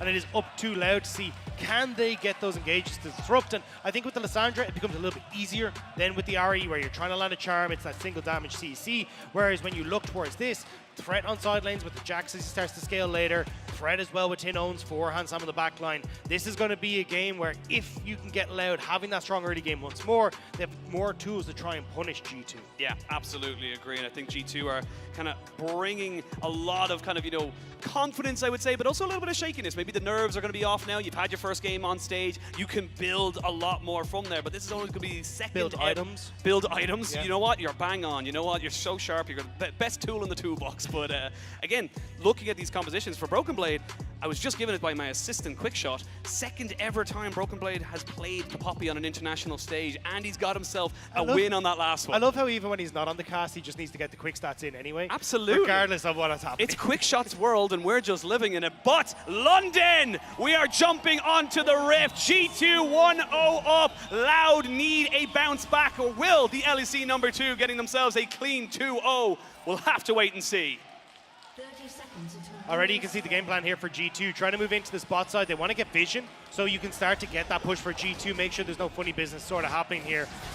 Already vision cleared out. G2 looks like just going to continue to push forward. Looks like the invade is actually going to be the case here. Great level see if they one. can spot out Croc. Great level one, and a huge amount available for the Loud side, but they just get themselves some vision. They know they were spotted out because they cleared out that ward, and they backed themselves away. So Loud, very respectful in that setup right there. But again, you're always going to be very wary of a Nautilus at level 1 because of the sheer amount of CC he has. It's disgusting. Yeah, I think this is kind of where you get that push-pull from G2. Caps, obviously, in the Nautilus is going to provide that engage, but he's going to have to be that big setup for them. If Caps isn't there, a lot less threat here from G2 on towards Loud. And it's going to be a case for Broken Blade of, hey, I will stand in the front line. I'm going to try and disengage every time Tin Owns tries to go in. Anytime we get Croc trying to go in. And it's about trying to keep Hans Sama safe. Poppy did get some buffs coming in on 13.8. She does more max health damage by 1% from 8 to 9. She gets increased resistances as well off her W, the steadfast presence. So definitely going to be something where she's a little bit tankier and can be that big front line. I have good news. Croc started with items. So Croc will get level 2 from his buff, even if it's not contested, and he will get himself a little wins, little kind of silver linings that come into this one here. But again, it's the international stage. Those little mistakes can happen just because you're almost over ready for how much you have to bring in and kind of push yourself. But Broken Blade having a bit of a better trade now into Robbo in that top side, but it's going to be difficult for really to kind of get that push back until he gets a couple more levels in that queue, gets himself the buckler to kind of keep the shield up, and that's when we're going to start to see the Poppy have a little bit of a better time into the Javis. Poppy is actually quite tough to deal with in lane because, as you say, she's got that passive, but also just the fact that you constantly have to prop the grassy and dying with it. Hard to trade back because the steadfast presence prevents Robo from being able to leap forward. You also get the speed up on the little runaway, so it makes it hard to just land that counter strike. So overall, pretty decent matchup there. We'll have to see if it is something where G2 can kind of weather the storm up there and continue to put pressure here on boss. Smite on Croc, no smite, and he gets it, but he's gonna die. 1v1 me, bro. Mickey looking for some supportal combat. He pops off in the last game, and now it's first blood for Mickey as well. This is exactly how they want to try and play off the last game. Get Yike to go for these invades. They spot Croc off the bot lane push, and that's such a great start for G2. Massive momentum there, and it means that they know they have no fear in this bot side. They can continue to push that one up forward. Robo will put himself in that top lane to try and crash this wave, but again, so difficult against a level 3 Poppy. You talked about it. Even a steadfast presence means you can't even, if she gets on top of you, you can't leap away. Yeah, and that's where it's just going to be a case of continuously trying to see if you can get control here. Even the fact you can go for something like the Osborne Gauntlet. But as you say, bot lane, Caps on the roam. Looking for a javelin, but they won't get it. They need to clear out this wave as soon as they possibly can. There is a TP here on Tin Owns if he wants to try and use it, but he would love not to. They're going to get the traps down, and they're going to jump on the Seos, but he will not go down just yet. The minions are here on time. Cap Spider-Man's himself away, but there is a Gravitum. Do they have anything else more? No, you survive the bot lane gank. Good from Loud. They used a lot from their own side, but they gained a lot more potential in those other lanes. But again, Caps gets the reset. He'll have the TP. He can get control of mid. You can honestly come back for this play once more if you want to. Caps! Ooh. Could feel the wind whispering past Root's ear there. But Croc will use this as an opportunity, knowing there's 4 people on that bot side, get a little bit of an invade in. And we're seeing a bit of a swap in terms of where the junglers are highlighting now in terms of their pressure. This, though, we're just getting replay. Great invade coming through. Yike clears his bot side, immediately starts to move in here. And Croc, there's nothing he can do. Yes, he does get the buff, but doesn't realize that Yike is there. And then with the Ignite coming through from Mickey, they managed to take him down. Yike even had an insult to injury, getting the 25 gold off the creep. But the clone even, but just about. Robo not having the fun time in this top side. No, Robo is going to be forced to go back. He has got a TP. The wave is crashing into him. Not the biggest thing in the world, but G2 starting this early game much brighter than they did in the game number 1. TP now coming through from Robo back into the top side. Mickey is here. Yike considering moving up. Caps also has push in mid. This could be a dive once more here. Looking for Mickey, and they're bringing in the cavalry as well. Yike and Caps trying to push more pressure down here onto Robbo, but can he get away? Can he get himself level 6? That's the question. They're going to look for him now. There's going to be the counter strike to try and get him, but they've just got so much CC. He flashes over the wall, but the buckler gets him as well. So that's going to be another clean dive for G2. He didn't stand a chance. And this Nautilus is continuously getting that push and just being able to roam to these sides. Again, because Tin Owns had TP to the bottom lane, Caps just has quicker tempo to get back to mid, immediately shows one wave, and 30 seconds later he's in that top side. Fantastic stuff from G2, and controlling the early game much better than they did in the last game. This feels like what this this is the power of the Nautilus, because now he's going into a 1v1 against Tinones, who should be fine, has got the Glacial Path, but getting these constant ganks off seems to be the reason you pick this mid. Yeah, and it only took several years for Caps to kind of look at Doomy and go, you know what? That is a good idea. I will What you do did to that. me in 2019 wasn't okay. Yeah. And now Tinones is kind of feeling the brunt of that. Loud, though, are using the fact that you got push and bot to start getting this Dragon for themselves, so at least they are starting to get some control over some of the objectives. But I think the big problem is going to be when we start to look towards the Rift Herald in just 2 minutes' time, where you can push in bot, start to rotate your bot lane up. Broken Blade already has that big advantage. She completed. Cap's going to be sitting on the opportunity with that ultimate to look for picks even beforehand, make it very difficult for Loud to play the game when they don't have flashes on their top lane. Skirting around the vision here. Tinones does have flash. Yike. It's not level 6. Ooh, misses the Javelin. And they can turn back down onto Caps here, who's going to have nowhere to run. 1 or 2 more auto attacks will be good. Good flash there from the Wukong. And a bonk on the head means he goes down. Yike had just got himself in on top of this. He's going to be forced to flash, you would imagine, and keep himself alive. But Loud saying, look, don't disrespect us. We're still got a bit of firepower. And every time we've seen them try and make a play here in mid, G2 have crumbled. Tinones and Croc have got the better of them. Game 1, it was the difference maker. Game 2 comes back to hit them. But Mickey and Hansama, a lot of control on the spot side. Should be able to get a plate and may even deny some of this wave as well. Rook can't really walk up here. Yeah, a lot of this wave is going to go to the wayside here. They'll get the XP, but will they be able to get the gold? That is the question here. And you can see, look at the CS difference leading to about a 600 gold lead in favor of Hansama. And you've got Ignite available for Mickey, but did lose his flash. Oh, they want it though. He wants to flash Ignite so bad. If Mickey had flash there, he flash ignites and looks to drop down the picks. Yeah, it doesn't quite have the damage there to try and follow it up, but still, you're pushing Root away from this bot side, and this is kind of what we're talking about. This Jinx has been pretty pivotal for G2, but now on the top side, they want to try and put the hurt on as well. Got flash here onto the Poppy, doesn't even need it. They will smash him into the wall and take their kill. Flash forward as Zeus nearly goes down. The zap shall secure the kill, and Hansama and G2 go themselves up to 4 kills on the board. And it was looking so good for Loud in game 1. One blunder came back to hurt them. But game 2, G2 were having none of it. A 4,000 gold lead, controlling bot, punishing top, and there's nothing that Loud can do to respond. They're just getting pushed in too heavily. Yeah, and they're losing on all fronts. 20 CS and a couple of assists in favor of Broken Blade in that top side. 2-0-1 in the jungle. 1-0 and 25 or so CS in the bot lane. It's just, they're winning across the board because, again, the Nautilus is just an engager. It doesn't need to be ahead. Yeah, but you can see when it starts to fall behind, it doesn't quite work out. This game, though, G2 have been doing such a good job of playing around it. Getting that push in mid, getting the invade on bot side, putting Croc behind, just making sure that it's not impossible for them to really do anything in this. Now, Sales trying to move in towards the mid lane. He does have Croc there, but I don't really think there's much you can do to respond to this Rift Herald. No, not really a lot. You can kind of challenge that one well. Loud did pick up the first dragon. They picked it up fairly early as well. So they will be able to kind of go out. Robo is in the vicinity. The smite is available for Yike and shouldn't be too hard, but Caps is roamed down. Going to get himself the CC in, but Robo has nowhere to go. No support coming from either. Look at the mini-map. There's nobody here to help him. Finally looking to try and trade this one back, but with a 3v1 situation, it's not exactly ideal. Now Hansama in a lot of trouble. He gets CC. The minions doing so well to block him, and now he's turning back the damage. Tinone's in a little bit of trouble as well. We'll have to get the Glacial Path out of there, and bot lane, you're a little bit overextended. They need to make sure Rout's getting money, though, as Croc looks for a little bit more, but no Cyclone. Doesn't matter. They're denying so much from Hansama. That's all they want to do, and Yike now trying to move down. Croc in trouble. Tinones, what can you get? Tinone's looking for it. The Super Mega Death Rocket goes completely wide as Caps finally makes it to 4v4. Rout gets routed, and now he's going to try and get himself away. He's trying to move away off this flash away, so you can see Caps finds the most insane hook I've ever seen from a Nautilus. How the hell does he get that? Because G2 get themselves 2 kills off it. And look at the top wave.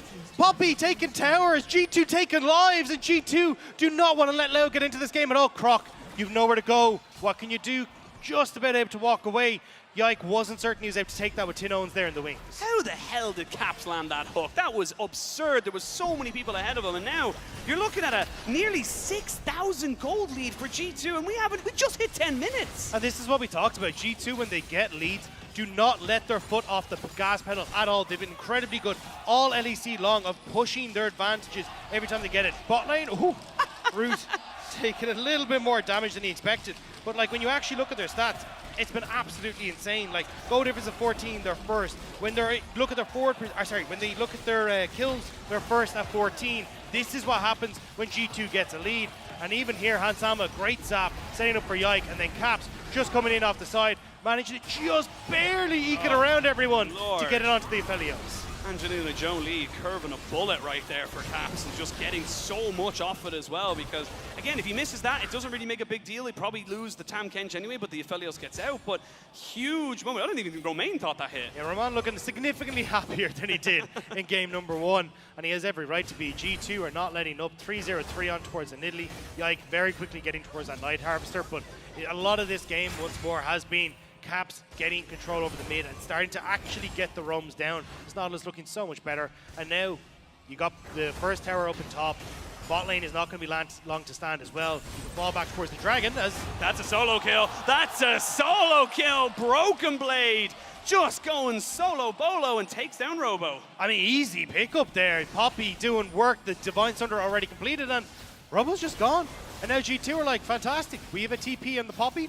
We can just start up this Dragon, and there's not much that Lau can really do. Even Mickey, oh, Croc, you don't want to go there. They don't want to try and go in on top of that, but they're trying to hard force because they have to. They don't have a choice. Now the Lissandra is in, but you've lost your jungler, and you have to run away. Hansama with a little bit of a reset, zapping in, and Yike picks up a kill. He can continue in. They can look for a dive. It's a zoning spear, maybe not a zoning flash. Yike wants to try and get involved here. Moving in underneath with Sails here, but you've nowhere to go. They got to devour. That's the big key thing here. If they try and go on top of route, he will get devoured in. Caps misses the hook, and they're getting a TP in as well. That's going to be Robo coming in. The knock-up is good. They're turning it back with the Moonlight Vigil. G2 may have bitten off a little bit more than they could chew, and Loud are not done yet. It's a small silver lining, but they're still fighting with everything they've got. And the lining is starting to tatter as well, as you can see Poppy pushing in the mid. Yike sitting around here. Hansamo, what can you do? Eos does get zapped, does have flash, needs to try and get himself away. These traps have been disgustingly accurate as a hard engaged tool. Yike tries to look for something here as they continue to go for this one. Caps is coming in the Poppy as well, but Croc has come back. Round 2, let's fight. Broken Blade behind the tower looking for the flank of ages. Does have himself so much, but they got to devour. He got nobody, but the Tam Kench had to sacrifice his life. It's scrappy, it's all over the place, but it's still G2 in control. It's still not done. Tinone's moving down. He has flash, he has no vision. Can he set up? Mickey, no vision. They're looking for him. They're looking to try and get in with the Croc Cyclone as well. He can't get in front of it. Yes, he can. 4-man Ring of Frost, and now here's time, LL. You need to go for this, but they're just too much damage. They're just too far behind, and G2 will trade it back 1 for 1. A last-minute wild growth will keep Yike alive, but again, haymakers back and forth every time, but this time G2, they're dodging a few that Loud are throwing, and they're picking off a few themselves. Croc, you're out of there! Run away! Run away! He's nearly taken down by the buckler, but shall just survive, and oh my lord, Dagda, G2, they are just caking everything in their stride. Loud are trying to just knock him off the horse, but then they're kicked by the horse themselves. They're not getting a chance to even get up, get into a riding position, because when you look towards everything G2 have, Night Harvester completed, Kraken Slayer completed, Abyssal Mask completed, Divine Storm, they are so far ahead of their counterparts across the board. Loud just can't keep up. We're nearly 14 minutes into the game, and that's a nearly 10,000 gold lead we're looking at for G2. It's absurd. We still have just lost the turret plates there, and that is just a crazy advantage right now. We're only getting second Rift Shout in a second. Like, they are going to be able to crack open mid lane turret. They can look for a second. Like, it's not even a Baron that we're starting to stare down. This is G2 fully in control, and this is the G2 that was so terrifying in winter and what we expected to see in playoffs, but missed in spring. And that's the big thing. We saw the turret plates going down there. 2 full turrets of turret plates went down in favor of G2. It led to about 1,300 gold in their favor. So just so much being able to kind of go for them there. And they're kind of continuing on. Yeah, they're all ahead. Yeah, but that's the thing, is like, you can see Caps in the mid lane. He's been involved in everything, but he's been dropping waves for... And this is a style that is high risk, high reward, but G2 are taking all the rewards and might take sales as part of that as well as a bit of a bonus. But mid tower under siege, Croc trying to move into position on the wings, but actually going to start moving bot instead. You can see they want to try and put down damage. Your Gale Force in, but again, the Aphelios just won't do that much damage until he gets the 3rd, 4th item. And then right now, they're just kind of struggling. Shirley is going to be picked up here by Yike, and that's going to give them more pressure around the map wherever they decide to go for it. And this is the thing as well, you've got double TP here for G2, so they can cover all the side lanes. And that's a lot of damage coming out from Hansama. It's just kind of going forward. He doesn't care. You have to be so careful as Loud. G2 own the jungle. Yike will be spotted, but now Caps leaving off from the top side as well. That's why Root has to move away from this, and It's causing them so many issues. Look at the amount of wards that we actually have in this top side. Thank you, observers. As you can see, it's just littered with the control that G2 have. Yeah, I mean, look, they're just getting everything. Wards, traps downs. You can't sneeze in this jungle without G2 knowing what you're up to. And now they just gain that control. They still have Shirley for Yikes, so they can drop down the Rift Herald. They might not even need the Rift Herald. There's no one to defend. Yep, they're easy. Still keep on to the Rift Herald. You still got Caps pushing in top side, and Yike just threatening up towards this lane. You can even see there just the whimsy, making sure G2 can move up here immediately. And Robo, what is he do? Just going to back away, but the tower will be forfeit. Dead, yeah, absolutely dead. They might even crack open the base here at just under 16, or just over 16 minutes. Need the charge. Shirley doesn't even get to do her favorite thing. She doesn't even get to get the head bop off. She'll get it on the next one, but again, how do you stop this as the side of Loud? Well, you stop it if everyone else just goes away, and you won't lose the tower. But I mean, you've lost so much control around the map. G2 want to make this a statement game. We're here at MSI. They want to try and push this one quick. Only the bot tower remains, and Poppy for Broken Blade already moving down to try and collect that wave and just keep Loud in their base. We still have 3 minutes until the Baron. Dragon is up, but G2. Oh, they're looking for Zeus. They're going to jump over the polymorph. The heal is good, though, onto the Tamken. She's tanky, but not tanky enough. The hook is fantastic, but it's onto Jax. And they wait for the wave to kind of push in now. And honestly, right now, G2, they're kind of pushing in on all fronts. The Loud don't know where to go. They're being pulled too far apart. I mean, there's times where you think, hey, maybe you shouldn't crack open the base, give all that extra gold. When there's a 12,000 gold lead, I don't think that matters as much. And the fact now, as you can see, they're going to move back, they'll get the Dragon, they're going to buy a ton of items off this. And so much of it comes from just off the controls they had. Croc takes that step too far forward, ends up getting completely destroyed by the damage that comes through from that Jinx in the Nidalee. There, the surprise, absolutely beautiful. It's not exactly what Sayas would have liked to see, but the hook to follow up doesn't matter. And now Dragon goes across. I mean, Loud, we were hoping that they'd be able to bring this back, push us to that game 3, but G2, you really don't want to give them that opportunity after the first game. And I have a little, I mean, right now it's all G2. We were prepping a little stat that before these two games, Caps was 8 kills away from 500. He's had 2 total in this game and the last game. So we're probably not going to get that one. But I mean, this Nautilus is showing the power it can get when you said, as you said, when it gets ahead. We have seen it go behind as well, but now Loud, they need to look for something. They need these objective bounties. They need something to go for them. Otherwise, they're just going to keep falling. They're going to keep sinking. I mean, what do? You're a full item behind on your AD carry. You're no control whatsoever in the jungle. Again, another full item behind with this 7-0-5 for the Nidalee on Yike. And you're pushing in on top side. Like, G2 have full control wherever the hell they need, and there's very little that you can do. You don't even have the vision to really look for flanks. You can see some pings onto the wards where Yike is standing, but that one's cleared out immediately, and now you have no opportunity here as Loud again. Croc's already half HP. He can't really engage onto this. He only has a Divine Sunderer. Hasn't even finished off his jungle item. He's actually still kind of lolling around with a 900 damage smite, so this is just so tough right now for the side of Loud. And you need Tinones to kind of find this big engage with the Lissandra, but again, I don't even know if you get that if you have the damage to try and follow up with all the big item discrepancies. Mickey X just trying his best now to start to poke forward, but you can see there, I mean, this is the siege power they have. They're looking for something. They got to try and get onto him, but he's got a Lulu, so Yike's just not going to go down, and you lost all your health from that javelin to the face.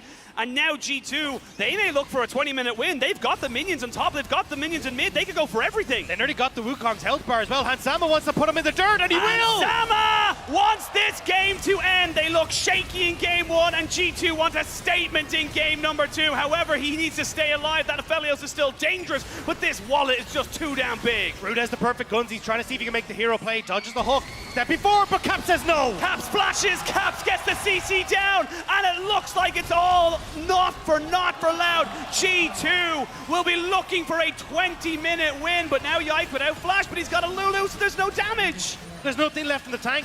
Robo's back to base. Tinones has no flash. He has the ult. What can he try and achieve? Robo pushing off on the side. Looking for it. There's the first keeper's verdict we've seen this game, and it might be the last one as well. They don't have the minions just yet, but they're getting all of these health bars down. They're getting the kills. The Nexus is exposed, and in 20 minutes, 2-0 to G2. Massive statement game from the LEC second siege.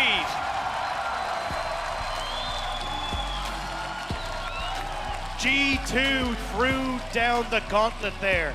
A team that was questioned coming in in 4th place in Spring Split. Can they step up? Can they right the ship? And this was it. Caps, fantastic performance, constantly roaming on the Nautilus. Yike getting to fall back to those carry picks that he's been playing right the way back when he was in the LFL, when he was playing for LDLC. And again, Mickey and Hans Sama controlling and dictating that bot lane made it impossible for this Aphelios to do anything. I mean, it just felt like once that Wukong got killed at his blue and the Lulu got double buff spot, that was it. That was the tone of the game set up for G2. And Loud, I mean, they tried their best. I mean, I'm glad to see them going out swinging. They tried to make things happen, but there just wasn't going to work out. They just found themselves in too many holes that they couldn't get out of. And it's sad to see. I mean, especially after that game 1, it felt like we got to see what Loud are capable of. One blunder leads to a second that they just end up falling short. But this one, G2, complete dominance and complete control. They never gave them a look in at all. And as you say, like the Lulu getting that first blood, being able to keep control for Yike in that jungle, the vision control they had, there was just no answer from it. And I mean, this was a huge series for G2 as well, because again, 4th in Spring in LEC, not really a lot of confidence from people. A lot of people kind of questioning them coming in. Of course, we had Raz mention that Alyoya says, no, we believe that G2 are still the 2nd best team coming out from LEC, but it needed this kind of performance. We needed them to come out all guns blazing. I won't lie, I was a little worried after game 1, even though they won it, but this game 2 was definitive that they are going to come out here and try their absolute best and be at their absolute best. Now we'll have to see if G2 can continue that streak. They'll be going up against PSG Talon later on in the tournament. Loud will be dropping down to play off against Detonation Focus Me, as it will be the decider for Group B. But, I mean, G2, PSG Talon. PSG Talon had a dominating game 1. Yep. We got to see exactly how they wanted to play the game, even playing a much faster pace, I will say, than what we saw domestically, which I'm excited about. But Broken Blade as a mouse. You can see the confidence that G2 have, and that's a scary position if you're PSG. He's just telling everyone how to play League of Legends with a mouse. You know, don't leave your mouse at home. But I mean, look, great win there from G2, and I like that you bring up the PSG point as well, because PSG also had a game where they should have lost, but then came back in that game 2 against DFM. Game 1 dominant. It was almost the reverse here for G2. Very rocky in game number 1, then swapped it up and really picked up the pace there in game number 2. But I mean, for Loud, there was so much positive coming in from that game number 1. We had so much praise for them, and it really felt like we could have, built up so much for them. And I feel bittersweet, really, to kind of talk about that, because again, I was coming out so hyped for them. It just nothing happened after game number 1. I felt very sad for them, because when you actually look at how much control was offered coming through from Mickey X, when you look at the control the Nautilus had, everything had kind of been shut down in those early stages coming into game 1, but you can see the difference when it actually starts to get the ball rolling. Even though Yike wasn't fully proficient, I would say, with some of the accuracy on the Nidalee Spears, it still ended up coming out trumps, and there's just not really much they could really answer for. Again, control mid, control bot, massive control for the Poppy in the top lane. Like, where do you try and find that footing to come back into it? And this is then the question for me as well, because we come into this one and see, what do you do now as G2? I want to see them without the Nautilus. Maybe PSG come in and say, look, we banned that away. Maybe we get rid of the Jinx. I need to see a couple more kind of, flavors from them, shall we say, before I'm 100% convinced that they're back and in form. But that's the big problem when you play against G2. It feels like they've got so many of these little picks, right? The Draven for Hans Sama. Now you're adding the Nautilus. You saw the Annie that was banned away. The Kennen as well for Broken Blade in that top lane. It feels like there's so many things that you have to deal with for the squad, and you just don't really know where you're supposed to start throwing these bans, especially if you're on the red side. Yeah, and I mean, look, Caps kind of came back, The Nautilus obviously does work in certain senses. Didn't have the greatest one ever in terms of game 1, but game 2, it definitely worked out. But let's hear from Mickey X and Yinsu in the Verizon post-game interview. I think I heard you toss to me, so I'm just going to speak. Thank you very much. Guys, I'm joined by Mickey X from G2. First of all, congratulations. And welcome back to MSI. We have missed you. You're technically still undefeated. The last time you were at MSI, you lifted a trophy. Do the vibes still feel similar? I know it was a different team from back then. Are you guys still as confident as you were in 2019? For sure, yeah. I feel pretty confident in the whole team. I guess it's my first time doing play-ins, so it's a little bit different. I think we can learn a lot from it, and yeah, I think we're going to do well.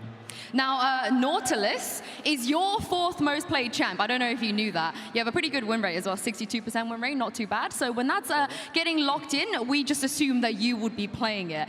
So talk me through what you've been cooking. Why is Caps playing it, and how much help have you needed to give him? Well, if you remember 2019, when DoMB played Nautilus mid, yeah, it was a bit strong. So, well, after I think he got buffed recently, we started trying it a little bit, and he's been spamming in a solo queue, and he got the rank 1 with it. So, tried it out in scrims a bit, worked really well. It's like really good to draft it. And he did need quite some help. He was quite an amateur when it came to Nautilus when he picked it up, but I taught him how to play it. So. How much hours did you have to put in to teach him? You know, what are the things you have to look out for when you first have to play Nautilus? I don't know, way too many. I think if you saw the second game especially, those hooks were going wide, so he had to just flash auto attack, so he can't miss it. There was a couple of hooks he landed that was quite spectacular, though. Yeah? I didn't see those. Not as good as yours, I guess. Not as good as yours. How much does that impact the rest of your team to have? It's not really like a champion that people usually play at mid. Do you feel like your role or anyone else's role has been impacted from taking this risk? I mean, for me, it's much easier to draft because enemies need to be always prepared that it could be mid, could be support, so they need to draft in a very different way. Like, for example, these 2 games, they blind pick Tamkench, which usually it's very hard to do because I can just play whatever I want. Like I play range champs, Rel, for example. And yeah, I really like that because I feel like I can always pick a good champ as like a counter pick. And then, you know, worst case, I can just pick Nautilus myself. So yeah, it just seems good. It's giving me 2019 Pike flashbacks where like we're not sure if Wanda's taking it or Cavs are taking it or you taking it. Maybe Nautilus in another lane just to confuse the enemies a little bit more. Now coming into this tournament, I think people, a lot of the narratives, maybe even memes, were that you guys are a little bit shaky. You know, you probably didn't expect to not finish at least in the top 2 as well in the split that you just had. Would you say that that's a fair assessment of how the team is right now? Well, I think myself and my whole team, we still think we are the best team coming from Europe, and I think we're going to show it this tournament. So yeah. Why do you still feel that way? I feel like the Mad Lion series could have gone either way, and then I feel like that was kind of the real final. So whoever won that won the split. Turns out it was Mad Lions. Well, do you think being the best from Europe is enough now? Other regions have an extra team as well. I know last time you were here, you didn't have to take on 2 Chinese teams or 2 Korean teams. And now if you do make it quite deep, that could potentially be an option that you have to face. So how much harder is that for you guys? I mean, it's definitely harder, yeah. Like last MSI, we got NA to eliminate IG for us, so it made it a bit easier to win. Now it's going to be probably harder, but I do still think that LEC is quite strong, so I think we're going to do well, yeah. What about the other regions? Have you watched them at all? Have you been kind of studying what they've been doing? How big of the disparity, the gap is, do you really feel like? Well, yeah, I don't really think there's that big of a difference. I've seen a lot of people think that we don't stand a chance against LCK LPL, but I really don't think so. And yeah, I guess we'll see once we face them. We will see indeed. We will see, yeah. I mean, they believe. Now, today, I think a lot of people were kind of wondering with the patch coming in, some nerfs here and there, how much of champions like Annie or Wukong we were going to see. It turns out they're still in there. They're still a very high priority. What are your views on that? Because you guys at least have moved away from the Wukong Annie. Yeah, I mean, it's quite similar, I think, compared to previous patch. I think maybe jungle is a little bit different with Nidalee coming in. But yeah, some junglers are a little bit worse that got nerfed, but people still play them because I guess they're just used to them, and yeah, they don't really see the difference, I guess. But I think for bot lane it's kind of the same, and yeah. Last question, another Nidalee on your team from a different player. I know you might have some flashbacks of some of the spears, the zoning spears, right? Yeah. We've seen in the past. So are they zoning spears still here? What do you think? For sure, yeah. Yike needs a lot of practice on Nidalee. I used to be Nidalee one trick myself in Season 3, so I think I'll give him some tips after this game. So. Yeah, you're carrying the team right now, Mickey. Everyone's coming to you for tips. Everyone's coming to you. Thank you so much for joining me. Congratulations, and we'll see you in the next round. I'm going to throw this back to Quick Shot on the desk to close out the show. Thank you so much, Yin Su, and welcome to the Analyst Desk. We're going to wrap up today with MSI Cooldown. Just before I do, London, can I get one last round of applause? Thank you so much for the volume, for the cheers. I will also say, because I think all the Brazilians are gone, you lot need to yell louder. Seriously. If you are here supporting G2, you got to make more noise, whether your friends, your family, your wife, husband, or super nerds. Thank you for coming. Thank you for sticking around. Right, now let's break down the day. Let's start by talking about how #2 seed from Europe, G2, I never doubted them. I knew they were going to win. Hey, wait a minute. He was going after you guys. He's not loud. gonna win. Oh my How God. did they do it, Raz? It was phenomenal. I mean, they doubled down, literally pick for pick, going into game 2 with game 1. They also didn't think that the draft was a problem, and they just executed better in the level 1s going forward. So that was just much better from G2 overall. It's just about making that Nautilus a statement as well, right? Yeah. You go into the later stages, maybe it's not that good, but it looked good on stage and play-in, so now you're going to have to ban it, right? So I still think that G2 came in, and it was a first game on stage. It certainly looked like it. Loud came in swinging, Yes. and I was really hoping for third series as well to see more of this, because a lot of action, maybe not the best in terms of macro gameplay in the first game of the series. Fair point. But You know what I certainly love it's so very much? interesting. After the first game, Mikkel and I were busy chatting about it, and I was like, that was so fun. And he goes, what am I meant to do? There is not enough time in the world to break down again. Like, it was beautiful to watch. I think the fans in the audience, specifically the Loud and the G2 crowd, back and forth. But it did then raise some questions. G2 answered a lot of them with that dominant win in game 2. They did, and I think the draft is something that I also kind of looked at because the Darius was banned. Yes. And we saw the Poppy, and then me and Goldberg were looking at the Poppy build, and I was like, oh, That's a why- Divine Sunderer! That's a Divine Sunderer! Raz, what did those two champions do? Read the line. Okay, let's see. 1+ player of the series, Broken Blade. Whoa, woo! Yay, this is not so much back.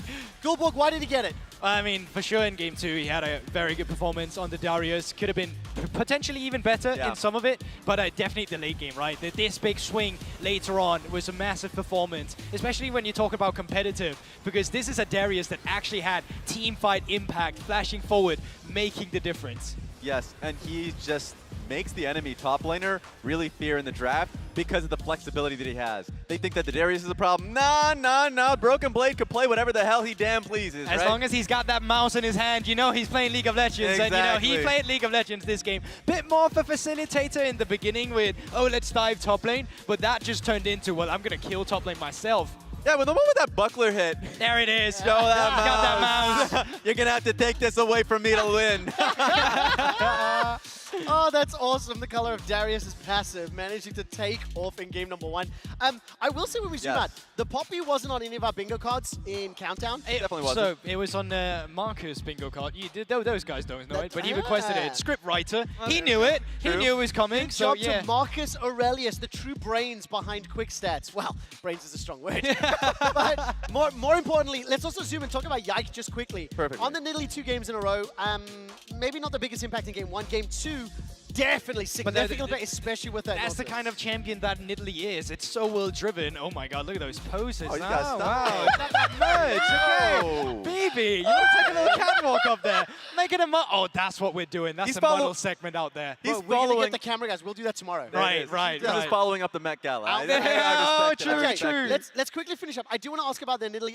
Goldberg specific, because we talked a lot about the impact that he had either with caps in the middle in game 1, not being unlocked, not going to be able to roam. Game 2, absolutely took over the game. It felt like I was watching FPX against G2 in the finals. It's just about rotating your pieces around. When you have an Italy get fed on the experience and gold difference because you can clear so much faster than the enemy, you get the experience difference. Oh, I already said that, but you know what's coming. And then it's just rotating around the map to get those kills. And I think a lot of people are focusing on him in caps a lot. But he got that early kill in game 2 because of how they played off their bot lane push and invade as well. Double buff Lulu. Pretty nice, right? That's pretty good. So it's just a team-wide idea of playing to get Yike ahead, and teams have to recognize that as a whole. I absolutely love that Lulu pick as well. Big role in that second game rather for G2. Let's zoom out really quickly. Okay. Summarize PSG versus DFM. Raz, since you're nice, okay, so we're actually stepping out apparently. We're zooming out. Raz, talk me through that first series, because game 1, similar kind of trend to what we had for G2 series, but not quite as dramatic as far as the kills. Yes, it was wild. In fact, the fact I have to think back to that first series, it feels like a week. The PSG had to make a comeback. That was already something that we just didn't expect to happen. I thought it would be a much clearer series. Good on Nation Focus Me to really showcase to their fans and us internationally that they could take these fights. Yeah, I'll be honest, I aged a bit after today's games as well, bro. But I think it was really interesting with DFM and PSG because the script were kind of flipped. It was PSG who was so active in the early game, and that's not something they were doing too much of, regionally speaking. Yes. And then the second game, I mean, that could have gone either way in the late game. That was just crazy with all the team fighting that we saw. And a shout out to Udapon. I mean, first of all, shout out to the NBA AD carry on that one. Yeah, great one. Both AD carries. Wako had a great performance in this one, but Udapon on his Zeri play just showed why he's been in the game for so long. He still has it. He was the reason why they were in it for so long, in that series for so long. And so it's interesting because off predictions, yes, 2-0 for both. And I can come out and say, I called it, but I didn't.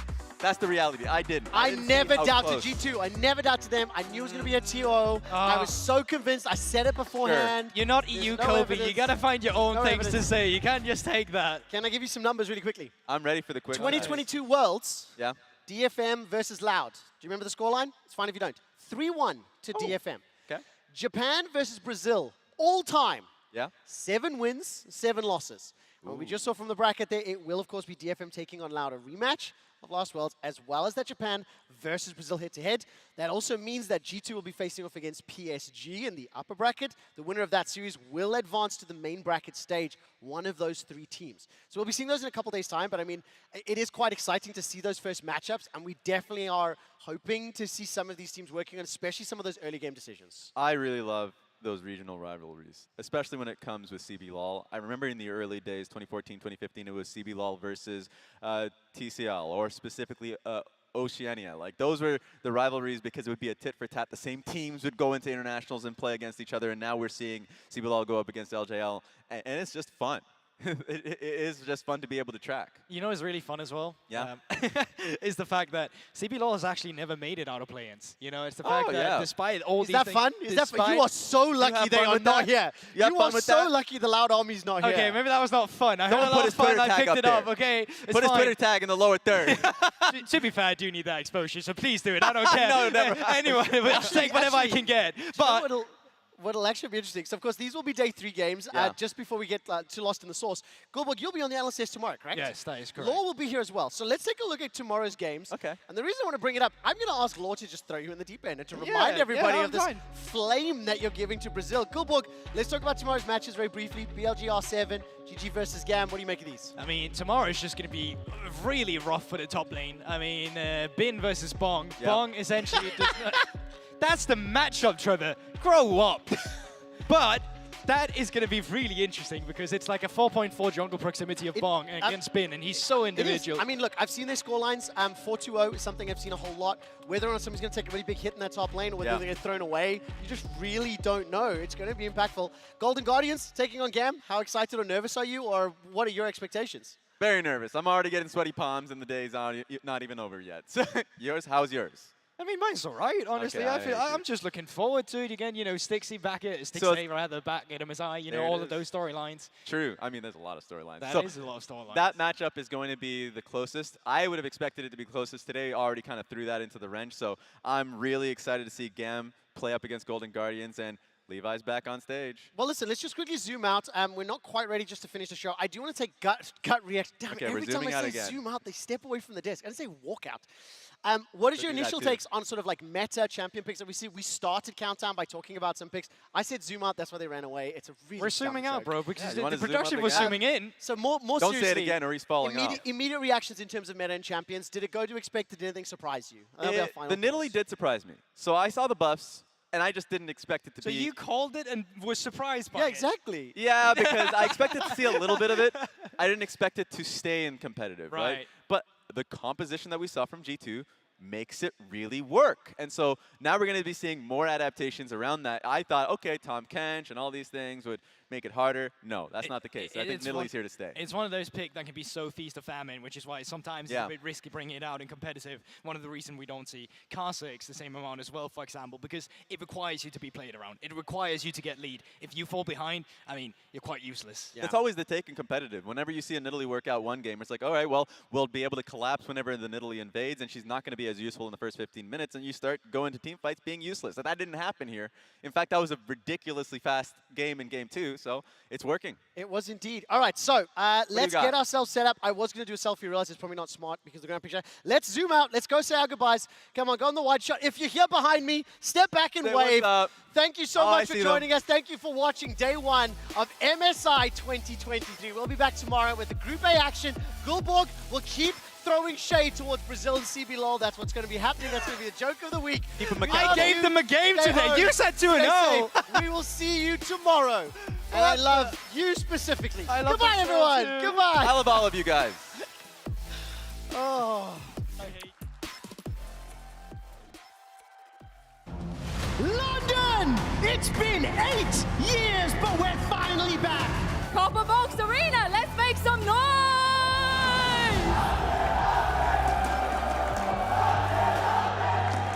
Absolutely beautiful vision control for them here in this side of the map. They have that little section cordoned off there. Hold on, got a fight going. Wako has the damage! No. They thought they had the weak side, they thought they had the play, but Wako just annihilates them. Trying to chase for more, still has the flash available. Ghost channeled away. He's getting the damage onto Woody. Can they finish it? Yes, they can. Unicorn making him pay the toll on the backside of the play. Woody next to go down as Aria gets the reset, and suddenly PSG are torn asunder.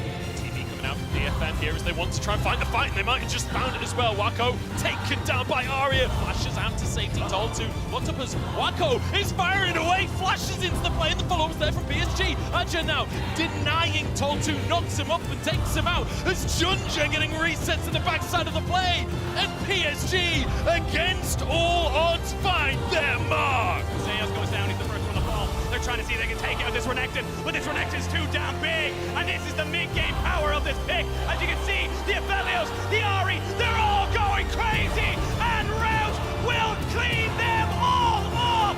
Loud are in London, and they're here to play. Robo doing so much with that stopwatch, doing so exceptionally well. Putting a Handsam is still doing it, and Blade to Blade, they're all bleeding, and G2 find their fight. It was Loud who instigated, but it's G2 who finished. Storm up there and continue to put pressure here on Boss. Right on Croc, no smite, and he gets it, but he's gonna die. 1v1 me, bro. Mickey looking for some supportal combat. They will smash him into the wall and take their kill. Flash forward as Zeus nearly goes down. The Zap shall secure the kill, and Handsam.